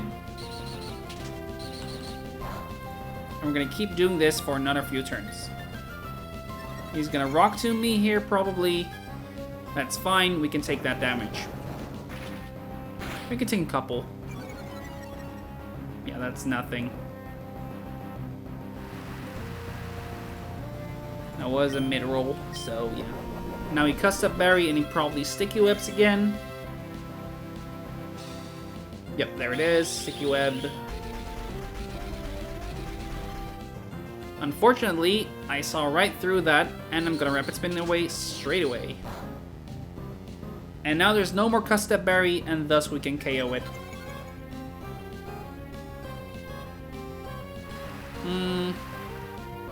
Yeah, we are just gonna KO it, and that's gonna be with Anchor Shot. And that's number 1 done. 2 more to go. And there should be the Mothim coming in. Mothim outspeeds and sees a kill with Acrobatics and only Acrobatics. That hurts, so we're gonna go to Wake, who can take that Acrobatics barely. Okay, I'm not wrong. Good. I was a little bit unsure whether or not it could actually see a kill, but glad to see it didn't. Or, like, not kill, see a different move. Acrobatics, now it's a random move, but with the Flying Gem gone, Hamilton can take every single move that Mothim can do. Infestation is probably the least damaging move on my end. The main reason was just we didn't want to have Acrobatics be clicked against Hisuian Arcanine or against Hamilton once he switched in, because a crit then would be able to kill me, but not with the Flying Gem. Now Rock Slide is a kill because he outspeeds. And not just against this Mothim, but thanks to the Heartstone we have equipped on Hamilton, we'll see a Illumise come in here. And even that Illumise is not safe. Kind of what you get when all this is just kind of very frail. And that's Illumise down, and that's another fight done. Why do I keep... Anyway. And that's all good. That's not what I want to click. Anyway. That's the Bug Catcher done. I'm inclined to believe you're not a trainer, but I'm gonna double check that. Yeah, no, you're not. So I can actually talk to you, so let me do that real quick. It's an HM move, and he wished he knew about that a long time ago. Apparently he didn't. So that means it's still somewhere here. Now it's time to test your water resist Mon. Yup, it's time for a bunch of love discs.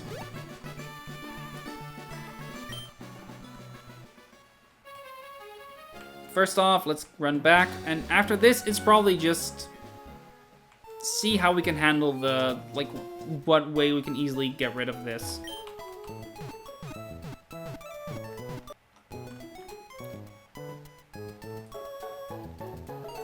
Because the next fight is just 3 love discs way over levels. The first one is level 70, the second one level 80, and the third one level 90. All of them have Hydro Pump. 2 of them have Swift Swim. All of them have Swift Swim. 2 of them have Sweet Kiss. Let's bring you on over to the calculating sheet. For Fisherman Phil.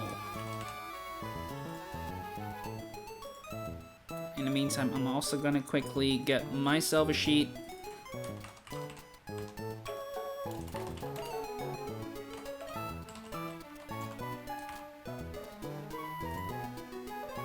Alright, here we go. So, how do we handle the love discs? Looking at it, pretty alright. The first one, I can just kind of 1v1 with Torterra, probably.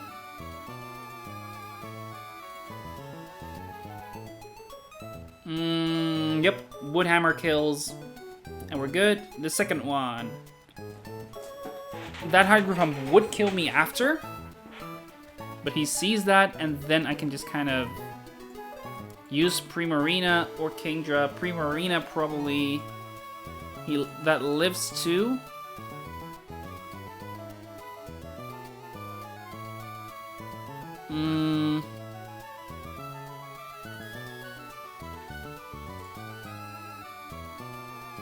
And Torterra is not good enough to take on the second love disc. I think the main one I would want to use here is Kingdra, but Kingdra I need for the last one. I'm also looking at like Gyarados maybe for the second one. Ampharos is also just kind of an option, right? Yeah, Ampharos is a really good option here. It just needs to like be pivoted in, which I can do. So, let's get this. So, the idea that I have right now is just Torterra, which needs a Persim. Also a Persim on Primarina. Can I take on the third one with Ampharos Mega? If I pivot him in, I could. So, maybe I use Kingdra for the second one.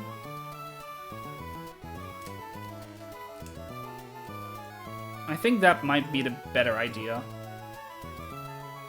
So Kingdra fights the second one, takes the first Hydro Pump, sees the Sweet Kiss maybe being clicked, and I just kind of Dragon Pulse it thrice for kill and hope I don't get confused too many times, I guess. And once it is maybe a chance to do it, I can go to... I can pivot to Sceptile to bait a guaranteed Hydro Pump. I can maybe even stall it out of Hydro Pumps, which is weird.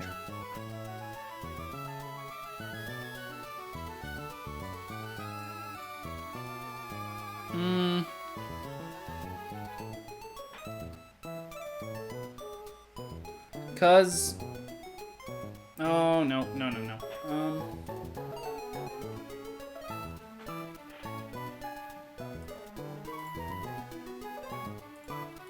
I think I want to use Mega Ampharos for the second one. I think that's probably safer. For the very simple reason, despite the Sweet Kiss, that I can actually pivot Primarina, use Primarina to pivot in.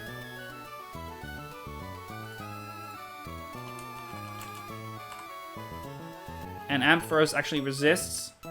The same goes for Hisuian Electrode though, but I think he's still too frail. Too frail and not powerful enough. Yeah. I can still use a Volt Switch. Like I could like flip turn, then Volt Switch, and if I give a Magnet to Electrode Hisui, yeah, but I would still be able to be confused, which I don't want to see happen. Unless I bring priority, I guess.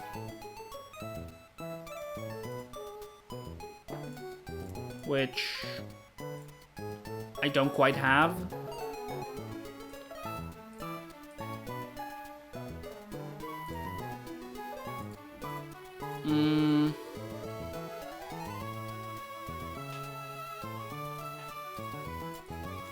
Okay, so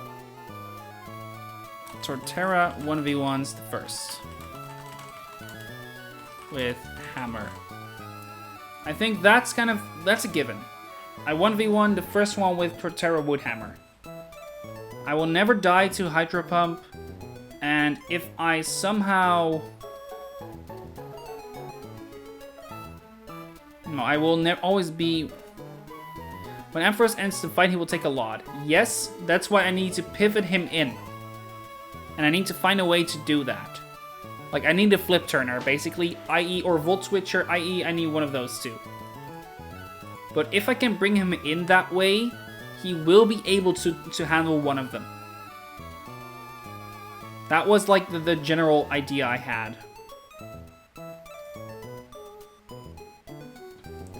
I can't really 1v1 the second love disc because the recoil of Woodhammer and the high roll of Hydro Pump is barely too much, so I need to do the first one with Torterra.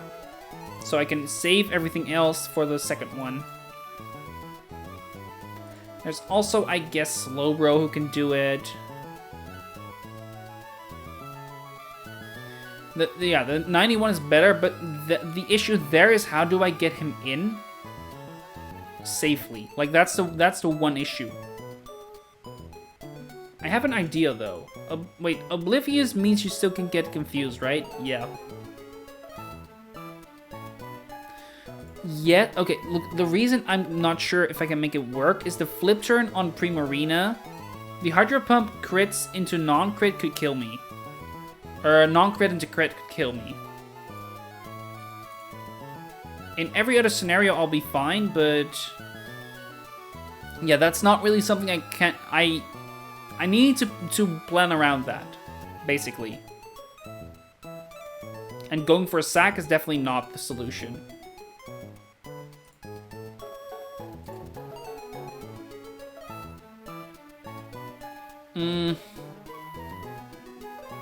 It is risky, exactly. It's a low risk I'm taking, but I do not want to take any risks if I can help it. I'm also kind of looking at like Slowbro maybe, and there's of course Altaria that could kind of maybe do something.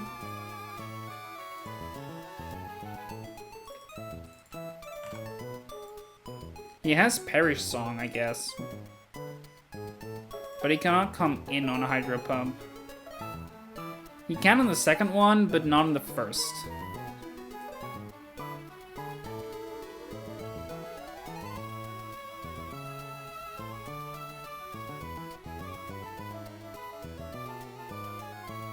So that's not quite the option I would want it to be. I also have a Moongus. Takes too much from the Hydro Pumps on Love Disc 2 already. But that's 54, not 65.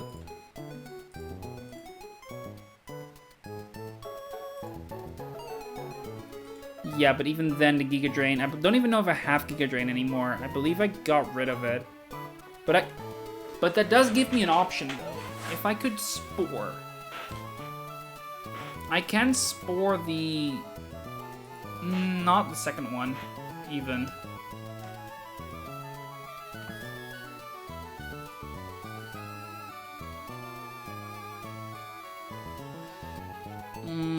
So that's not really a risk either. Not really a good option either.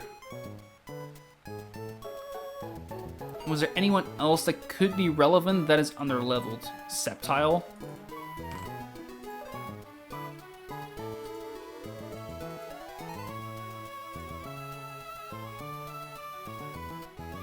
Sceptile could 1v1 the first Love Disc kind of as well, maybe? Not really. It deals barely not enough damage, and I believe it doesn't get a new grass move in the meantime. I need to check that, but... no, it doesn't get anything in the meantime, so that's not the option you would want it to be.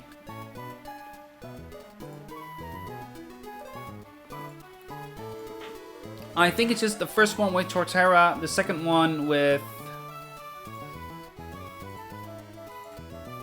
my best guess would be Kingdra, but Kingdra also kind of can handle the third. Sort of. Sort of. Because he doesn't really outdamage it, right? He can stall it out of a bunch of Hydro Pumps, but not, like, many.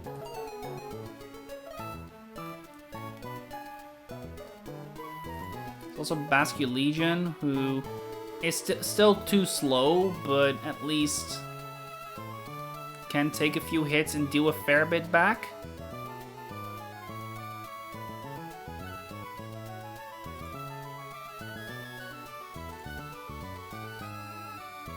Honestly, Basket Legion against the first one is not a bad shout.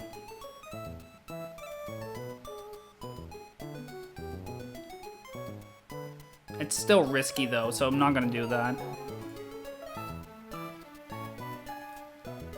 It's also Octillery, but Octillery is too frail, right? In general. Yeah, he's too frail in general. Delmise is too frail in general. And I think I then have all my water resists. I've looked at all my water resists. Except Sceptile, but yeah, I've also looked at Sceptile, but not really enough there either. Imagine a lone exec was here. Yeah, he would have set on this fight. Like, absolutely made this trivial.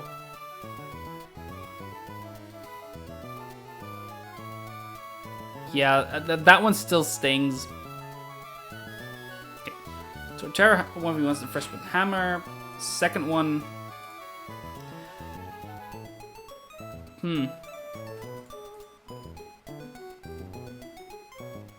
Depending on what move is clicked. No, never mind. I was gonna say maybe actually the third one comes in first, but that's not true.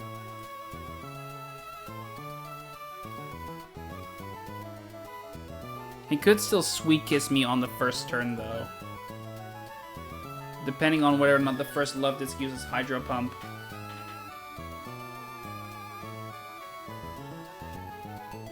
If only Slowbro was own tempo, because then all of a sudden he would be a great start.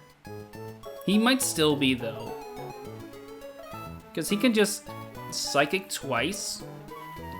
And with a little bit of luck, maybe set up a Future Sight.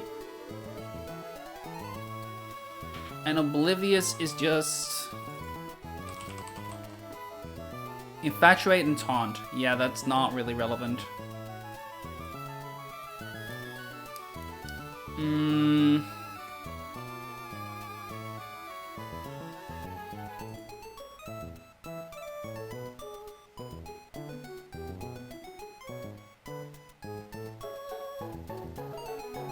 Yeah.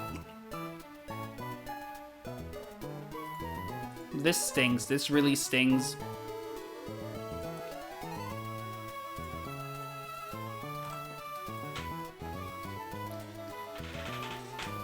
I guess Amoonguss as a lead would not be a bad shout, but I believe I got rid of Giga Drain already. I don't remember. I'm gonna look at it. Probably not, because this is pretty recent. And I would get rid of that first, if I'm being honest. Yeah, no, this is still the up-to-date moveset.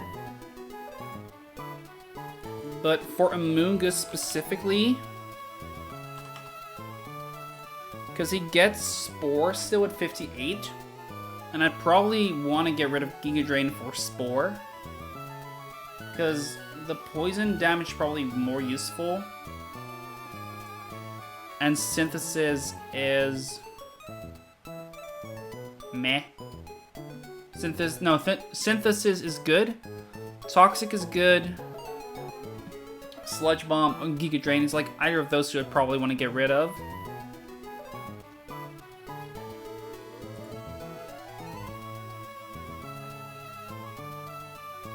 I could Spore and then Giga Drain, but then I'd get rid of Toxic instead, I guess. And I don't think I want to do that. I think Toxic is too valuable still. Like, no miss Toxic words. No miss Toxic especially.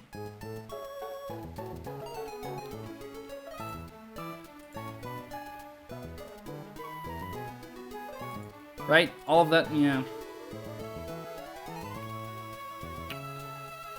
I'm just gonna stick with this. Torterra 1v1's the first one with Hammer. That guarantees a Hydro Pump coming in. I can go to Kingdra. No, I'll probably just do a pivot to Primarina, then flip turn on yeah, and then flip turn as I switch out. Flip turn because, yeah. Words. I'd flip turn and then go to Ampy to take the second one on. And Mega Ampharos just kind of handles the Hydro Pump alright. And Thunderbolts for kill. And then the third one... Maybe I can stall it out of Hydro Pump somehow.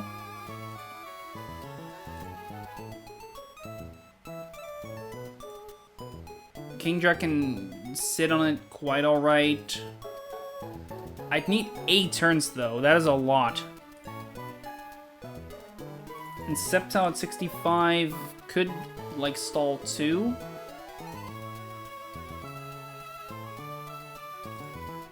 In the same vein, Altaria at 65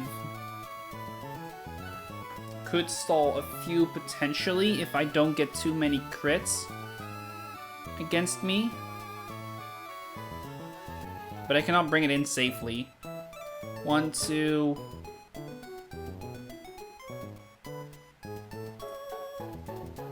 It'd be like...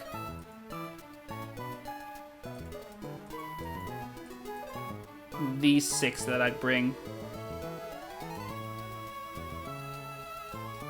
Yeah, but... I cannot have that happen. Can't you hard Kingdra the 91?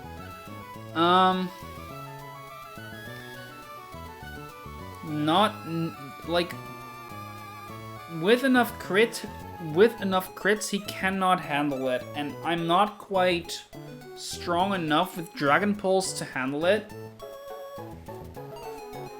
I could Hurricane it once, maybe, to try and get a confusion. I think you are right that that's the best option I have. And generally speaking, that should get rid of like a few Hydro Pumps in and of itself.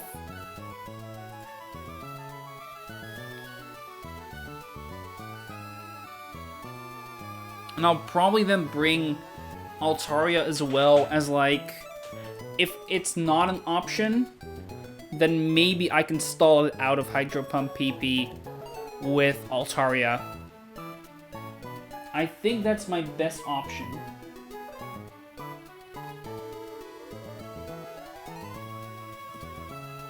And just pray he misses sometimes. Get a confusion from Hurricane. Something like that. I do 4-shot him, and he does also 4-shot me, but without crits.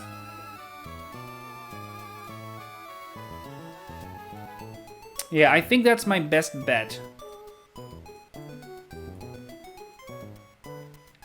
And I'd probably bring... at least these 5. The 6th one would be Altaria then. I said that already. Because Gyarados can take 1 and maybe a second one if he gets a crit on the first one. Kingdra on a crit can deal quite a bit of damage because it's Sniper. His Dragon Pulse crit actually deals like 60 to 75%. And Hurricane, and what's the amount of damage he can do to me? 34 to 41. 41%. So it's a 3-shot.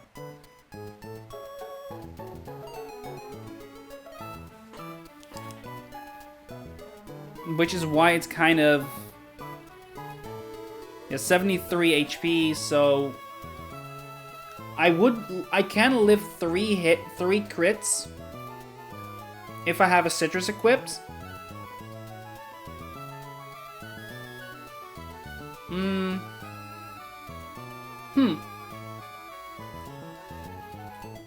Speaking of Citrus equipped... plus 73 HP with Kingdra, you're good to go. Yeah, basically. As long as I'm above 73, I can take a couple turns. And then there's still like a few backups I can take. But that does... never mind. I was thinking of something I shouldn't be doing that. Anyway, pivot... Prima on second one. One comes in, sees kill. Pivot Prima on second one. Flip turn. to Ampy, Mega, kill. If miss, yay. Else, pivot Kingdra. 1v1. If in trouble, pivot to stall PP. And I think rather than Gyarados, I bring Sceptile then.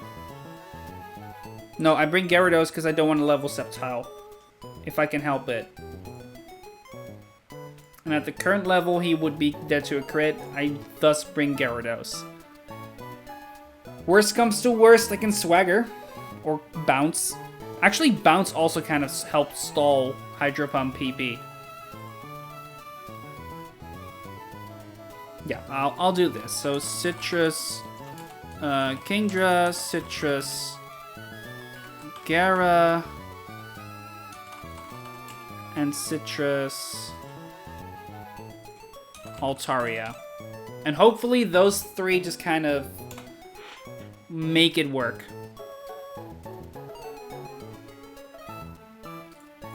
Altaria also gets access to Moonblast then, that doesn't help, but he also gets access to Brave Bird, which at 65 is decent damage, but not a move I would ever be clicking. I'd probably keep Perish Song as the niche move, and keep Moonblast, and never Brave Bird. I think I'd go about it this way. Yeah, I think this works, and we're gonna try and make it work. Hopefully this works out fine. I think I should be good. I'm not 100% sure on it, but hopefully we'll be fine anyway. Winona, we want Ramos still in the team. We want Elisa.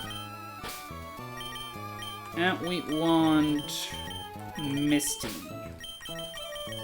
Wake sits this one out.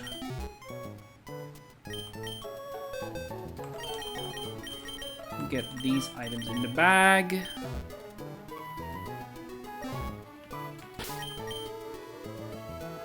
Get some candy flowing for Winona. I get Moonblast here. I get rid of Dragon Breath. And Brave Bird, which I'm not gonna learn. And there we go. Then let's give everyone their items. It's a Person Berry for you. A Person Berry for you. Wait, that reminds me. I could get Sweet Kiss on the second one with Ampharos. Actually, could I?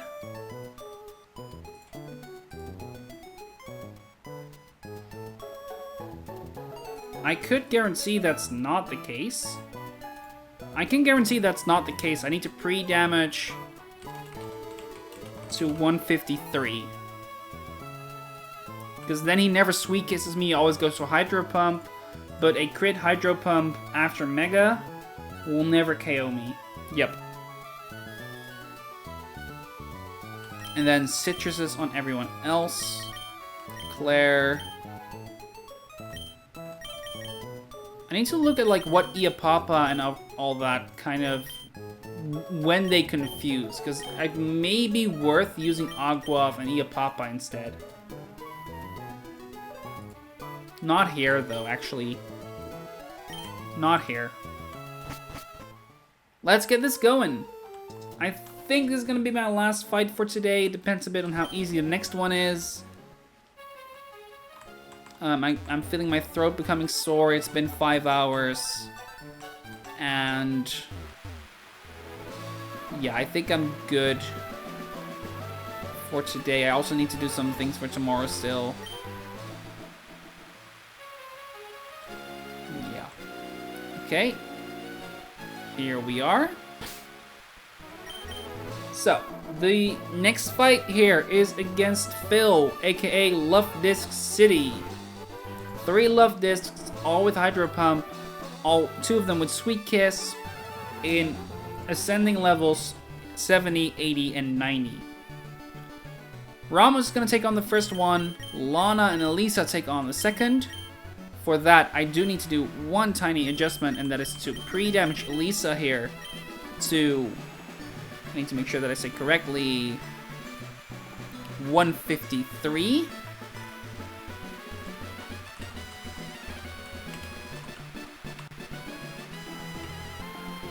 Pre-damage 3 to 153.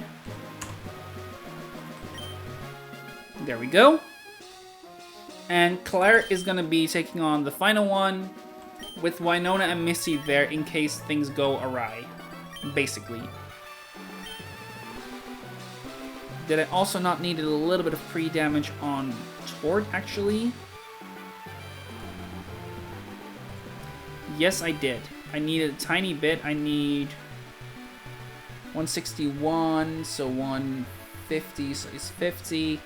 And 11, so it's gonna be 52 recoil I take. 52? Yeah, 52. So I need to be a 193. 194.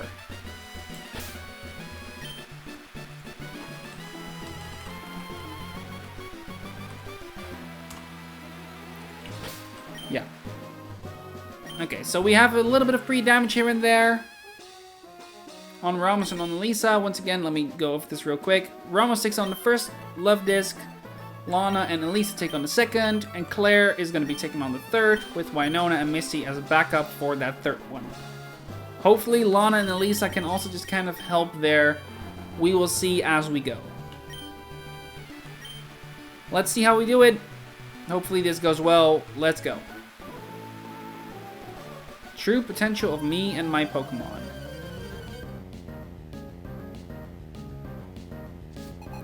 Phil would like to battle. He sent out a level 70 Love Disc. Now, this Love Disc has only 2 moves, Hydro Pump and Sweet Kiss.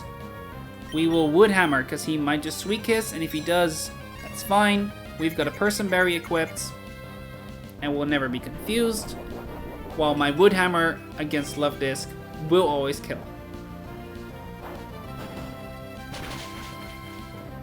There we go. And we take a bit of recoil, and with this recoil, I should always be exactly in a range of Hydro Pump killing from the second one. Here he is, level 80. Yep. He's always gonna Hydro Pump. Lana can take that Hydro Pump just fine. Even 2 crit Hydro Pumps will never KO me. There it is, first one. And here is either going to Sweet Kiss or Hydro Pump again. We've got another Person Berry equipped on Lana to make sure that the confusion never happens, and we flip turn. Okay. There we go, and now we see the Person Berry getting procced, meaning the Sweet Kiss did nothing.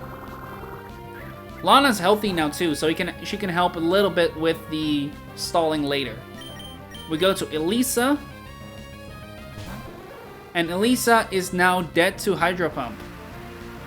Except we Mega Evolve and thus become resisted to Hydro Pump, and we can KO with Thunderbolts. This is why the pre-damage, that means he's guaranteed to Hydro Pump me and not Sweet Kiss me, so we don't get confused. There we go. He doesn't know I can Mega Evolve. That's one of the few things actually the damage calculator doesn't... the AI actually doesn't take into account. And that's Love Disc Scan. There we go. And now we get the final one.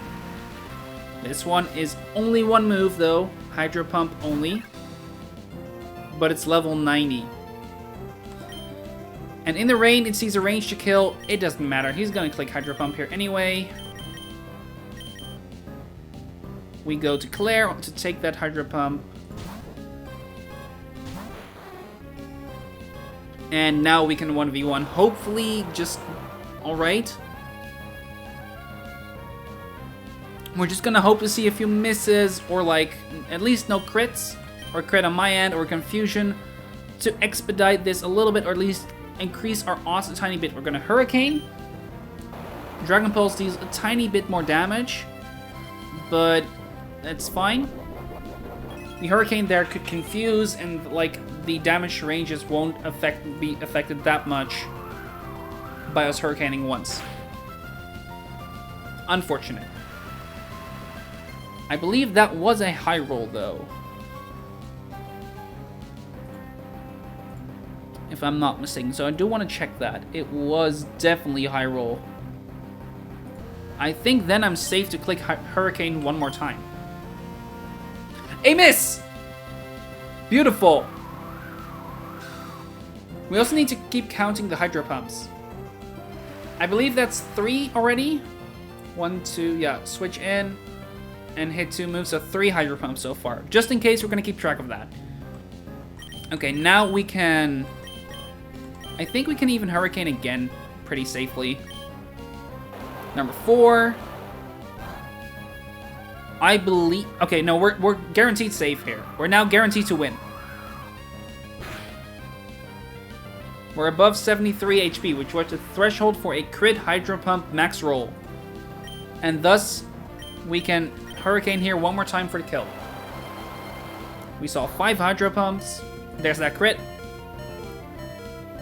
Too little, too late, though. Bye-bye.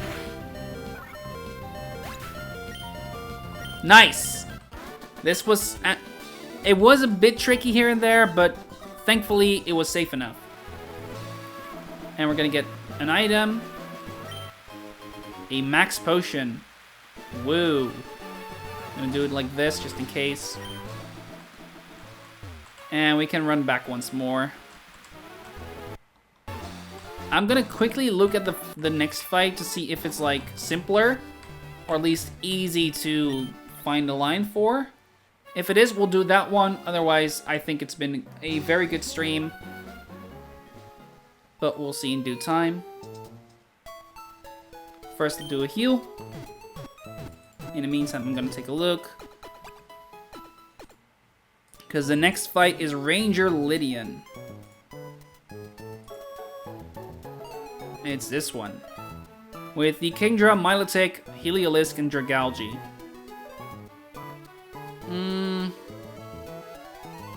The Kingdra is easy. We just use Primarina. We need like a tiny high roll, and we need to make sure that he's always gonna Liquidation, so I can actually just give it the Wise Glasses or the Pixie Plate. We have both. It doesn't quite matter which of the two I use. Pixie Plate, there we go. That will bait in the Heliolisk, clicking Thunder guaranteed. I can go to Torterra on that guaranteed Thunder. Is it guaranteed Thunder? Yeah, it is. And then Earthquake it for kill. Because Dragalge is too slow, it will be the Actually, no, I bait down the line then. It's Milotic getting in, and I would hammer it, and then I Earthquake the Dragalge, and I'm fine. And everything has... This is extremely free. This is extremely free. Yeah, this one is so easy.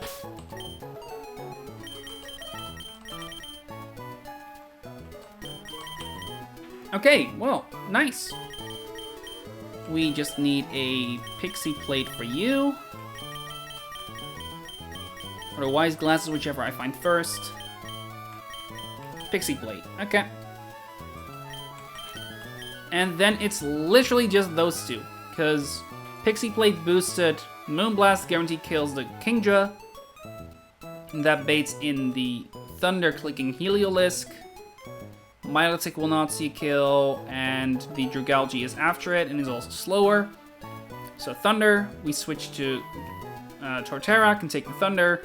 We can take the Weather Ball and we kill with Earthquake. We will see the Milotic, we can outspeed and kill with Woodhammer. We will see the Dragalge, we can outspeed and kill with Earthquake. And the Recoil will not be enough to KO us back from Woodhammer. Double checking that, triple checking that. No, it will never do that. And we always come in on Thunder, so we're good.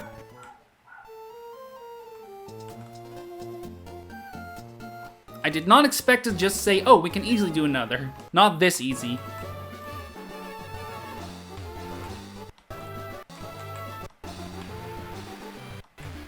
Just run up, just get to the water, and get to the next fight.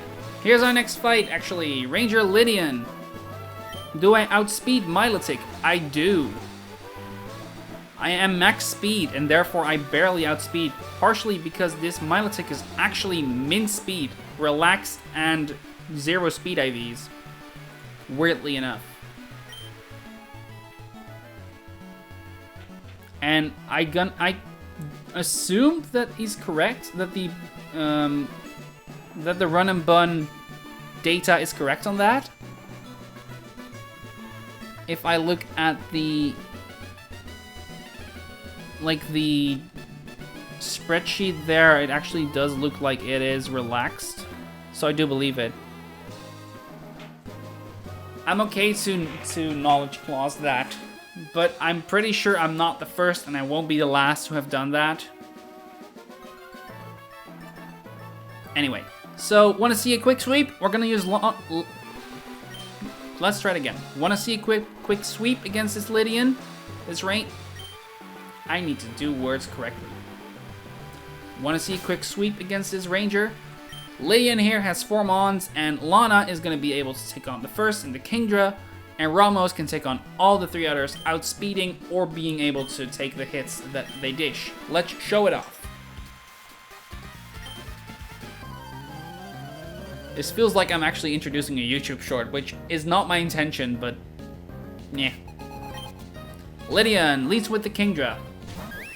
We lead with Lana. Lana has a Pixie Plate equipped to guarantee that Moonblast kills.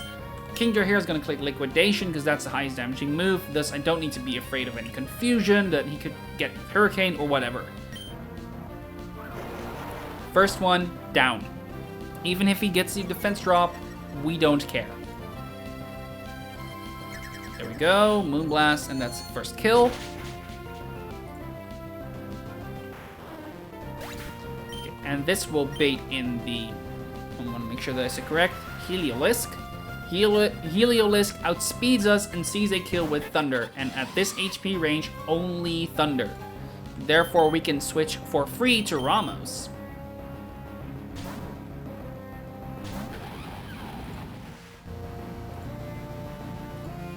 There we go. There was that free switch, like I said, and Earthquake kills. This Weather Ball, it deals a bit of damage, but not enough for us to worry. Because from here on out, we bait down the line and we'll always see outspeeds and kills. Right now, there should be the Milotic coming in, because Milotic is slower, but and it gets killed, but so does the Dragalge. We KO Milotic here with Woodhammer, and indeed, we do outspeed.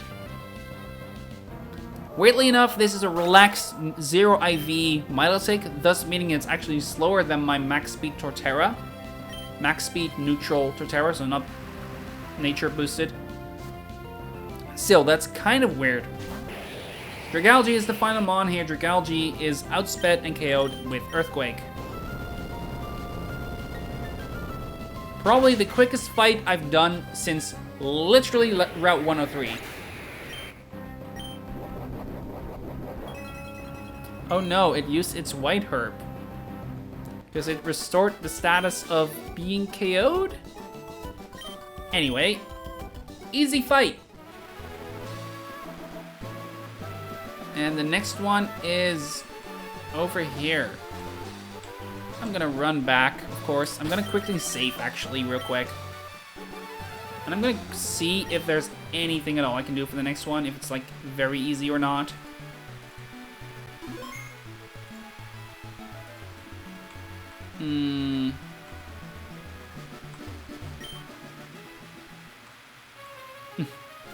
I'm just trying to be optimistic.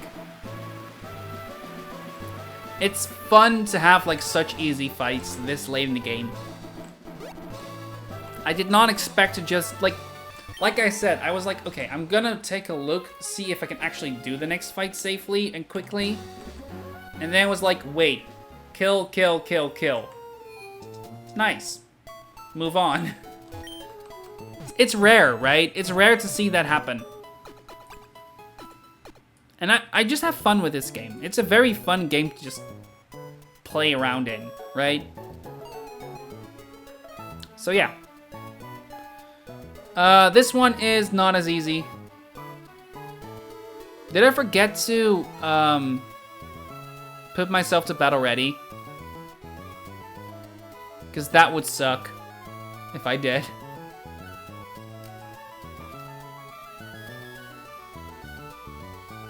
I'll see that in due time. I think for now I've done enough. I've been streaming for over 5 hours. And honestly, I'm good. It's been fun. It's been enough though. And I think I'll go ahead and get you guys on over to someone else. Let's see who is also playing RnB.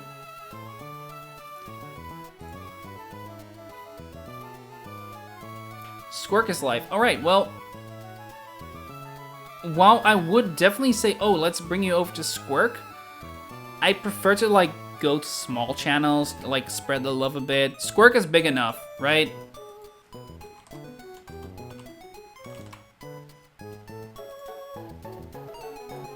Because if I'm looking, Squirk is just kind of... Yeah, Squirk is live indeed. Huh, I did not expect there to just be 34 watchers. But he's also been online for like a minute, so that's not really fair. Let's see. In search of RnB New Game Plus.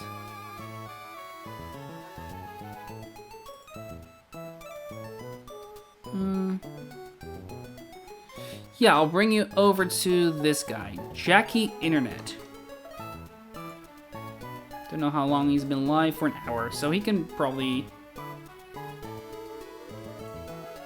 There's 15 viewers, and he's like been pretty busy. It looks it's on New Game Plus, so definitely more experienced and higher quality streamer than I am.